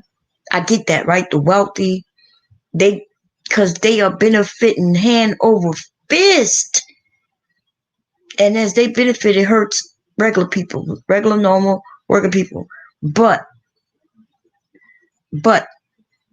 other than that, there's not gonna be none of you regular black people.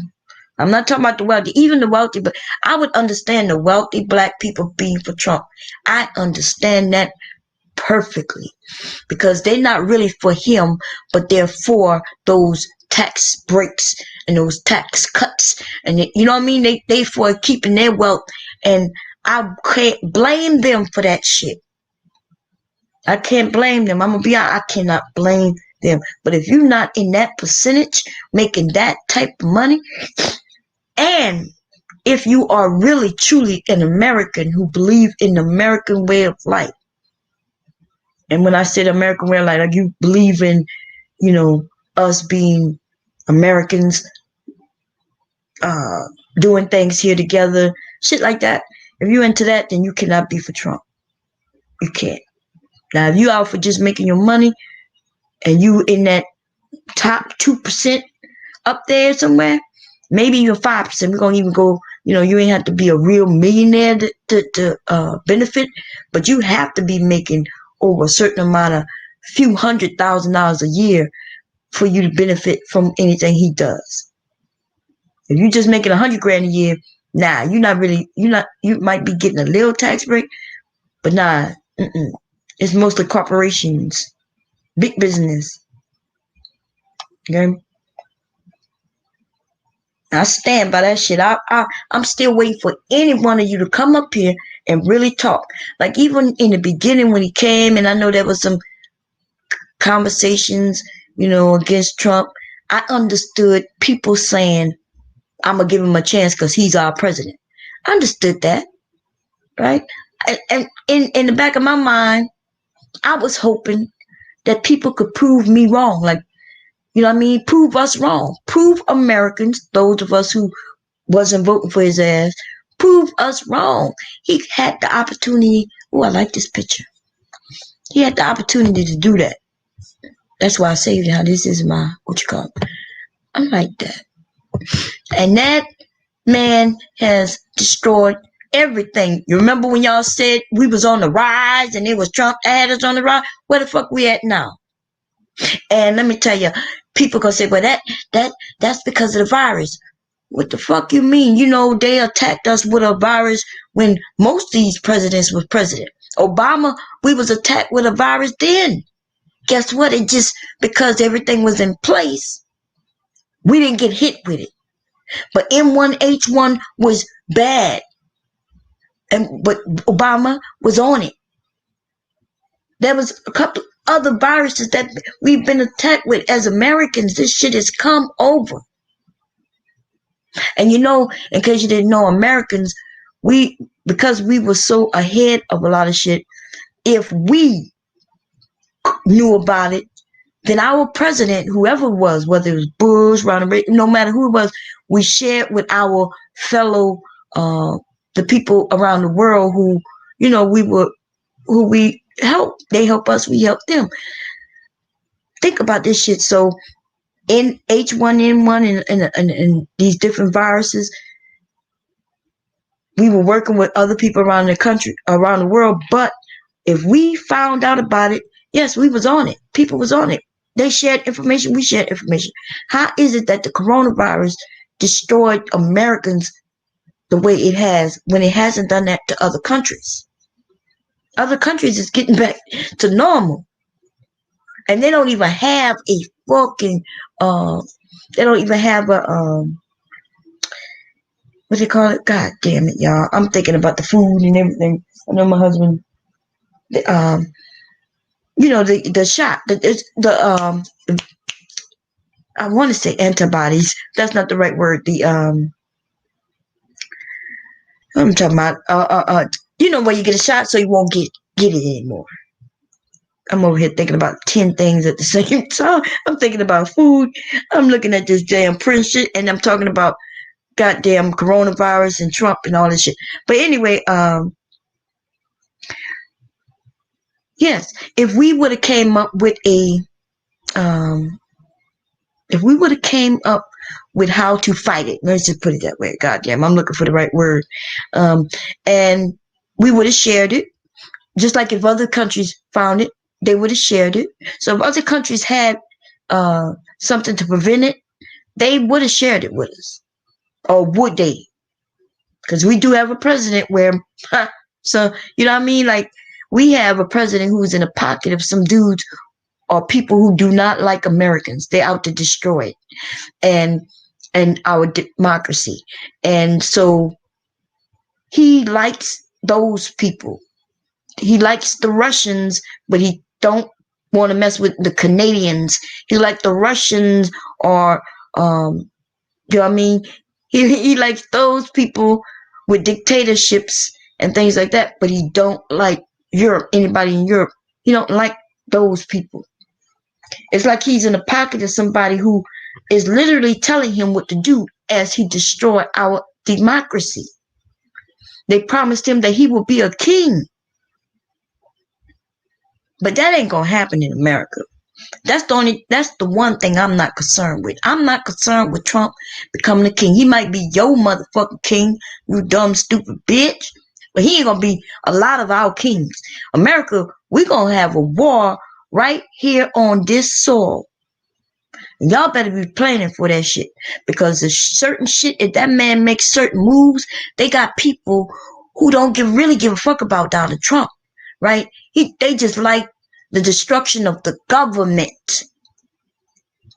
And listen, I'm not one to be like, I love the government as it stands.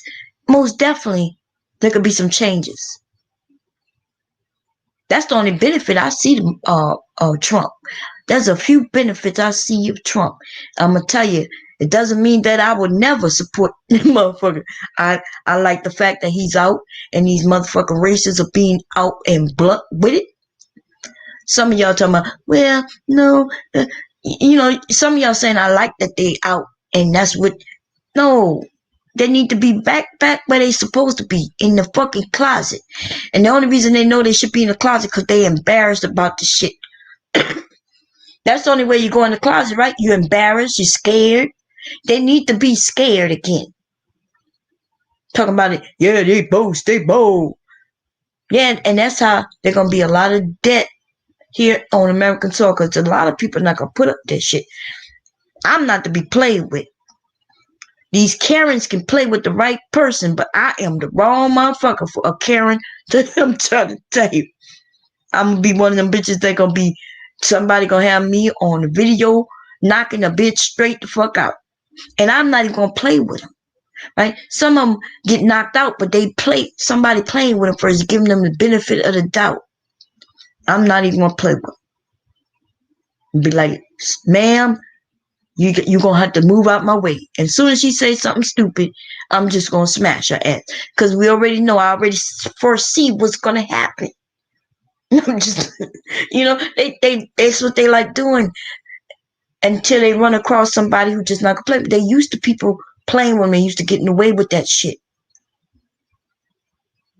And so we got some people saying, I don't like the cancel culture. I kind of do.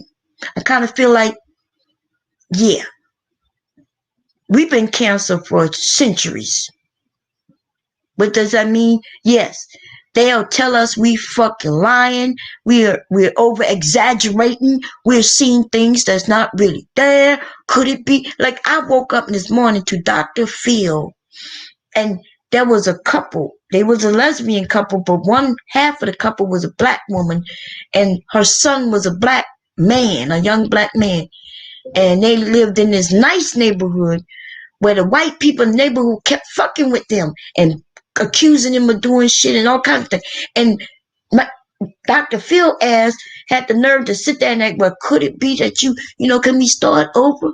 Like, instead of just acknowledging that these people are mistreating them and shit like that, it's like he played with them. But that's what they've been doing to us for years.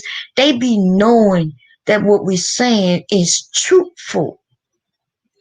And we've been telling them listen, people, we've been telling these people that these police officers and all this shit has been happening for years. We got TV shows that would make jokes about, we got comedians joking about this shit before I was born.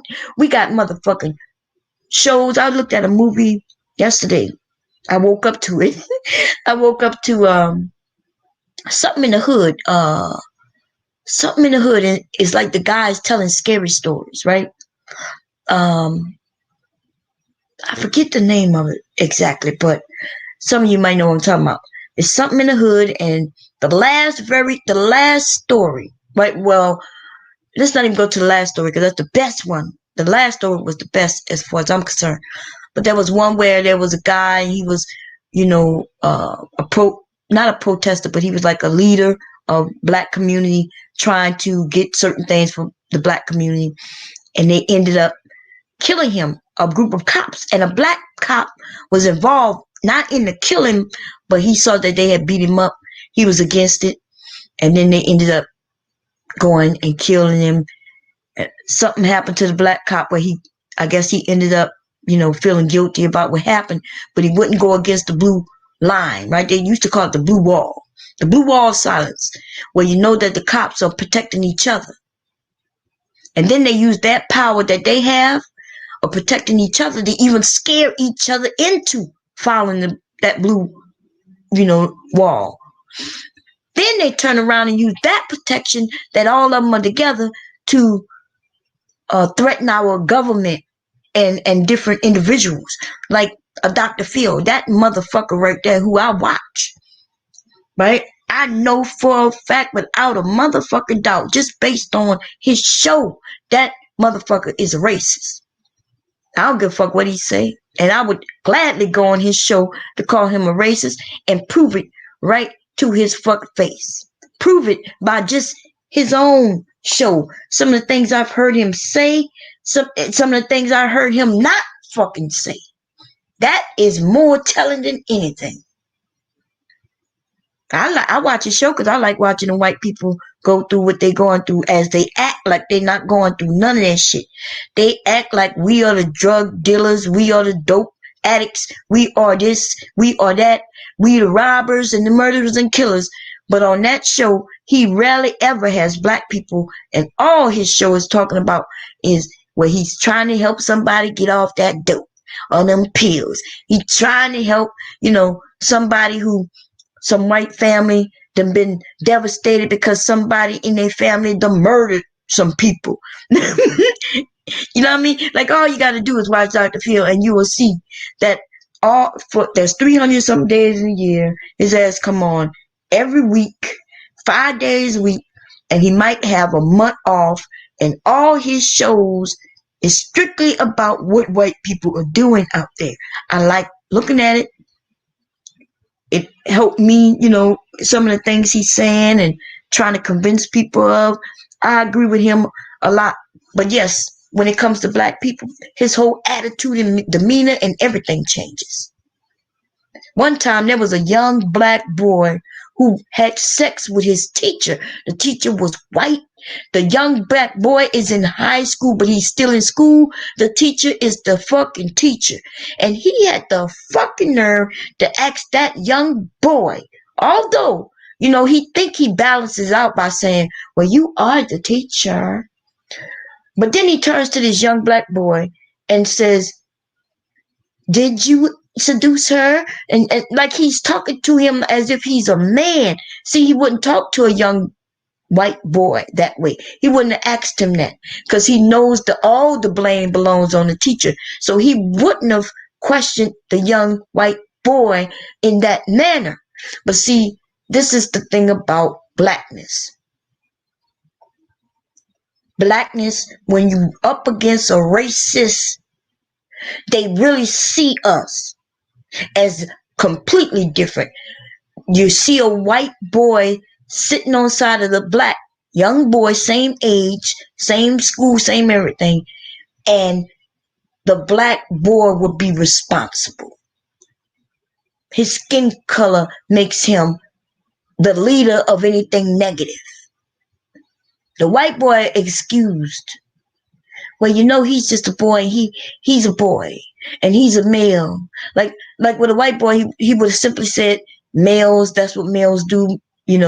Men in their minds, and when it comes to sex, and if it's offered to them, they're gonna take. Like those are the things he would have said to a white boy, and he has. But to that black young boy, he spoke to him like he was a grown man who has done something wrong, and that he should take partial uh, blame. That's how he spoke to him. You see, and so right then and there, I'm like, yeah, racist, racist. And then even when I remember he did. There's a lot of things going on right now in which he could speak about.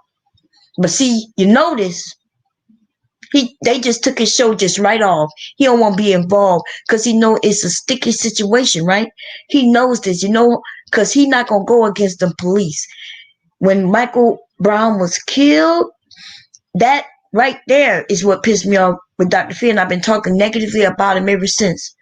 Michael Brown was killed. He had a show. You could tell he didn't really want to do it, but he did it because it was current events. It was something big in the nation going on. And oh my God, y'all, if y'all look at it, you see where he was like lost for words. I've never seen Dr. Phil lost for words before. But it's not that he was lost for words. He knew that if he said the wrong thing, baby, if somebody as big as Dr. Phil and Oprah, if they put their support where it probably need to be, especially in situations of Michael Brown and these young black men and women being killed, if they put their support there, they know they're going, like that would be big and huge. Somebody like Dr. Phil could absolutely change the mindset of a lot of people who already know that this shit is wrong. But somebody like him standing up to say it's wrong, that would be huge. But it also would be against what he feel like the police. And so he stood stern in the shit. Well, Michael Brown should have been murdered. But I stand with the police. And he's the one who brandished that bullshit about there's only a few bad apples. Motherfucker, any other time, that motherfucker would say one bad apple can spoil the bunch. I've heard him say it, but now when it comes to the police, though, it's just a few bad apples. But that's all you need is a few bad apples to spoil the whole fucking bunch. I ain't never hear him say that when it comes to this shit. Now, I think he's not on air right now is because that motherfucker don't know where he would stand. See, when he stood with Michael Brown, he didn't really stand with Michael Brown when they was talking about the police. Now, when they talking about Michael Brown, just him being young and being murdered, he allowed his mother to come on there, and he looked like he showed her some respect. But I promise you, we gotta hold these motherfuckers to put their foot to the fire. You either against this shit or you for this shit. And that's just what it is. You either gonna say that this shit is wrong or motherfucker, you gonna get there and start talking about, but he should have did this. Nigga, you don't even know what happened. You know how much we found out with the Michael Brown shit? They waited and held information up until everything that went through the courts. We found out that he never threatened or strong armed nobody. The bad thing about this shit is nobody doing videos about it. It's like it says it's not current events. There's not people making videos. Like if it was current, there were so many black people on against that young man talking about, yeah, he was a strong armed robber. Listen, I wouldn't even been following that story if it wasn't for niggas who was against this young black boy. That shit hurt me to my heart because that young black boy had just turned 18, like the week before. His birthday was right before he was murdered, baby. He's same age as my oldest. My oldest had just turned 18 in April. He was turning 18.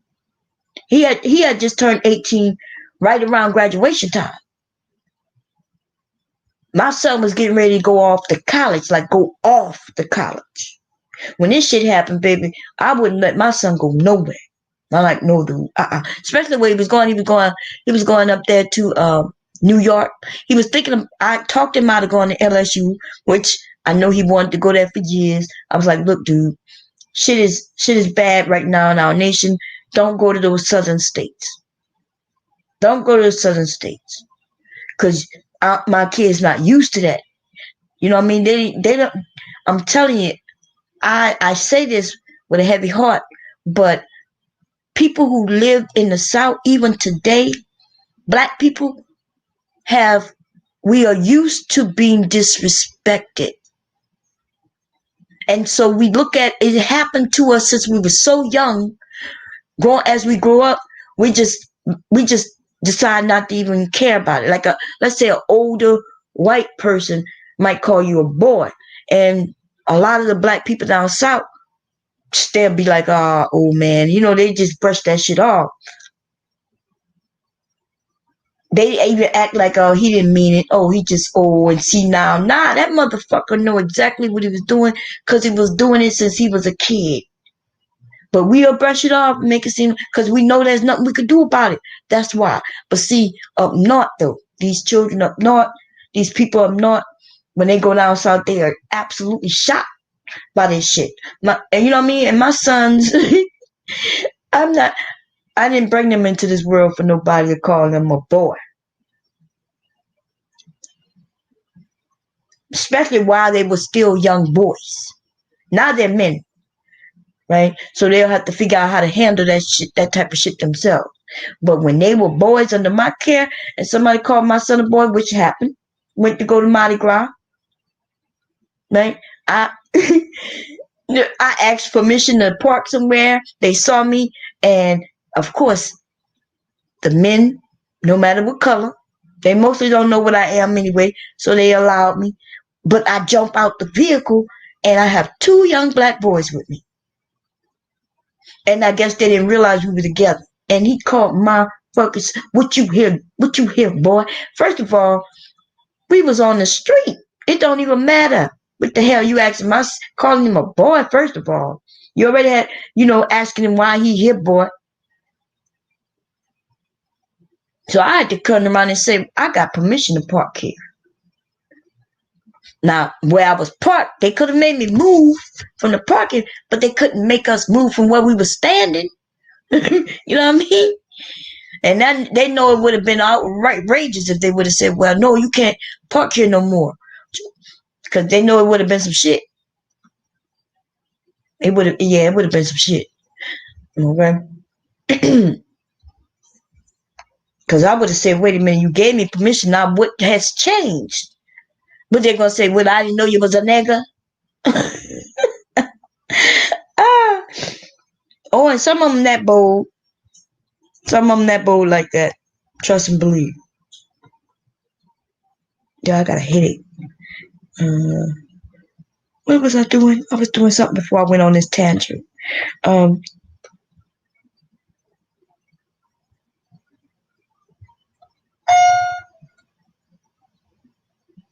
They got a whole app.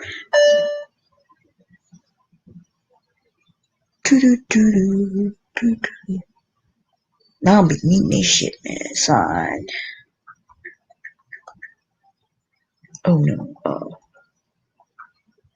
Damn, what's international?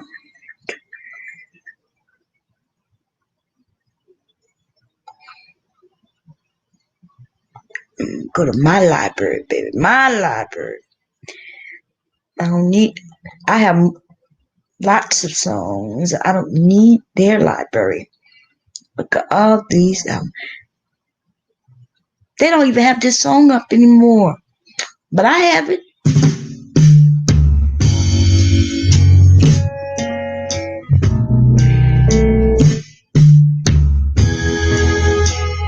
When she comes, hey, when she comes,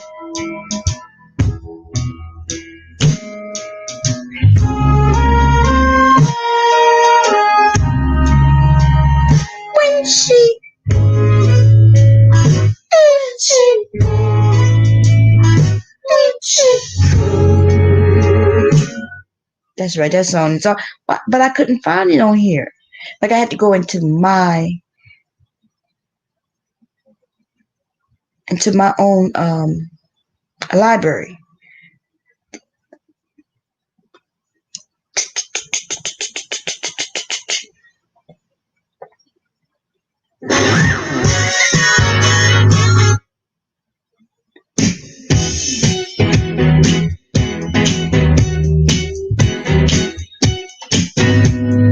I wanna be your lover. Man, this is my shit. That's why I'm so freaky, y'all. I gotta stop it.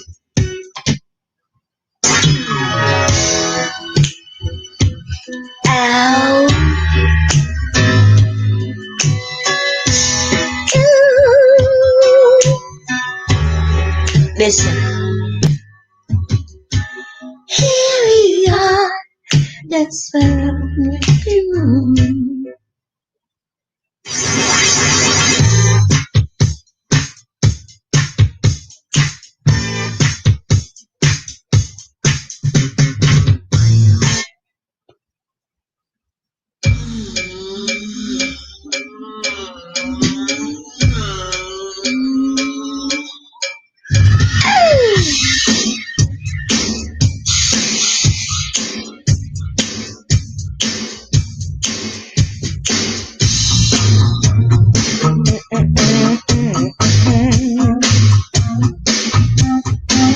This is it.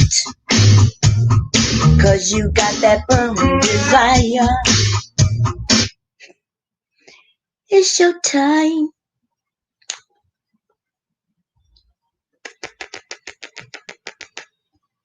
All this shit. I have, let me see how many albums I have of Prince. Okay, let me see. The first one I have, and this is my own shit, right? So I have Prince. It's self-entitled. It looks like the first one, 1979, baby. He has I Wanna Be Your Lover. That came out in 79. I remember being a young teenager, but when and my aunt had his album on her, like she had with her record players. Now these was albums, like legit fucking albums, and she had that shit right there. He had on no shirt, and it looked like he had his hairs out, like little hairs in his chest. I've not seen a man with hairs in his chest. I don't remember. My dad didn't have really hair. Yeah, my dad have hair in his chest? I don't know. My husband don't have hair in his chest. My kids don't have hair in their chest. I had a couple of uncles, but the first guy I seen with hair in their chest was Prince. Okay, and then so I'm looking at the album date. So that was in 79. Then I see the next album is, well, I see one in 78. I'm sorry. This is 78, Soft and Wet.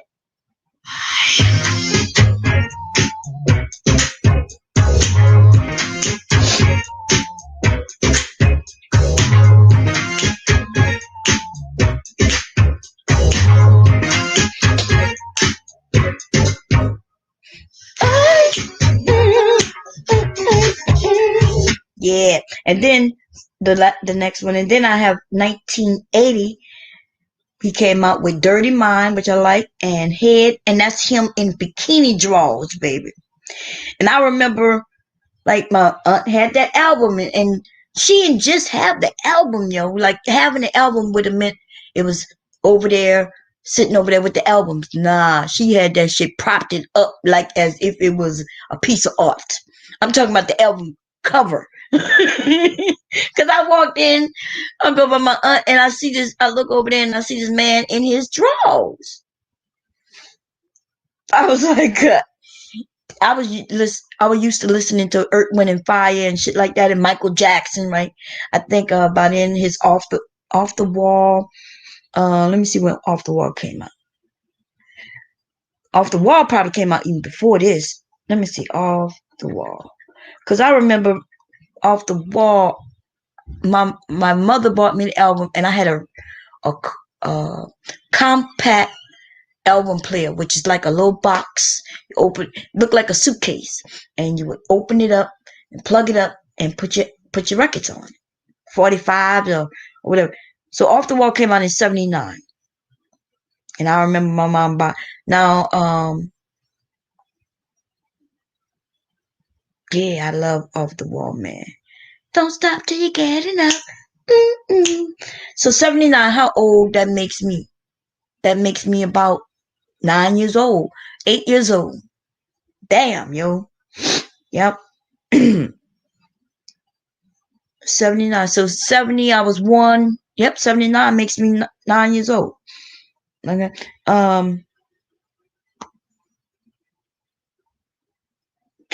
Let's see.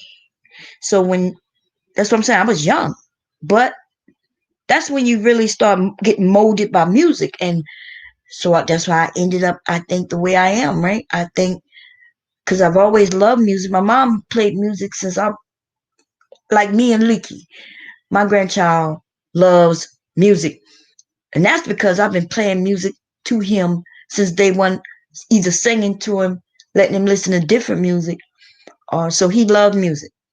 It don't matter if it's on a commercial or wherever, he will start bopping to the music. Again, that's just what it is. Is it purely my fault? Yes. My kids are like that too. Let's see. So in 80, that's when he was in them tight drawers and his tighty, he was in them bikini drawers. I never seen a man in no bikini drawers.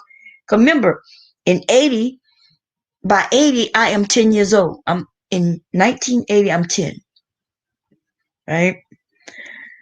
So my daddy didn't walk around in his drawers. And if I did see his drawers, I promise you they were never no bikini drawers.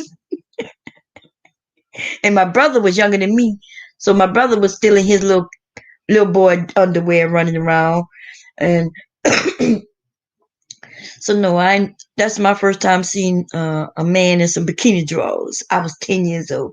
Then in 80, what came after 80? Let me look at 80. Um,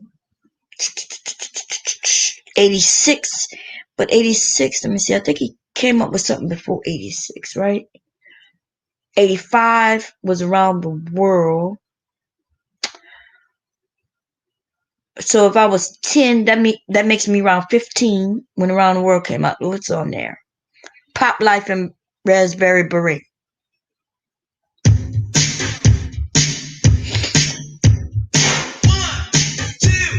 One, two, three.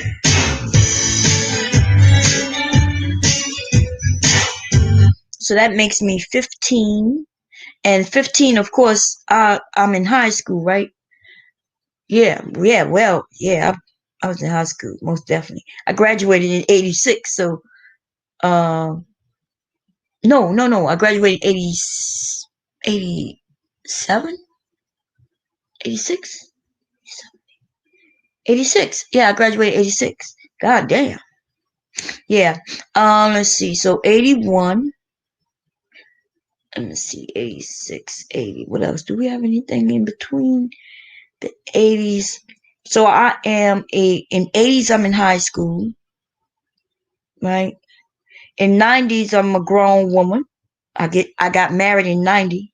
So Sign of the Times came out and Adore. I was already married. Purple Rain came out when I was a kid. 84. That means I was 84. I was 14, and I remember going to see the movie with a few friends. We went to the Dollar movie. Let's see. 93. I'm married. That's when he came out with hits. If I Was Your Girlfriend, right? Um, 93. I'm married. Sign of the Times. I didn't know.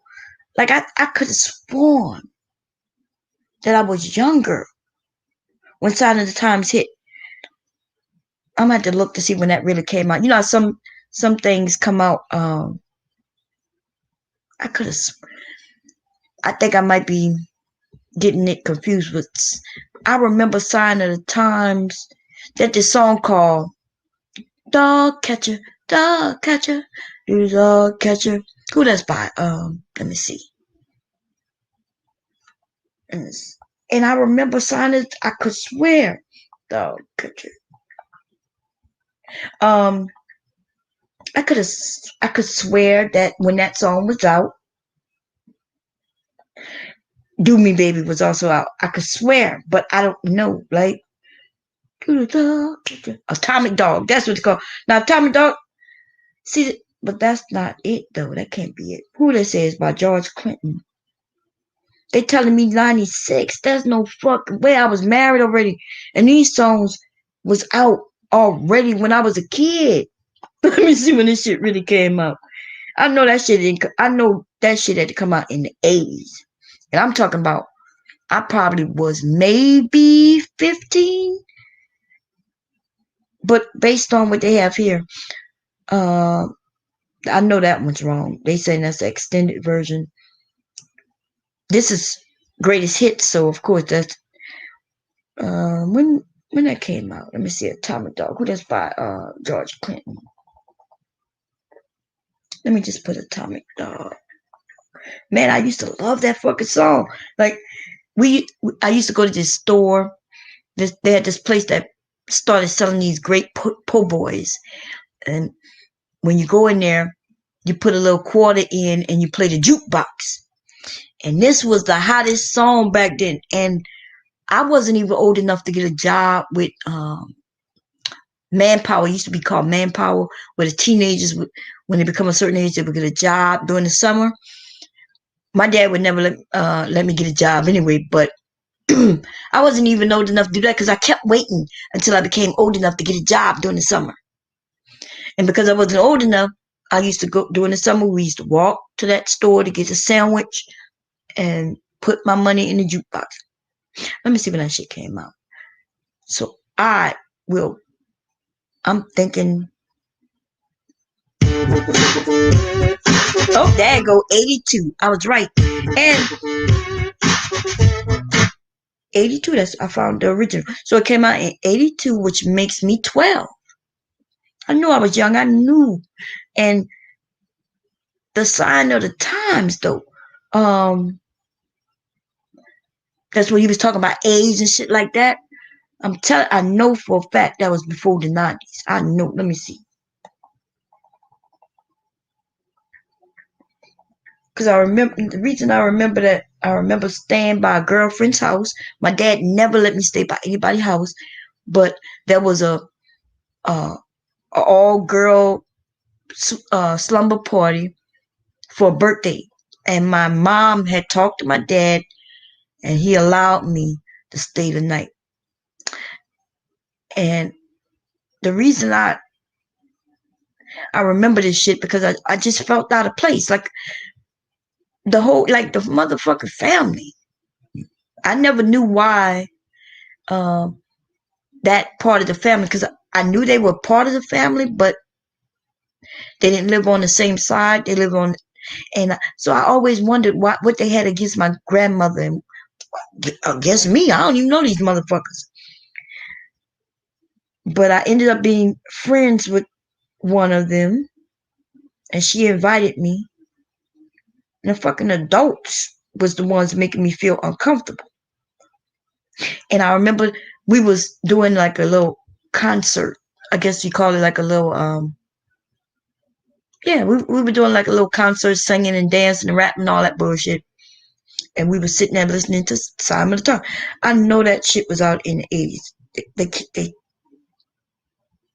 87. I found it. Okay. I knew it. I'm thinking even maybe had to be even sooner than that though. Cause 87 I was already graduated. I know I wasn't doing no fucking slumber parties as no grown ass fucking woman. Maybe I got the songs mixed up.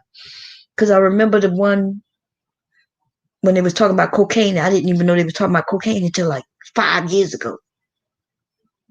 What's the name of it? White do you wanna ride the white pony? Like I love that fucking song. But I didn't know they was talking about drugs until 5 years ago. I'm over like 45 years old and realized a song that I used to listen to was talking about drugs. Cause I don't know anything about drugs. I legit I felt embarrassed. And then I'm supposed to know about drugs because I have children. I remember having a conversation with somebody, and I was like, nah. Um, I was like, nah. He asked me. She was like, you let him smoke. No, she told me he smoked weed. She wasn't talking about nobody in my family. It was a friend of ours. One of my friends, the girlfriend, and then we had a guy friend, and her and him started having sex together, which ain't none of my business. But he came to my house, and because I was repairing a computer for him, I remember this, and he asked me, can he smoke? And I was like, I looked at him, I'm like, smoke what? And he said, oh, it's just this, and he showed it to me. And I promise you, I said, oh shit, a cigar? I said, oh yeah, my grandfather used to smoke those. I said, but you can't smoke in the house, just smoke on the balcony. He's like, you sure? I said, yeah. So he went on my balcony and smoked. Okay, long story short, fast forward to me and her having a conversation, and she's telling me that he smokes. And I'm like, girl, all he smokes is cigars. She tells me no. I said, yeah. I said, that's all he smoked. And she tells me that's a blunt. And I'm like, a blunt? She said, yeah. I said, no, girl, that was a cigar. Now, mind you, I was grown, married, and had both my children when me and her had this discussion.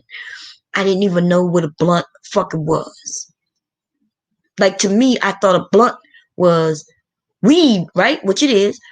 But I remember my dad smoking weed, and it would be with these white papers. He had this white papers, crumbled up this shit, put it in there, looked like a dried leaf or something. Put it in there and smoke it. This dude took out a big ass fucking cigar. I felt like an idiot when she told me that shit. And by the way, by then I'm like 30. Let me see, my sons were little. They were real little. Maybe like 3 and 1. Yeah, they were about 1 and 3 at the time. So they were really little. But I was thinking to myself, damn, I don't like I felt like a fool. Parents, we need to know about drugs, at least something about them, because you never know what your kids are doing. Now, I already know my son smoke every once in a while. I got one who smoked more than the other, but as long as they don't smoke it in my house. And I do have to talk to his dad, because I did see like a pipe looking thing. It was like a little pipe, like a little pipe with this little part, and it looked like maybe where you crush I guess that's where you crush your little weed at in it. I'm not sure, but I will be sure. I'm not sure now, but I will be sure, because if we find out he's doing anything besides marijuana, his ass is getting the fuck out of here. Okay? Not even so much because I don't want no drugs in my house, but because for his sake, I will put his ass on the street and let him fend for himself until he get his fucking life right. I will do that. Yes, I would. I would kick their ass straight the fuck up out of here. They're not gonna do no criminal activity and harm their futures while living under my roof. I would be like, look, if you want to do anything criminal that I know will hurt you in the long run, then you're gonna have to go do that on your own. Fly, little bird, fly. Just let me tell your asses. It'll hurt me, but I raise grown men like they men, right? They have all the tools, and I know they can make it. But yes, I will kick their ass up out of here. my husband, on the other hand, and I'm the one who babied them, I guess, to an extent. But the truth of the matter is, my husband that really, because I be like, look, you need to go talk to him. Put it in. I'm like, and I tell him whatever it is, and my husband act like it ain't nothing. To him, it probably nothing, but to me, something. And if I say it's something, then it's something. Okay, that's how I run. That's how I work in my house.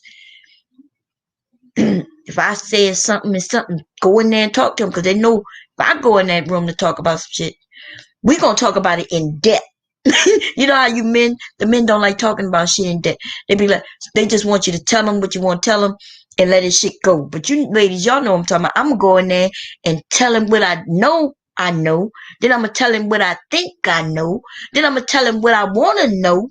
You know what I mean? Then we're going to talk about it. I want him to explain to me why you doing it, why you think it's necessary to do this, that, and the third. What you're going to do to straighten it out. How you going to fix it. How long you think it's going to take for you to fix it. You know what I mean? Like, we're going to talk. I want them, whoever, to understand that this is serious to me, and therefore it better be serious to them. I would break down with a drug test on their answers in a motherfucking heartbeat. I ain't even like, my husband in the medical field be like, babe, look, make sure we gonna give them a drug test. And we'll even warn them sometimes. Sometimes they might get sprung up with a drug test. My husband be like, well, they smoke marijuana. Why are you going to drug test them? He the one who is against them smoking marijuana. And I'm like, look, this country is fucked up right now. We got states saying it's okay. We got states that saying it's not okay. And so it's a conflict, right? Conflict on what is right and who's right and shit like that. So I'm like, look, we're not going to interfere, right? All we would do is watch, pay attention. Shit look like it's out of hand. We're gonna put the brakes on. My husband just want to be like, no, if they smoke, they can't live here. Now he was like that. And I was like, we can't do that. To me, that's wrong. Because certain states are saying this shit is okay. So we were taught that marijuana is bad. That's what we were taught, right? Marijuana is the gateway drug, and you start on marijuana, and you will end up on harder drugs, and yes, it's the gateway. You're gonna end up. This is your brain. This is your brain on drugs, like that bullshit. They beat that shit into us. But I used to watch people smoke, and I ain't never seen none of them doing no real bad shit. Most of the people who smoke, they was the most laid back motherfuckers. They go to work, they come home, and they might smoke. They ain't never get in no trouble. They was not that. Now, alcohol, on the other hand, I watch people drink alcohol and be fighting and shit, killing, murdering. That's the motherfucker. That's the drug right there. That's the dangerous drug. That's the one that changes your whole demeanor.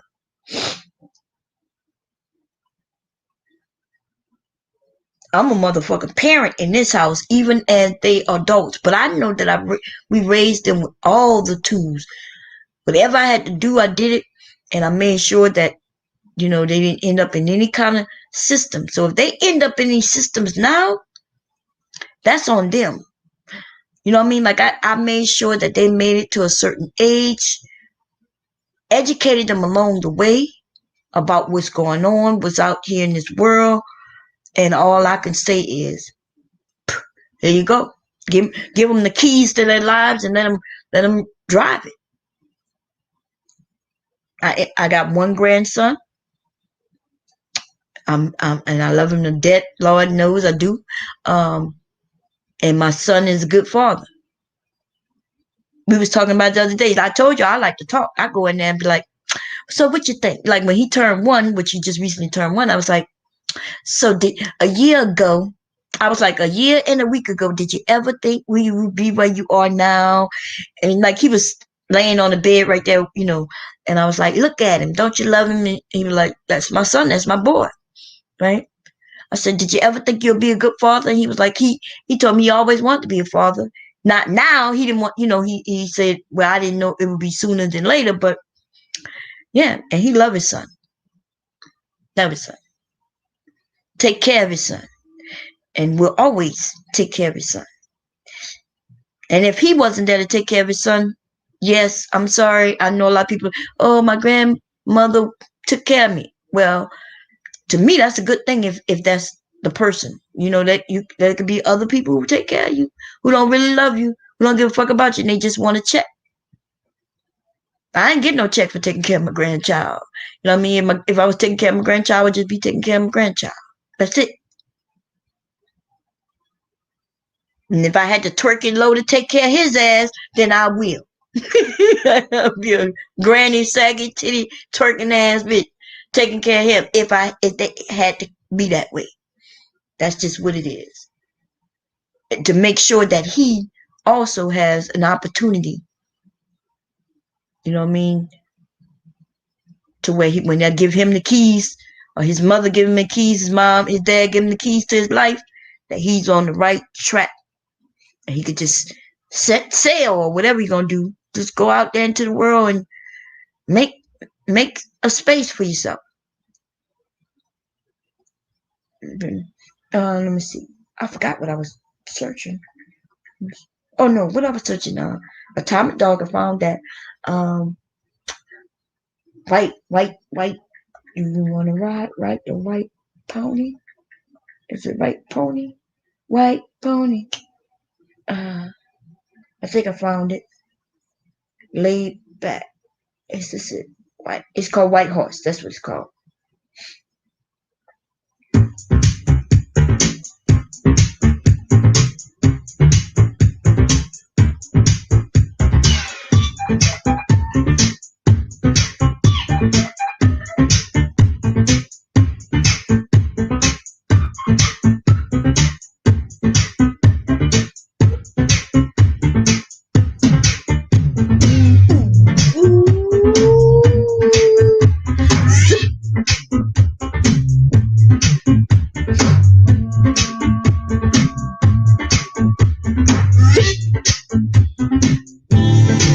If you wanna be rich, you gotta be a bitch. Rich, you bitch. That might be why I love that song. That's crazy. I think there were songs that I ended up loving, and I think it was because like it was just different, right? And I think that's what made me end up, even though this beat is kind of hot though. But you know, there was a song when I was a little girl, like I probably was all of 5, 6 years old. my dad would allow me to sing it, but you know, like it wasn't really allowed. I couldn't be in front of other adults singing it, so it went something Leroy Brown, baddest man in the whole damn town. Like the word damn, y'all. Oh my god. So let me see if it's called Brown something Leroy Brown, the baddest man in the whole damn town. And my dad, when I said damn, my dad and my mom looked back at me in the car. I remember, like certain things I remember because, like, I guess more of the reaction of the parents or something that scared you. You probably remember. Probably when you was really happy and excited, you'll probably remember those memories. But I remember that. Let me see. I remember the first time my parents were really proud of me because while we was driving to Kenner from New Orleans, we used to live in New Orleans. I was reading the you know those boards, what they call those boards where they advertise and shit. And as we were driving, I actually read a board out loud. One of those advertising board, what they call them, something signs. Forget what they call them signs, but anyway, I read it out loud, and my mom was like excited, and they were clapping and like, "Oh, good girl." I remember that. I don't know what the sign fucking said. I don't know what the sign said, but I remember it. Yeah, I had a great childhood, like especially when I was really young. I remember those, like when it was about your parents and making them happy and them being proud of you. By the time you're a teenager, though, you ain't even caring about what your parents think. Now it's about what strangers think. And then that's a whole nother bullshit right there. Let me see. I think it was called Leroy. Let me see what that song, Leroy Brown. And I know that if they had to be in the early 70s. Yeah, it's called Bad Leroy. Damn, that's a white man singing that song? Damn, I didn't even know that. Let me see.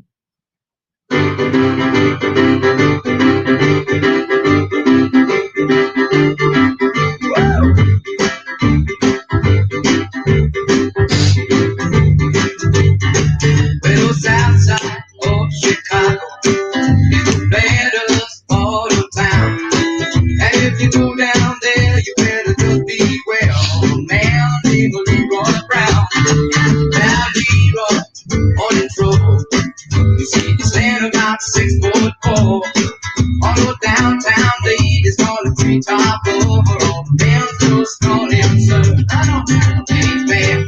Bad. Leroy Brown, the baddest man in the whole damn town. Better than old King Kong. Meaner than the junkyard dog. That's crazy, y'all.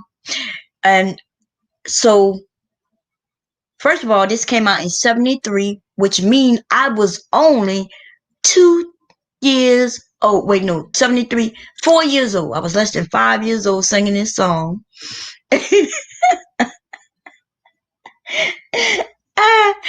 And also I think one of the reasons why I was like my best song, first of all, because of that word damn. Like to us on the radio, that is a cuss word. Back then, that was like almost unheard of. Like on the radio, right?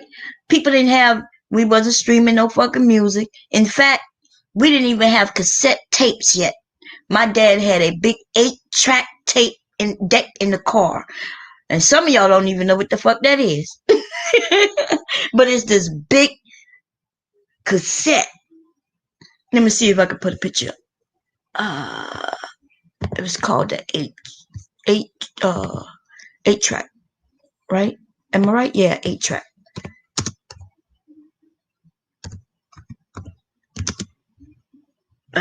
Tape. I wonder why they called it 8-track.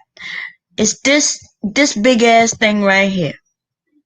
Let me see, where is that? This. It looked like a cartridge to a game, like back in the day with the Super Mario Brother, with that thing called Super Nintendo. That's what this shit looked like. This used to be what we played music on. And my dad had one in the vehicle, in the car. Here it go, right here. This thing right here. Look, it says solid state stereo, y'all. My dad had this damn here, almost the same exact thing. Absolutely, his was a little bigger. Let me see if I can find one that looked more like. Yeah, this one more, because he had knobs on each side.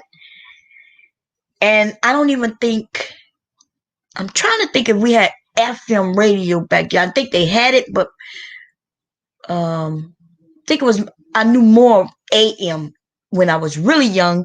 And then by the time I became a little older teenager, then I heard of FM. So I'm not sure. I was young, so let me see.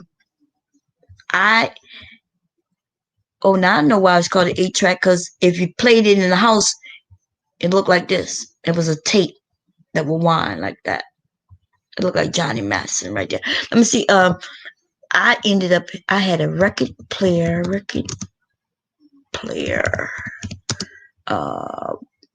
box. It was like a little box. Let me see. It was so cute too. No.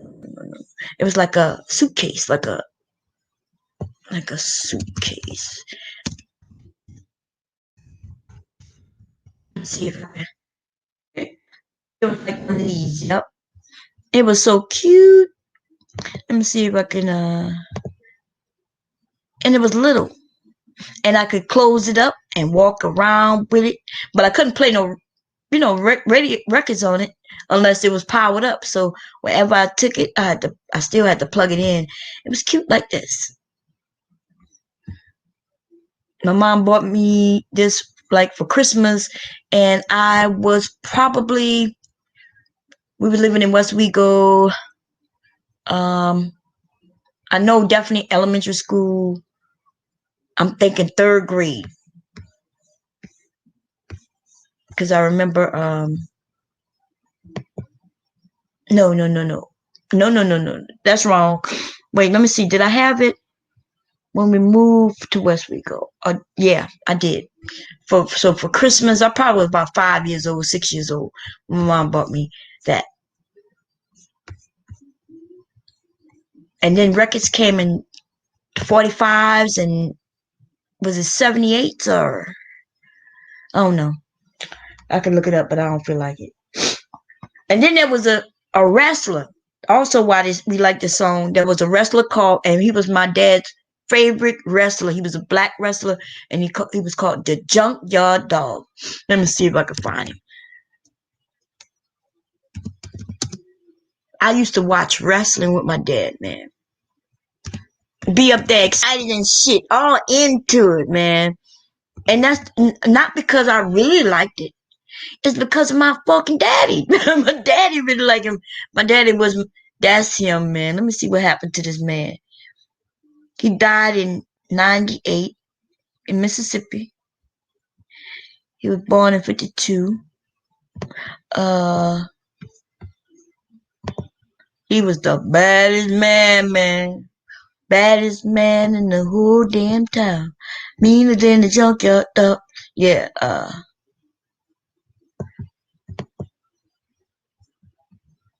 I used to watch him, man. But by the time I was a teenager, I wasn't watching wrestling no more. I actually stopped watching TV altogether when we moved to St. Charles Parish. I wasn't even watching TV no more. So we definitely, this looked more like the one I remember.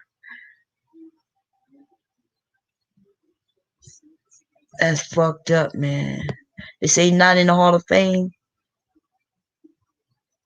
I don't even remember any other black wrestlers back then.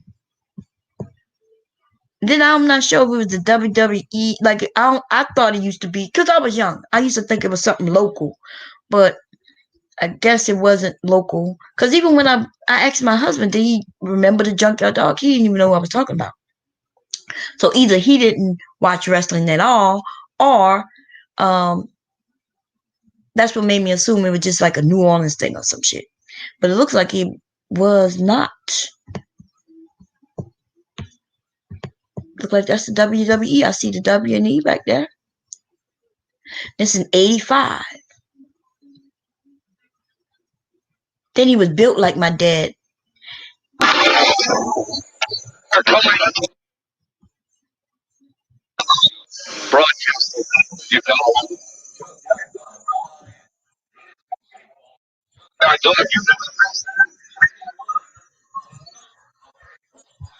He was built just like my dad. My dad was built just like this. All upper muscles, and just slender.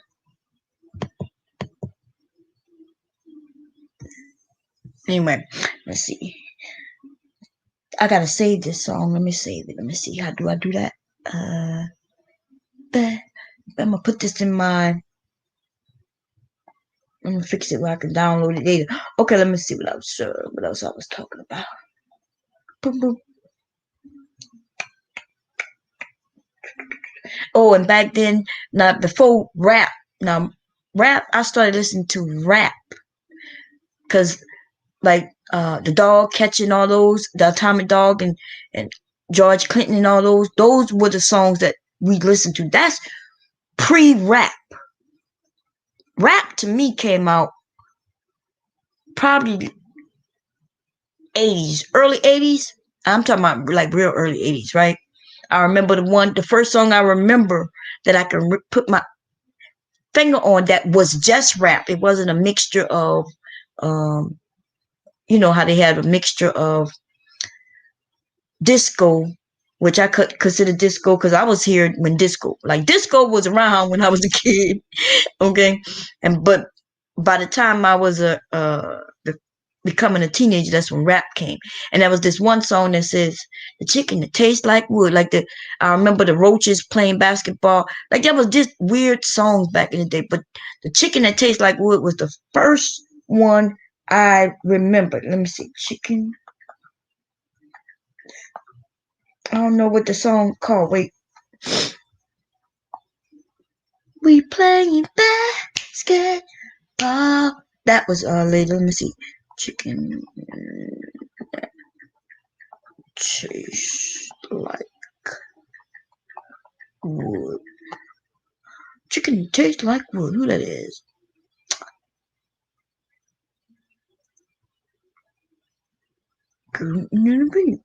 This look like it right here. Who is this? I don't think this is. What the? Oh, Sugar Hill Gang. That's who it is. Let me see what's the name of the song. This came out in 80. I was right. I knew it was early 80s.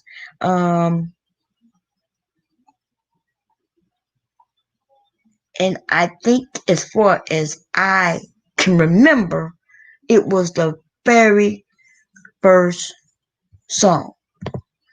Sugar Hill Gang. Let's see. Rap song that I can remember. Let me see. Oh.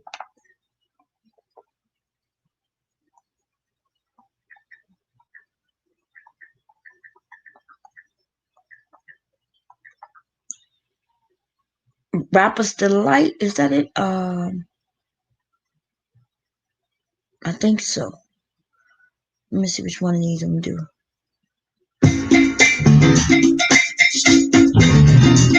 With a hip hop, a hippie, a hip hoppity, don't stop the rock. Let me see how I went. Let me see if I can remember right. I said a hip hop, a hippity hip hop, hoppity, don't stop the rock to the bam bam boogity, stomp the boogie to the boogity of the boogity bee. Now what you hear is not a test. I'm rapping to the beat. And it's me, the groove, and my friends. We're gonna try to move your feet. See, I am Wonder Mike, and I like to say hello to the black and the white, the red and the brown, the purple, yellow, and gold. Something about purple and yellow. I got a bang bang, a boogie to the boogity, up jump the boogity. I think it's something like that, right? Let me see.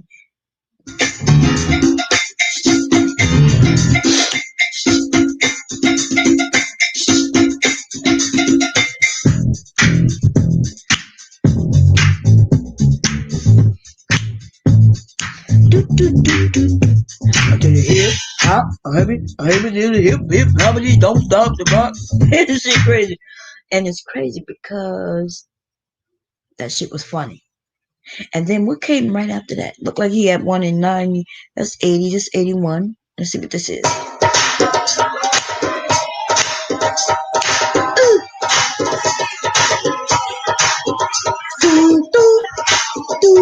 Y'all, it used to be crazy shit that they used to be saying. And so that's weird because today, the older people are saying that the music of today is weird.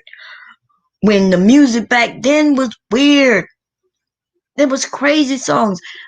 They would make a song about anything. We had lots of rappers just rapping about anything. We had the real serious rappers, which came out later. By the time, like, the real educated rappers who had something to say came out, I was a teenager for real. Like, I wasn't a young teenager, but I was a teenager. So they be talking about the 80s, mid 80s to the end of 80s. You know, mid 80s, I would say. Around 87, I would say. Okay. Prior to that, there was shit like, what's that dude who used to, he got caught messing with kids, I think, right? Or was he, I don't think he was caught messing with kids. I think he was just caught in like a adult theater, which I'm thinking he's a fucking adult. But he played them kids, one of them, the Pee Wee Herman. I think Pee Wee Herman got caught in an adult theater. Like, what the fuck? He is an adult. Let him do what the fuck. At least he wasn't in there with no kids. People stupid. But anyway, they used to have a song called the Pee Wee Herman. It was a rap song, but it used to be bad, baby. It was good. Okay. Back then they didn't say bad was good. The word good was good and the word bad was bad. But today the word bad is good. The word good, I don't know what the fuck. Let me see. It's called Pee Wee Herman. Then they made a dance called the Pee Wee Herman too.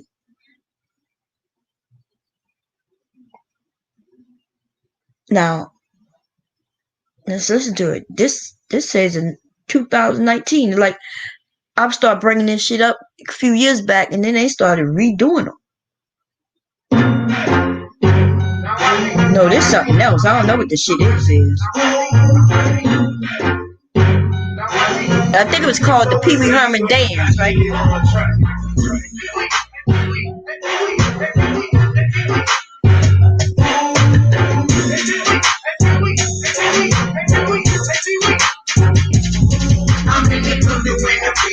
don't know what the fuck that is. Okay, but listen, these motherfuckers taking good songs. It was called the Pee Wee Dance, maybe the Pee Wee Dance, maybe Pee Wee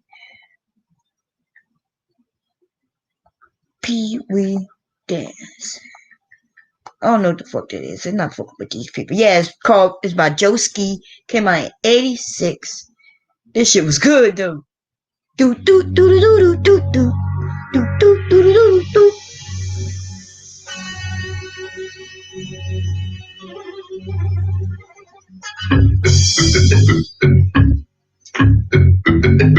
That's like them video games back in the day. That's why we all like that.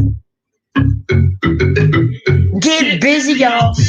Hey, I'ma do it. Hey, what? Check it out, the party people, cause the party is burning. For a new dance that we know you've been yearning. People concerning a brand new dance called the Pee Wee Herman. Just move your head into the front. Say, huh? What? And they had a dance too, y'all. That shit was crazy. Let me see. Pee Wee Herman dance. Nah, I'm not gonna show that shit. Fuck it. I used to love this song. We used to be dancing to this shit for real. 86. They had a lot of crazy songs like this, just fun songs. So these people, when they talk about the music today is whack and they ain't got nothing to say, there have always been popular songs that really had nothing to say. It wasn't even about what they sang. It's about just being young, free, and the beat, you know what I mean? And getting people out of their seats and on the dance floor. And that's what it's always been that way with dance and music.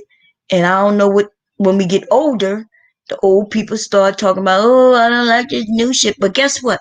My grandmother told me the same exact thing when I was listening to to rap, period.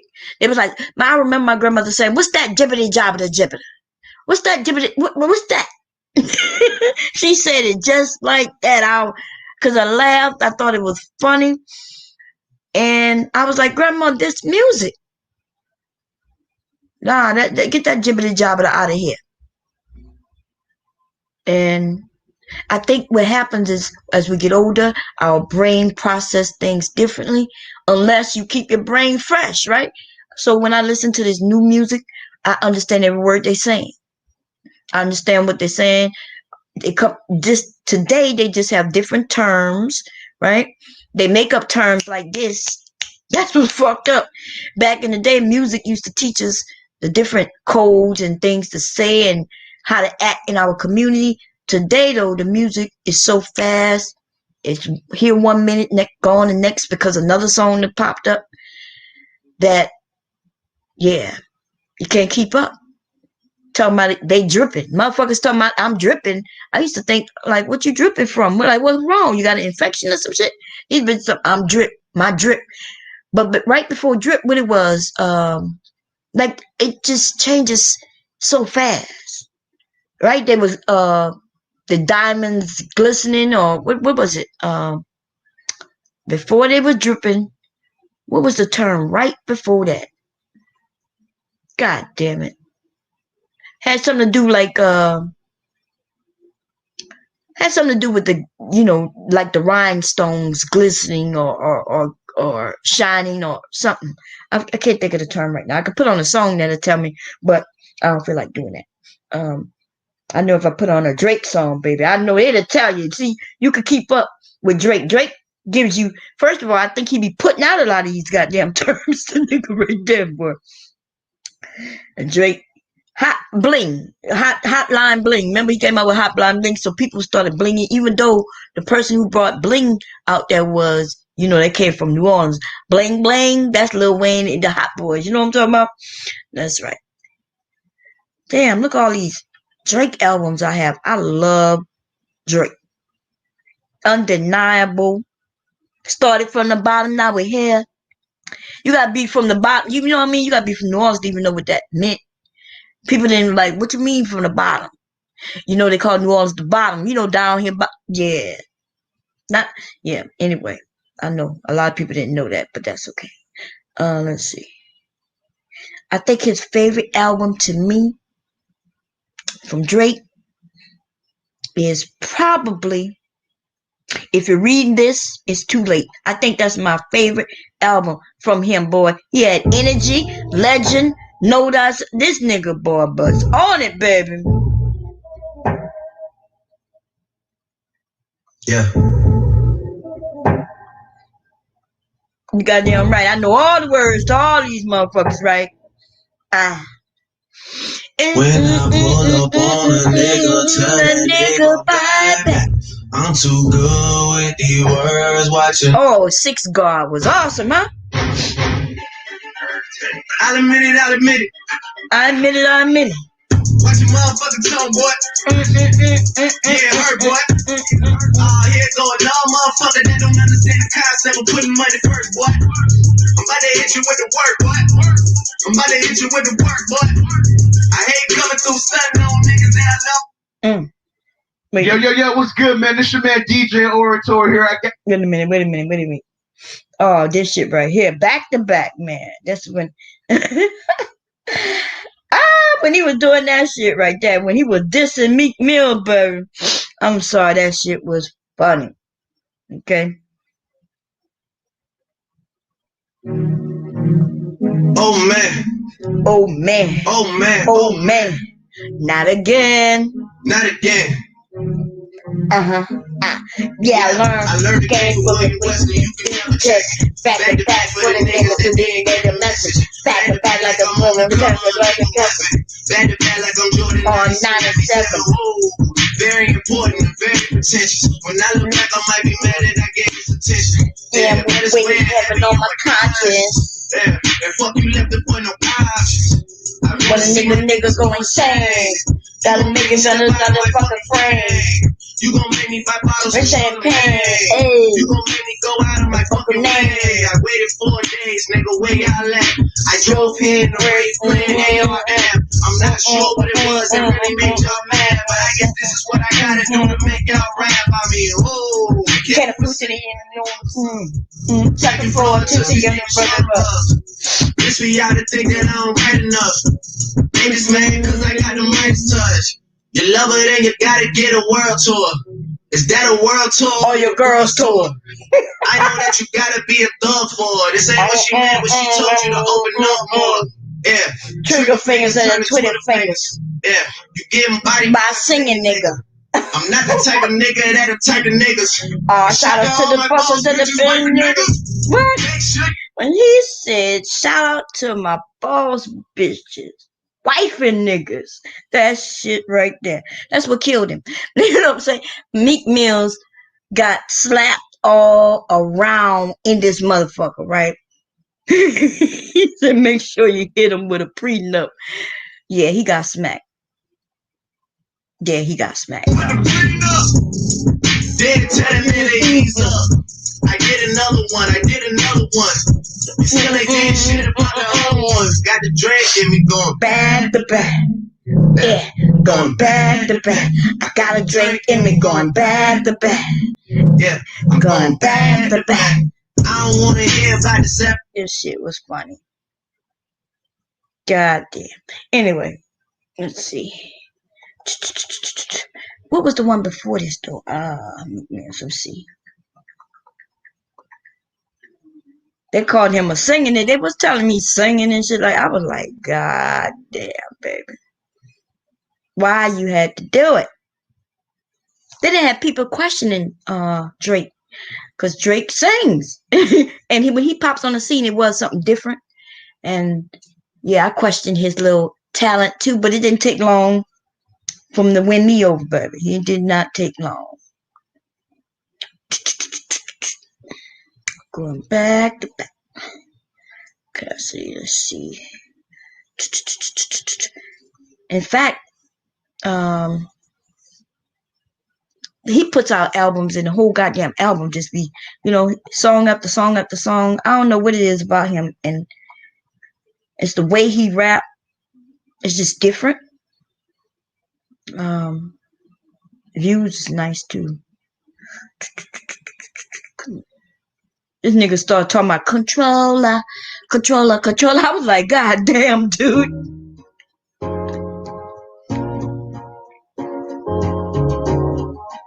Controller. Then this nigga came out with Hotline Bling. Couldn't sing, couldn't dance worth shit.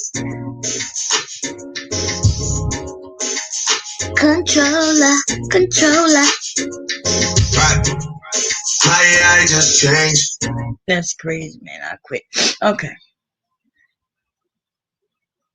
So my best favorite rappers would always be, I don't know,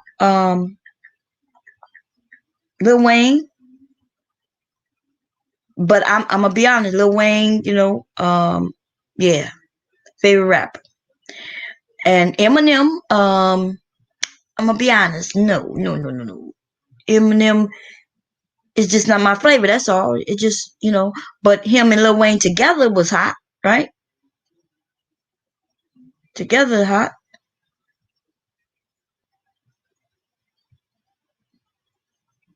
I think Lil Wayne just yeah. If you stop talking about pussy, no, but nobody say, when y'all mad at Carly B because she's talking about her wet pussy. I'm not mad at that. I'm mad that the bitch didn't change up on her style. I'm mad that she didn't get better. That's all I'm mad at. And she shouldn't have had Megan Thee Stallion on that album showing her out like that. Right? Megan's supposed to be new. She's supposed to be old. She's supposed to be like the one in charge and in control on that song. And she just kept talking about the pussy. And it's okay to talk about pussy. Lil Wayne, that's all Lil Wayne talk about. That's all. Weed, motherfucker pussy. That's all Lil Wayne talk about. Now, his Carter 3, to me, that's his favorite album. And he talked about a lot of things. He was real serious. When he did his Carter's albums, what'd you say? When he do his Carter albums, somebody sent me a virus. Anyway, anything but the Carters, they were like real legit and from songs.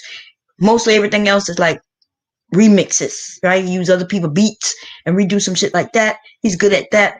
But Carter 3, I don't think he hadn't come out with an album better than that. I think he said his Carter 6 was supposed to be something. Did he even release the? Remember they was holding it up on him or some shit? Let me see. I can't remember. I know Carter 5, right? Carter 5 was okay. But I didn't get no messages in none of those. Let me see. Let me look at it. Oh boy. Yeah, here's some good Mona Lisa I like. Here's some good songs, dance songs and shit like that. But Carter 3 though, baby, is messages, is black, it's just empowering. Carter 3. If I'm correct, I think it's 3, right? Let me be sure, because I might be wrong. Yeah, Carter 3, baby. This shit right here. This whole fucking album. Whole entire album. 3 Pleats is on. Mr. Carter. A Millie is that dance in the club song. But Get Money is also in the club dance song. But let me tell you, Tie My Hands. Oh my God. Mr. Officer was kind of cool and smooth for the ladies. Let the Beat Build. That's kind of hot. I like that beat and that shit was hot. Shoot Me Down Lollipop was kind of cool in the club. I noticed that people tend to like the club songs. I get it. But don't get it. This shit right here.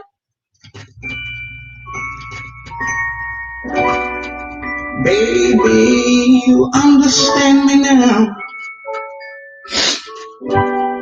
Sometimes you see me up there. This shit is fire, man. I'm trying to tell you. Don't you know no one alive can always be an angel? When everything goes wrong, you see somewhere. But I'm just a soul whose intentions are good. Oh Lord, please don't make me be misunderstood. It gotta be explained. You don't understand me, so let me explain. Stood in the heat, the flame, the snow. Please slow down. Hurricane, the wind blow, my dress swing. Yeah, hair like boom, like Wayne. Dropping ashes in the Bible. I shake them out and I fall on the rifle. Scary Hail Mary, no fairy. All real, very extraordinary. Perry Mason facing, the barrel is the tattle. My God is my judge. No gown, no gavel, no hound or rabble. Now to battle. Now or never. In the F, fucking fantastic. Fuck if you agree. I'm right, but I don't give a fuck if you just see me. This shit is awesome, man. Oh Lord, please don't let me be misunderstood. Was understanding gotta be explained. So for those who don't understand, meet the Wayne. They get must play. Now it's Young Money, baby. Here's the change. My mama said, fuck it. And we the same. Say hello, motherfucker. You got a shit change. It ain't funny how people change like Easter Sunday. You know, church fit this outfit. Bright pinky green chest and the loud sleep. Bright pinky rings, but that ain't about this. What about, bitch? And she don't crank emotion of passion. But I work hard on my sleeve like a new fashion. If you ask, if you didn't answer, it's probably aware. Like I'm a damn tarantula. I know that you don't understand because you don't thought we Weezy, but Weezy is Wayne. Then when that nigga said that, he said because you thought Lil Wayne was Weezy, but Weezy is Wayne. That's deep. Like, this man is deep. If I understand the people who don't like him, it's because you just don't understand that wordplay. That's all it is. That's the only reason anybody don't like Lil Wayne is because you either just really just jealous of him, like you just don't like him for no reason. And when I say like him, I'm talking about his music, right? I don't, you know what I mean? I don't give a fuck. He don't give a fuck if you like him or not. His music. If you are a artist, if you love music, if you love hip hop, if you love rap, motherfucker, you cannot deny this man here. There is no way. The only people who do not like him, that's out of jealousy, or you just don't understand rap. This whole fucking song had meaning, right? And it's word play. And that's what rap is, right? You play on the word. And let's fast forward that today though, right? That's what these kids are doing. But they're doing it a little different. They absolutely making up words. But the first person I saw do that shit confused me when she came on the scene. Missy Elliott, when she first came on the scene, I was like, what the fuck is this? She threw me for a whole fucking loop. Missy Elliott. And why? And I could play the songs, right? She makes up fucking words. Like it wouldn't be the word, but she'll just twist it up just a little bit where it sounds like what she wanted to sound like. And so that's what these young people are doing today. They just taking it even fucking further, right? And like, I don't know, it just, but Lil Wayne, there is no denying. I could tell you what everything he said in here meant. Scary Hail Mary, no tail fairy, right? Instead of saying no fairy tales, he's saying, he just mix it up, he switch it up. Scary Hail Mary, we all know what scary mean. We all know what Hail Mary mean. No tail fairy, all real, very extraordinary. Perry Mason facing the barrel if he tattle, right? That mean if you snitching. And like if you end up facing Perry Mason and you tell, bitch, you know what I mean, you gonna face the barrel. That's what it just said. He said Perry Mason facing the barrel if you tattle. My God is my he says my God is my judge, no gown or gavel. no hound or rebel. He's saying that the only person who's gonna judge him is God. Nobody and no judge with no gown and no gavel. Then he says a hound, a rebel. He's saying that he's a rebel, right? Down to battle. He's saying he's down to battle. Now or never or whatever. And the F for fucking fantastic. Fuck if you agree. I'm bright, but I don't give a fuck if you see me. You listen, if you don't understand what that means, I don't even know. Like, leave rap alone. You know what I'm saying? I'm just the soul whose intentions are good. Oh Lord, please don't let me be misunderstood. Right? And then he goes on to say, for those who understand, meet the Wayne. Right? His name is the Wayne, right? Lil Wayne. So he called himself what the Wayne. So he said, for those who understand, meet the Wayne. For 8.5 months I gave Mesita pain. And he's talking about his mother, whose name is Mesita. Right? Now is young money, baby. Keep the change. Right? That's right. So he's part of Young Money, making that money. So he's like, keep the change. Your mama said, fuck them, and we the same. And then he said, your mama said, fuck them, and he said, he the same. He like, we the same. Fuck them. So hello, motherfucker. You got some sheets to change. And ain't it funny how people change like Easter Sunday? You go to church with an outfit, bright pink and green chest, like house lit, right? Like he's saying the same thing most of us say. Motherfuckers don't go to church all year until Easter Sunday. And then when you go to Easter Sunday, right, you're all pimped out and shit.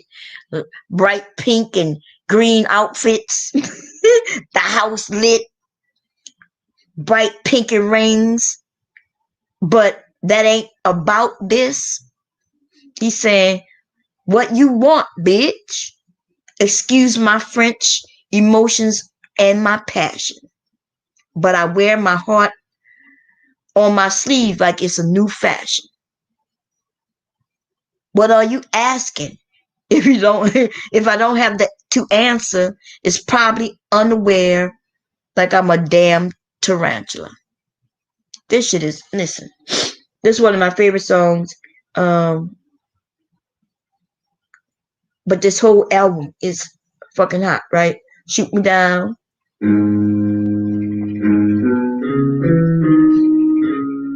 Open up your hearts, people. Page 1, Chapter 1, verse motherfucking 1. I'm drinking hot tea, bitch. Feel me? I'm drinking hot tea, bitch. Feel me? Yeah, you feel me.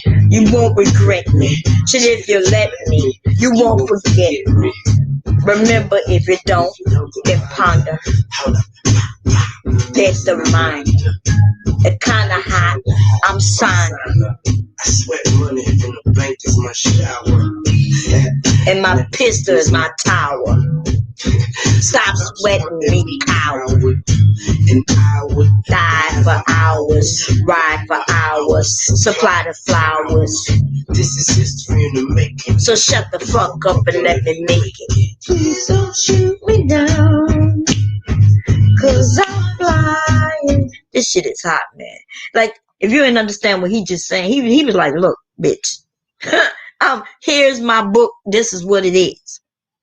Okay. He's like, let me see, where am I gonna start at? I'm gonna start right.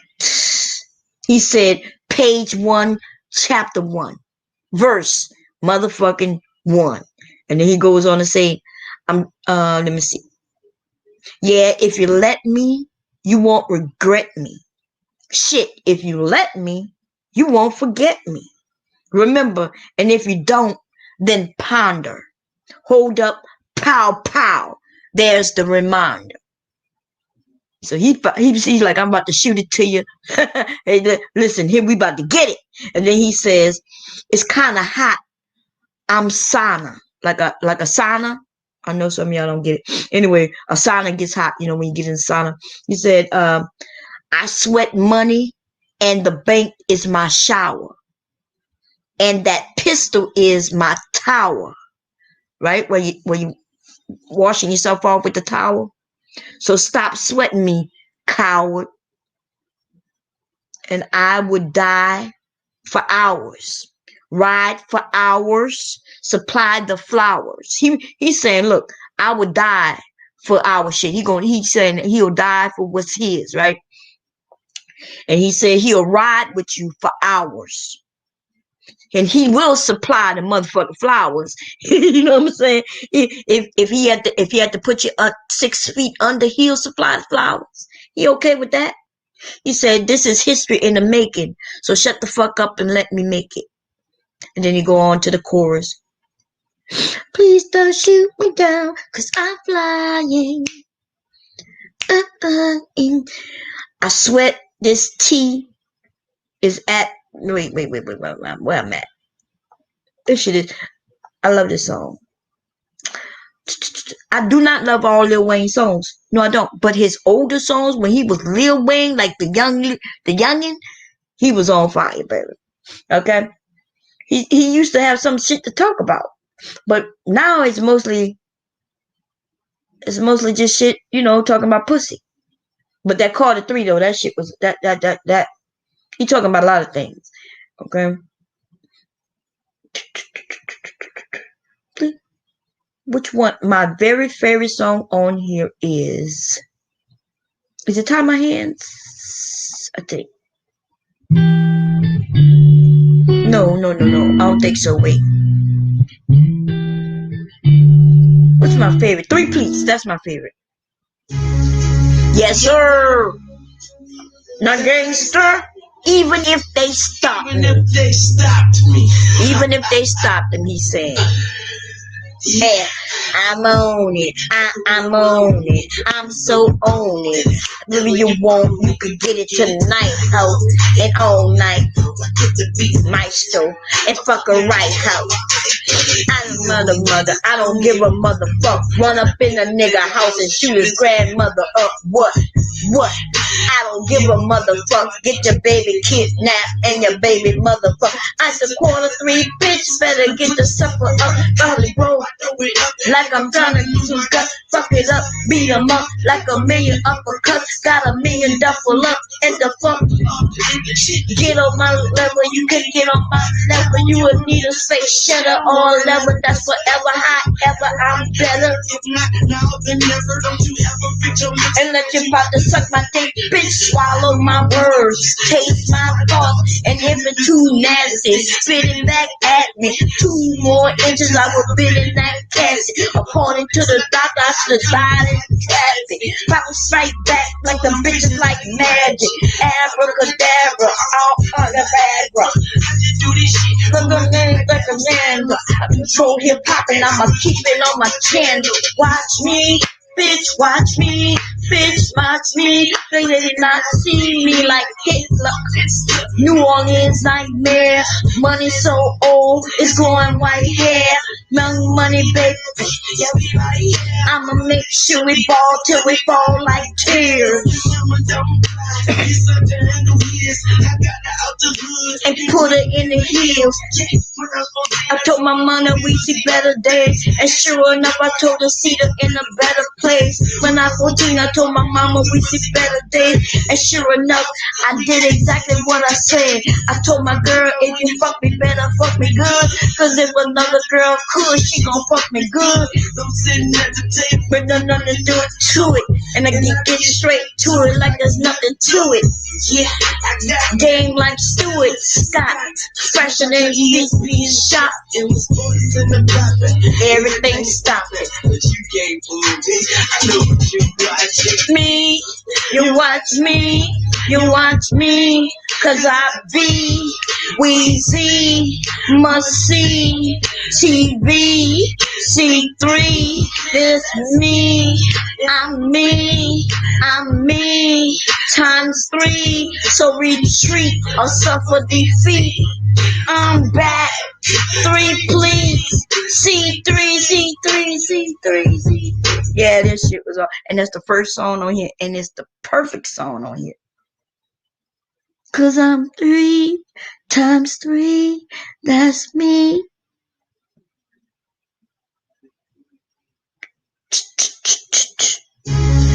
Yes, sir. When he said, nigga, it's me. See? Me, you watch me, cause I be Weezy, must see TV, C3, nigga, that's me, I'm me, times 3, so retreat or suffer defeat. I'm back, 3 please, C3.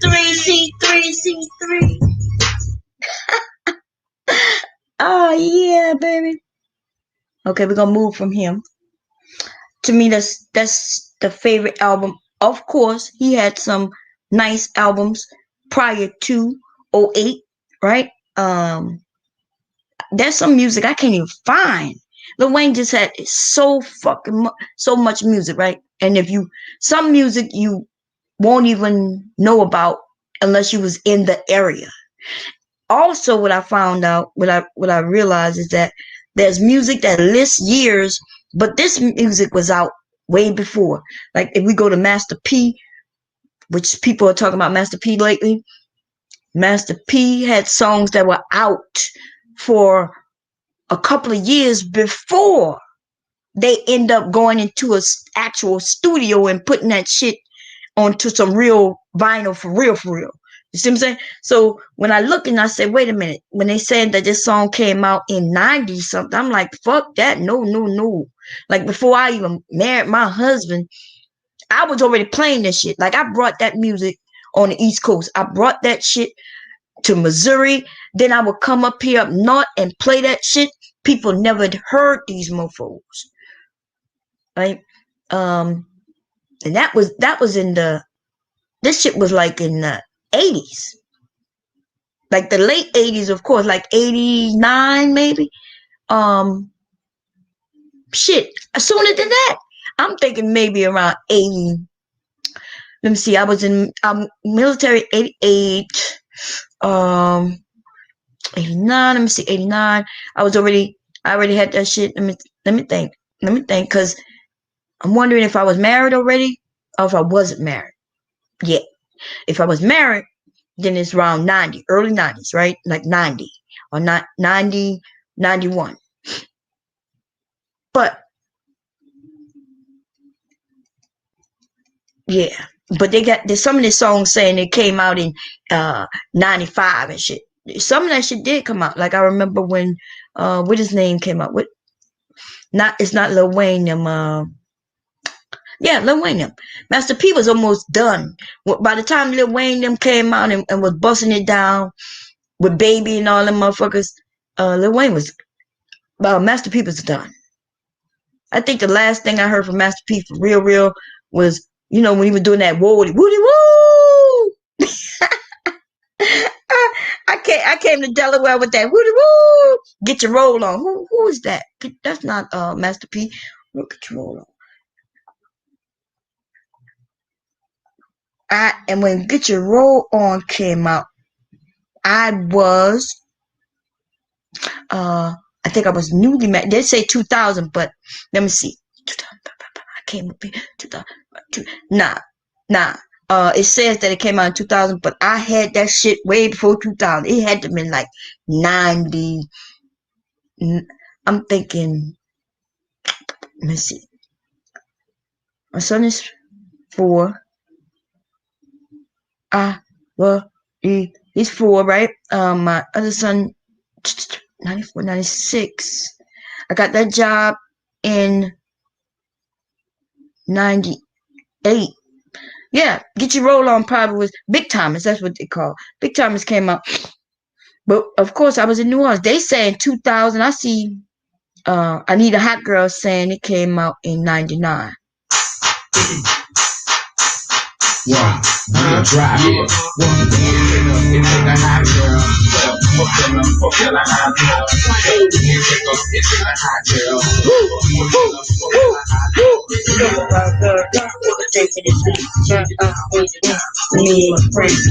In fact, I don't even know why I'm asking. I have some of them albums. I just saw who this is.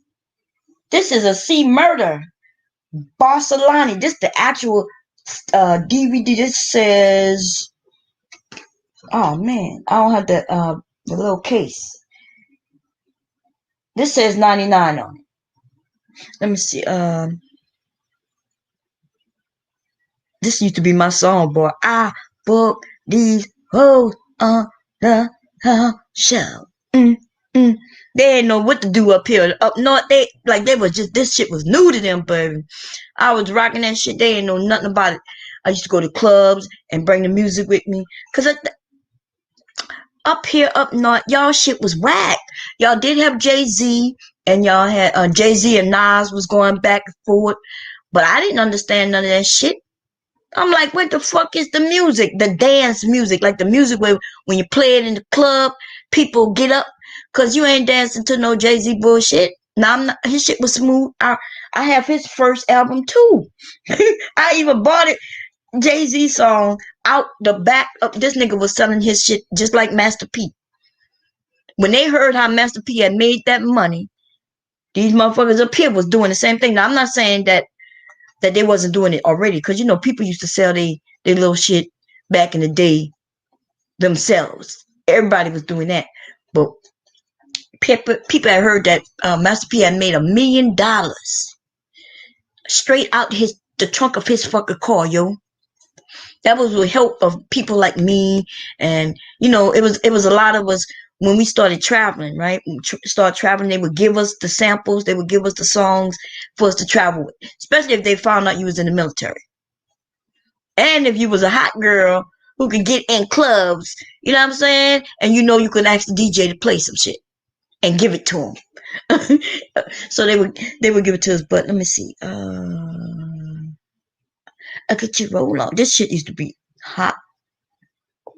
Who am I thinking about? Out of their clique with Master P, all of them had the CD. If you look at their CD cases back then, I had everybody. Let me see. I'm gonna look in my phone real quick. I'll check y'all.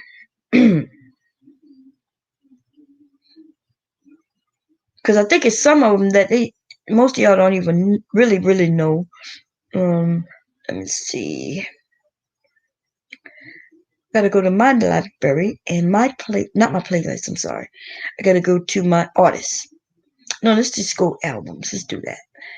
No, I got too many albums. Ooh, too many albums. We're gonna go to artists, and I'm gonna find them that way. I know who I'm looking for, but I can't.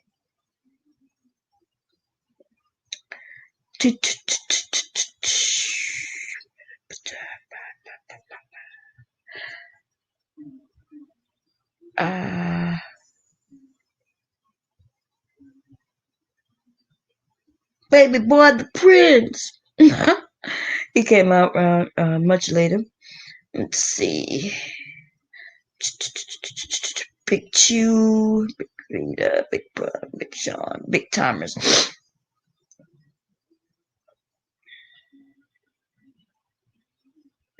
Do. Yo,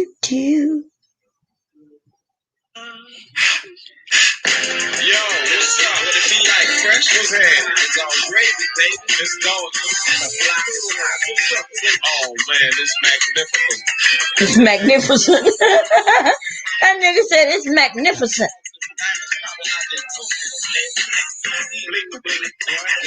They say bling bling. Let's see, what am I looking for?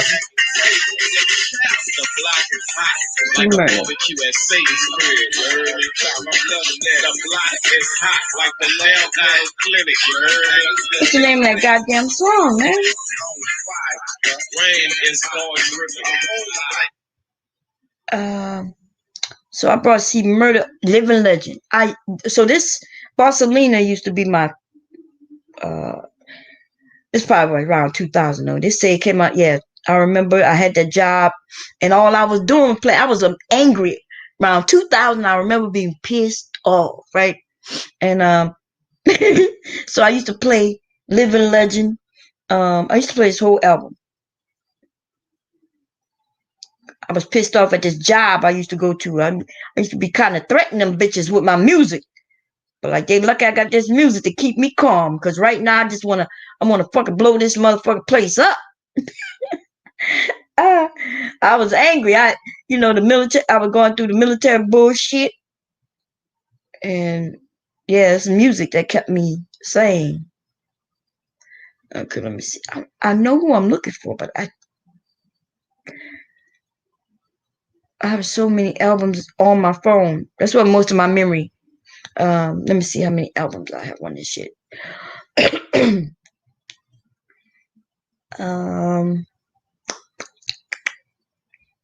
How you find the information? Let's see. No, not playlists. Albums. I think I go all the way to the bottom. Tell me how many it is, right? Nope. I think I gotta go into my iTunes on my computer. But I know I have over 15,000 songs on this phone. And when I say on the phone, I mean literally in the memory. If my internet go out, I don't give a fuck. My shit is in my phone. Now this new shit, I won't have that because I don't buy it. So I stream that. I wouldn't have that. But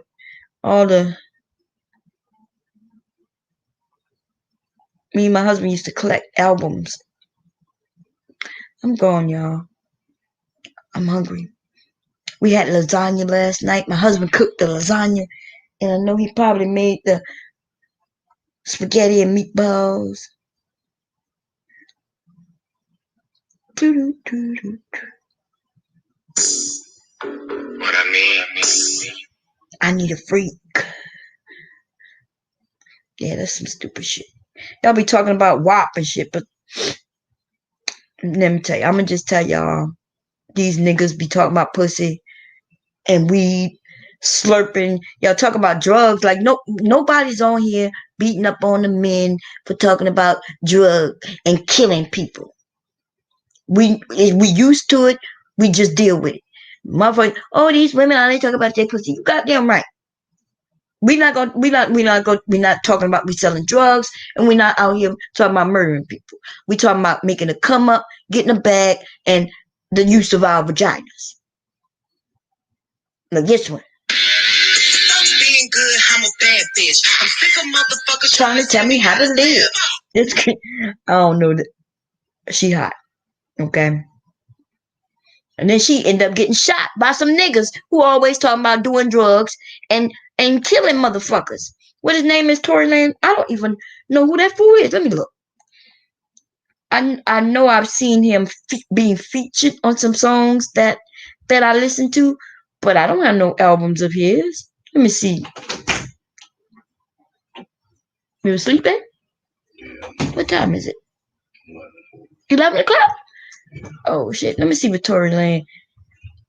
I see Tory Lane featured in that with her, which I like that song. I don't know who that nigga is. Tory Lane with 6ix9ine, I know that song. Tory Lanez with Meek Mill's Liddy, I know that song. But I don't know no Tory Lane fucking song. Let me see. Wait, I think I might know this album. This way back in 2016. And no, and even on this 2016 album, he only had 2 things that went kind of viral, and it was skits, like little skits. And so why is she even messing with a nigga like that who shooting people in the feet? me see this album here. Shooters. See? He got a song called Shooters, and he's shooting bitches in the feet. And let me tell you something. That little nigga, listen, somebody should have just should have beat up on his ass. He need his ass whipped. Shooting women in the motherfucker feet. I bet he ain't gonna shoot no motherfuckers who really messing with him in the feet. He gonna shoot the woman in the feet though. Fuck that little nigga. Okay? That's what I got to say. Oh wait. This is song? I like this fucking song. Wait a minute. I be rocking with this song. Let me see. Oh yeah, I like this shit right here.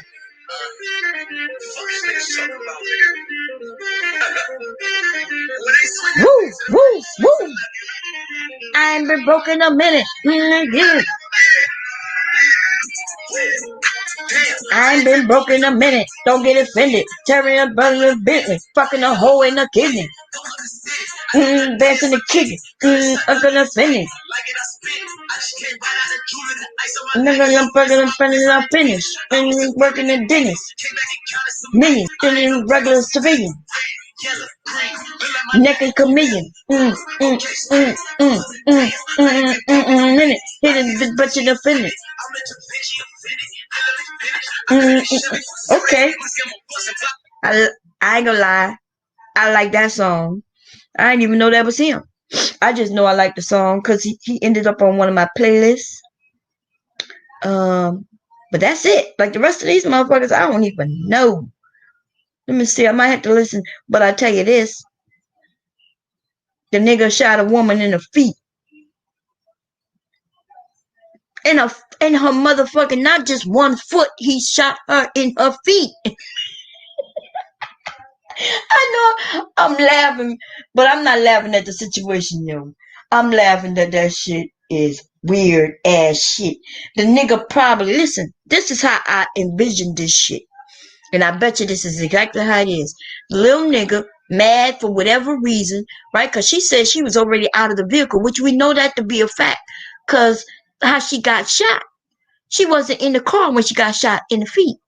The little nigga probably thought he probably was high or some shit. And thought he could play those games that they play in the movies. You know how when they threaten to shoot you, but they not really trying to shoot you, and they shoot down at the feet. But this little nigga so dumb and fucked up that he literally shot her in her motherfucking feet. You see? The fuck you shooting her in the feet with? You ain't wanted to go nowhere, little nigga? She trying to leave and you ain't wanted to go? Why you didn't just jump out the car and say, "Ho, I'm sorry," or "Don't go"? Why you gotta shoot a bitch in the feet? And that nigga shot a bitch in the feet. And y'all still give this nigga love after that? He lucky I like that fucking song. Right? Because I'm playing that shit now, but when I become broke, I ain't gonna never play that shit again. Right? I haven't been broke in a minute. So I like the song. When my ass is broke though, I'm gonna be like, yeah, I'm broke again. I'm gonna do a remix of that motherfucker. Yeah, I'm broke again. You know what I mean? Like, lost all my money. He got no job. I do like that song. I know he did some songs with people though that featuring, like this song. Hot shit. Oh no, hot shit. I'm gonna shit. I do my best to. This nigga said he do his own stunts, Jackie Chan with it. I'm not even gonna lie. Let me see what this nigga saying. Let me see. I gotta read it. Let me go find it. Let me see. Okay, let's see. Wikipedia. Let's see what these little niggas really saying today. He said, looking at my bitty on the thought shit. Y'all ain't getting money, nigga. Stop shit. I be around the globe talking high shit. I do my own stunts, Jackie Chan with it. I do my own stunts, Jackie Chan with it. Okay, I got it. I need 50 niggas on the road with it. I do my own road with it. Fake shit. I do my own dolly. I'm on that bullshit. I do my own shit. Fuck old nigga I used to roll with. You know you used to see me with niggas, but that's that old shit. Niggas real quickly pull a fucking trigger.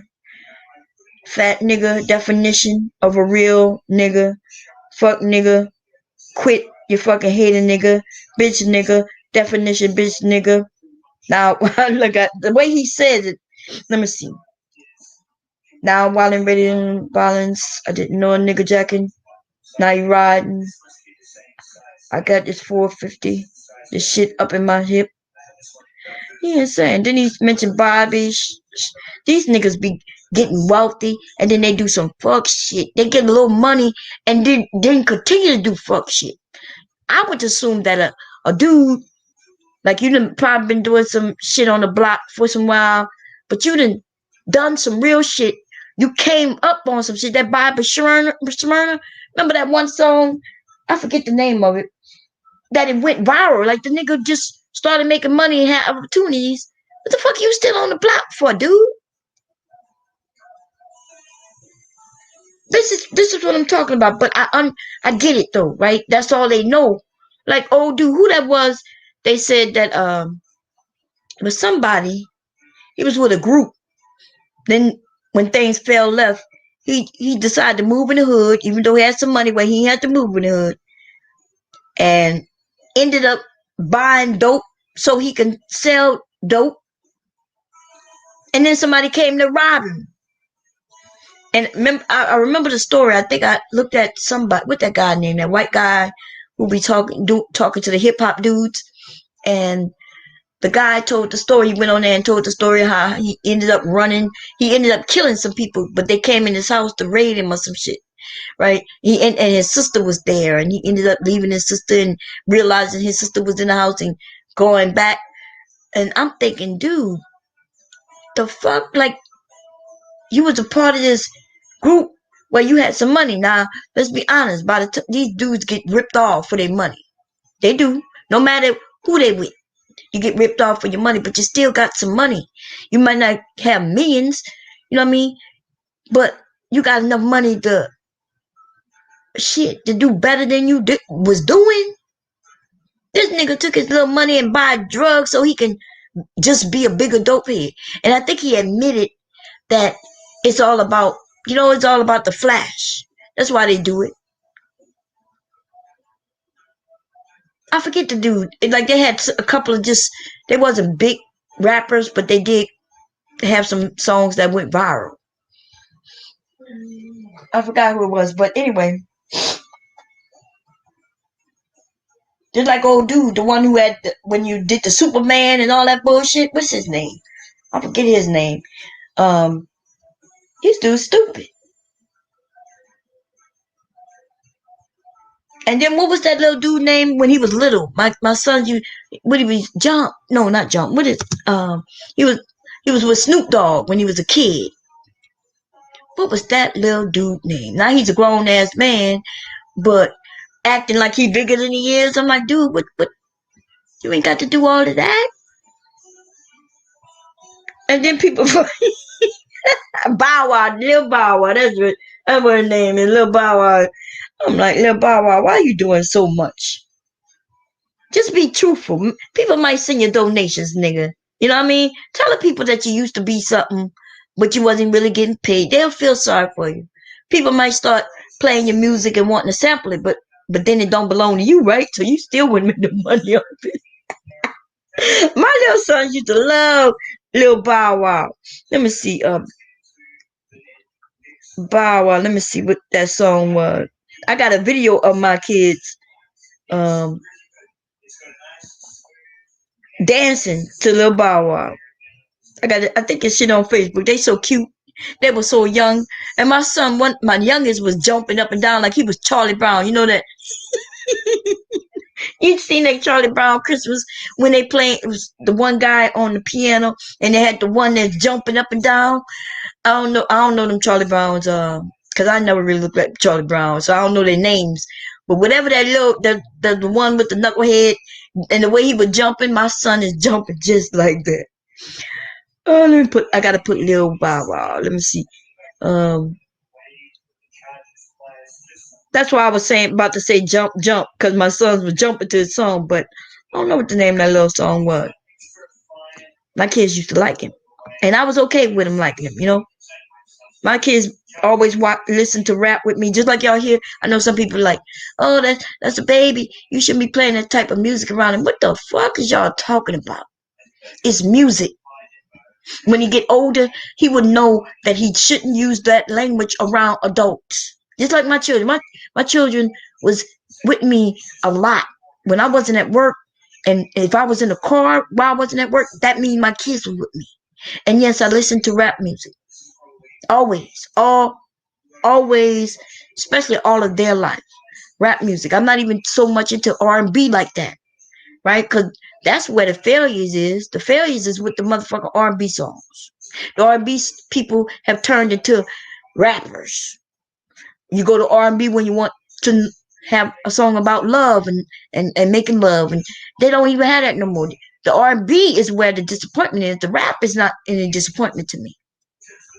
Rap is rap. It's all type of rap. You get the educated rappers. You get the, you know what I mean, the ones who educate. And you get the ones who just good with words and play on words. You get the ones who are just having fun. It's all about the music and the dancing.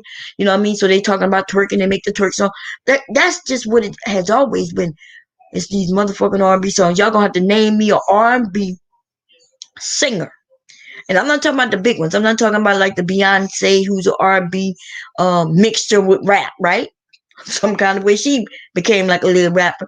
And then Usher, right? We got the Usher and Chris Brown.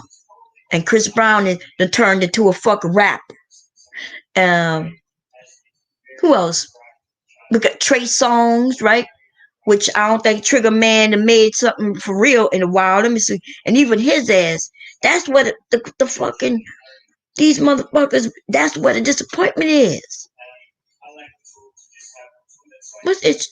Let me look. Let me see if Trey Songz came out with anything lately. Look like he recently came out with something called Circles. So let's look it up.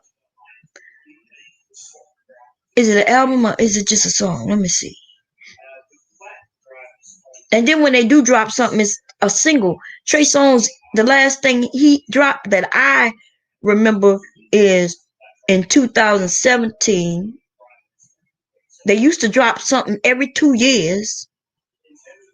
This is 2020. Nigga, where is your music at? They pissing me off. Okay. They pissing me off. What the fuck? Let me see. But he got something called Circle. So maybe he about to drop something soon. Because it just came out, as a matter of fact. August 14th. Which might mean a sign of something. Let me listen to it though. Let me see. I know I'm gonna get in trouble playing Trey Songz music though. So like I can't play Trey Songz and what's that guy who made that song Love Me When We Fuck? Yeah, I can't play his music. Yeah, YouTube just takes that shit down. That's in the middle of me talking, my shit will come down playing Trey Songz. Whoever owned the rights to their shit, them motherfuckers not playing. That's all I'm gonna say. Okay. Them motherfuckers, listen, I had to start taking notes because I go live on my Instagram. I mean, yeah, my Instagram. I go live on my Instagram with music. And I noticed that certain artists, in the middle of me doing what the fuck I'm doing, Instagram would send me a message telling me I better stop it right now. I be wondering how other motherfuckers be getting away with shit. But see, they keep a track on me. Because it's true. If YouTube would allow me to do what I wanted, it would have been bad over here, y'all. Everywhere I go, people watch me. Because I have a huge following. And yeah. People tend to do what I do. I'm like what they call a trendsetter. People do what I do. If I do it, they know that 100 million women gonna do it because they're gonna see that, and the women gonna do it because they're gonna see that I have a huge following for it. Young men follow me, older men follow me, men out of the country who can't even speak the language follow me. You would think that's a good thing. It used to be a positive. I used to get paid to play people music and do a little clip. No matter what I was doing, they paid me to do it because I was helping to advertise their songs. And today is completely different. They're like, bitch, you going to pay me to play my music. What? I got songs that some of you people ain't never heard. You would think you would be happy that I played it. On Instagram, there's men don't really listen to rap, but I do. So they end up liking whatever I'm dancing to, and then they ask me, well, who made it? And then they end up going and streaming it themselves. But nah. Anyway, I need to get me some headsets. I know my beats are downstairs. And my grandchild keep eating my motherfucking earbuds, the Apple buds.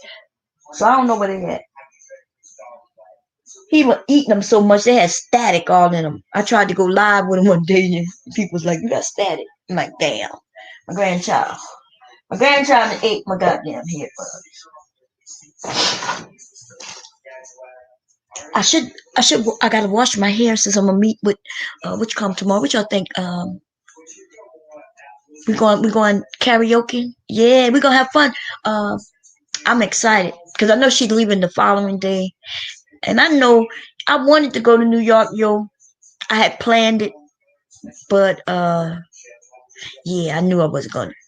My husband and I had to chat, but tomorrow I'm going. I'm gonna go to Philly. I'm gonna bring my mask. I should go down there and make them some masks. I'm thinking about making them some masks, you know what I'm saying, so they can take that with them. What y'all think? Should it be like a souvenir type of thing? Should I make something? Cause they're going to New Orleans. They don't need a New Orleans mask unless they want a New Orleans mask. If you want a mask that says New Orleans, I could do that too. But maybe like a souvenir where they could put. What y'all think? God damn it, I don't know. I think if I'm up tonight, if I really go down there and finish these masks and shit, I'll make them something, right?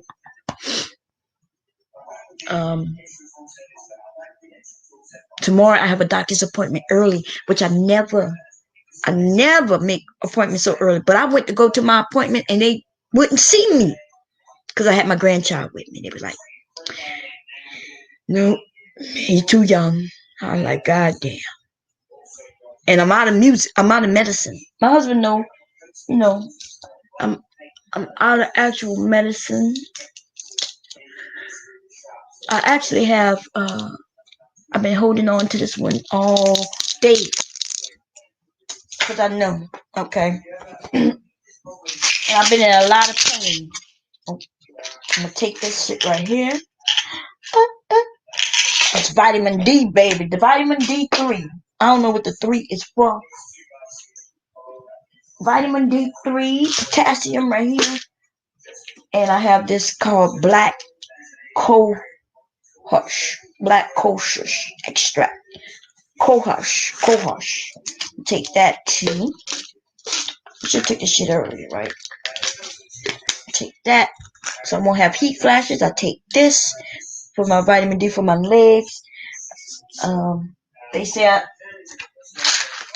and I'm gonna take these potassium so I won't get cramps in my legs, yo. Okay. Plus I'm always low on potassium.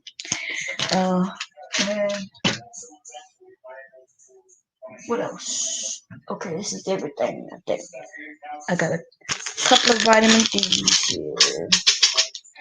I usually take 2 or 3 at a time of those because I don't take them every day. I'll be forgetting, so I take a couple of them. And then I got this. What this is again? This is the potassium, and this is the black cohosh. 2 potassiums, 3 vitamin D's, and 1 cohosh. And I'm gonna throw all these pills in my mouth at one time. Because only one of them is a capsule, which goes down easy. These little motherfuckers, my husband went and bought me the wrong kind of pills. Instead of me, like, the doctor gave me potassium, but it's a big horse pill. Big ass VA be giving you them big fucking horse pills. So somebody said, Mom, you could go buy them things. I was like, if I go buy them, I gotta, the doctors will send them to me. That's a prescription. The insurance will pay for it. If I gotta go and buy them, then that comes out of my pocket. To me, that's a big deal. I know some of y'all be like, Mom, but it's only $7. Bitch, I could do $7 on some other shit. You know what I mean? We pay for insurance so we can be insured. Let the insurance do the job. But see, only black people do that. Only I'm honest and serious, yo. We the only ones who would be like, well, it was just $10. Well, it was just $50. Well, it was just $100. Bitch, listen, any of y'all, when you're saying it's just, you can send that $100 to me. Okay? Send that shit to me. Send me that just $50. Send me just that $20. $10. Send it to me. Even if you want to send me $2, send it to me. We do that shit, and it's weird because other races of people do not do that. If the insurance, if they don't have insurance, they pay what they need to pay. Sometimes it's cheaper when they don't have insurance than it is when you do, which is how stupid our nation is. If you don't have insurance, you can go. You let the pharmacist know, and they'll give you some paperwork or tell you what to fill out or who, and you'll get the discount, and you might pay less than me. Right? Some of my medicines I pay $1. I'd rather pay $1 than to pay $10. If I have several things, then I'm paying $10 times whatever how many items. Or I can pay one of my medications. I pay 50 cents. That's after the copay. Right? I mean that is my copay. 50 cents. That's after insurance go through. I pay 50 cents. The other one I pay $1. If I go buy this shit though, this vitamin D here, this costs like I think this was $15. He bought this a big bottle of vitamin D3, 1,000 IU's, 25 milligrams, and it's a lot of pills, which I hate because he bought tablets, 350 tablets. I don't like tablets. I like capsules. Capsules just go down. These be sticking on my fucking tongue. I be feeling like I'm gagging and throwing up. Okay, let me see what this is. Is she live still? I didn't even notice that. Damn, I missed it. She did 2 hours though. I don't like her lives, but I do like her. I like her.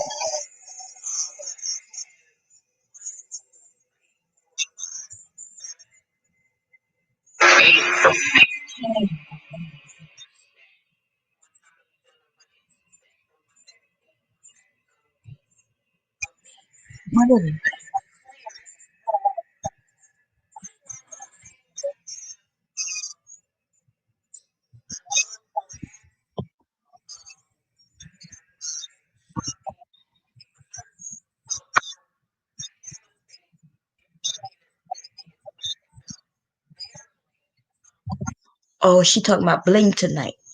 She does all kinds of things. This woman she does embroidery. I learned from that. I think I ended up subscribing to her because of bling, which means I could do t-shirts the with the diamonds, right? It looked like jewels in any pattern because I do have the machine that'll cut it, and she showed me how to do that shit.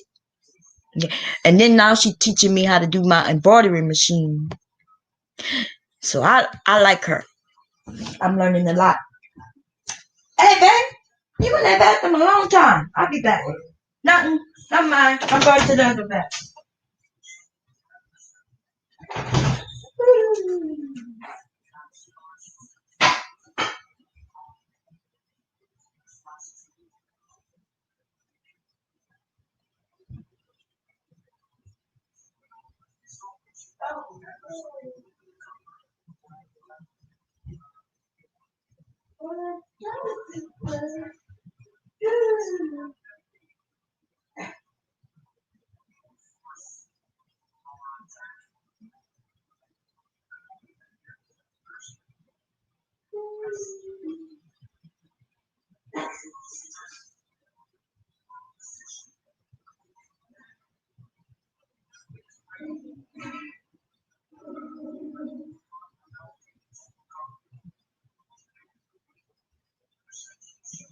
Anybody home? Yeah, wait. I didn't see him in his room. Was he downstairs? I just went to his bathroom. I didn't see him in his room. Oh, he might be downstairs. I see the light on downstairs. He probably went down there to eat. Where your other son? He at work or? Oh, I know he work on Sundays. I don't know his schedule though, so he still have both the jobs back? Oh, cause I like last week I saw him. He was home most. Well, no, I don't know.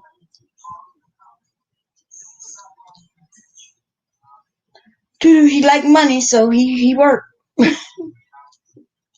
Oh yeah, I see him down there. You need anything washed? What? Did you get your? I think you had washed something, didn't you? Huh? The laundry, didn't you do? It looked like you had something down there when I washed them sheets. When I washed our sheets. Yeah, I had some clothes down here, so I don't do it. Oh, I don't know who did that. You know, probably one of them. Yeah, I'll get them tomorrow or tonight if I'm up. I'm not sure. Cause I remember my appointment. This my appointment is in the morning. I usually don't do morning appointments. I do evening. But they set it up, and I'm gonna take it because I don't have no choice. Because I'm out of medicine. Okay.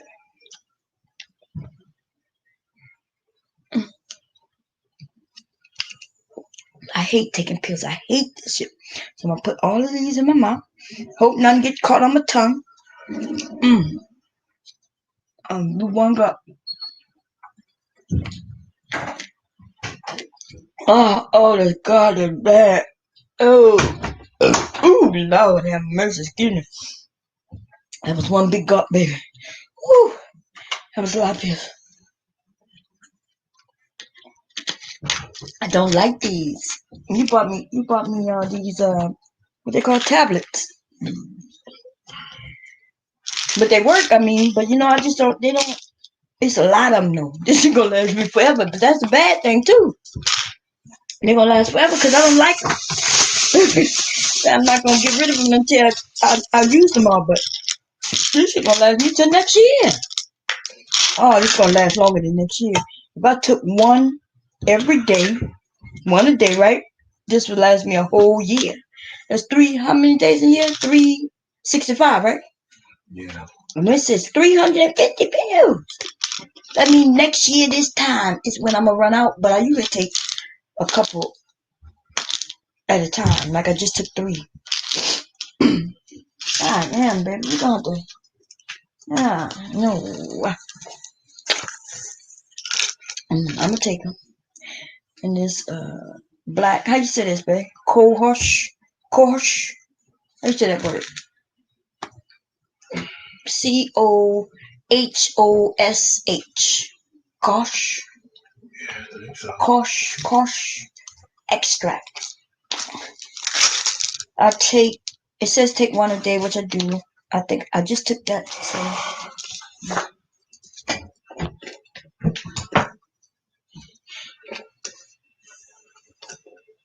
And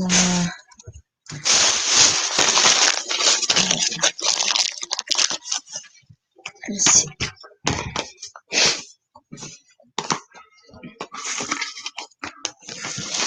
I'm sorry. I'll move it out your way, baby. You left me. I thought you was Did you sleep in this morning? Yeah. I thought so. I wasn't sure. And then one minute you was on side of me, I woke up and I saw you there, and I was like, oh, he must sleep in. Then I think I saw you when you left, right? I said, didn't I say something to you?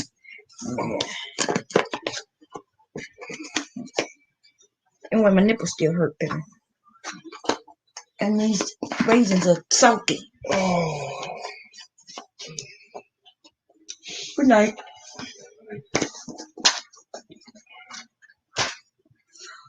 Okay. John Oliver come on? Oh, you want to see it?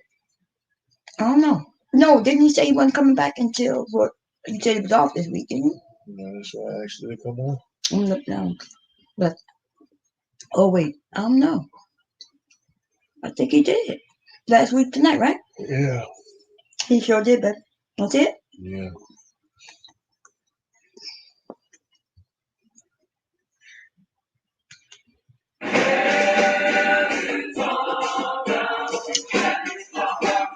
Despite all that's happened, Wait, let me see.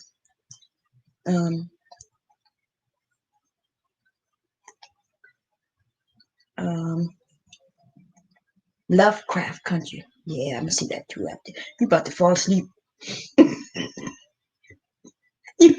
you want me to play? You about to be asleep. despite all that's still happening, there's still a possibility. James Baldwin said, I still believe that we can do with this country something that has not been done before.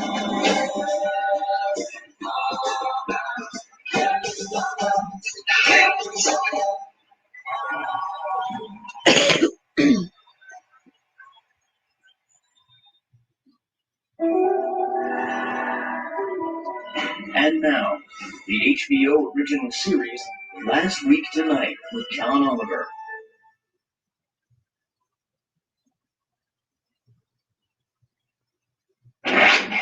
Wait, is it a repeat I want to do? When he off, do he do repeats? No, it's new. Today's the last day of the month? Or tomorrow? Tomorrow's the last day or the first? No, Monday. No, Tuesday. Yeah, Tuesday. Well, why you said Wednesday? What you said? Tomorrow's the last day, so yeah.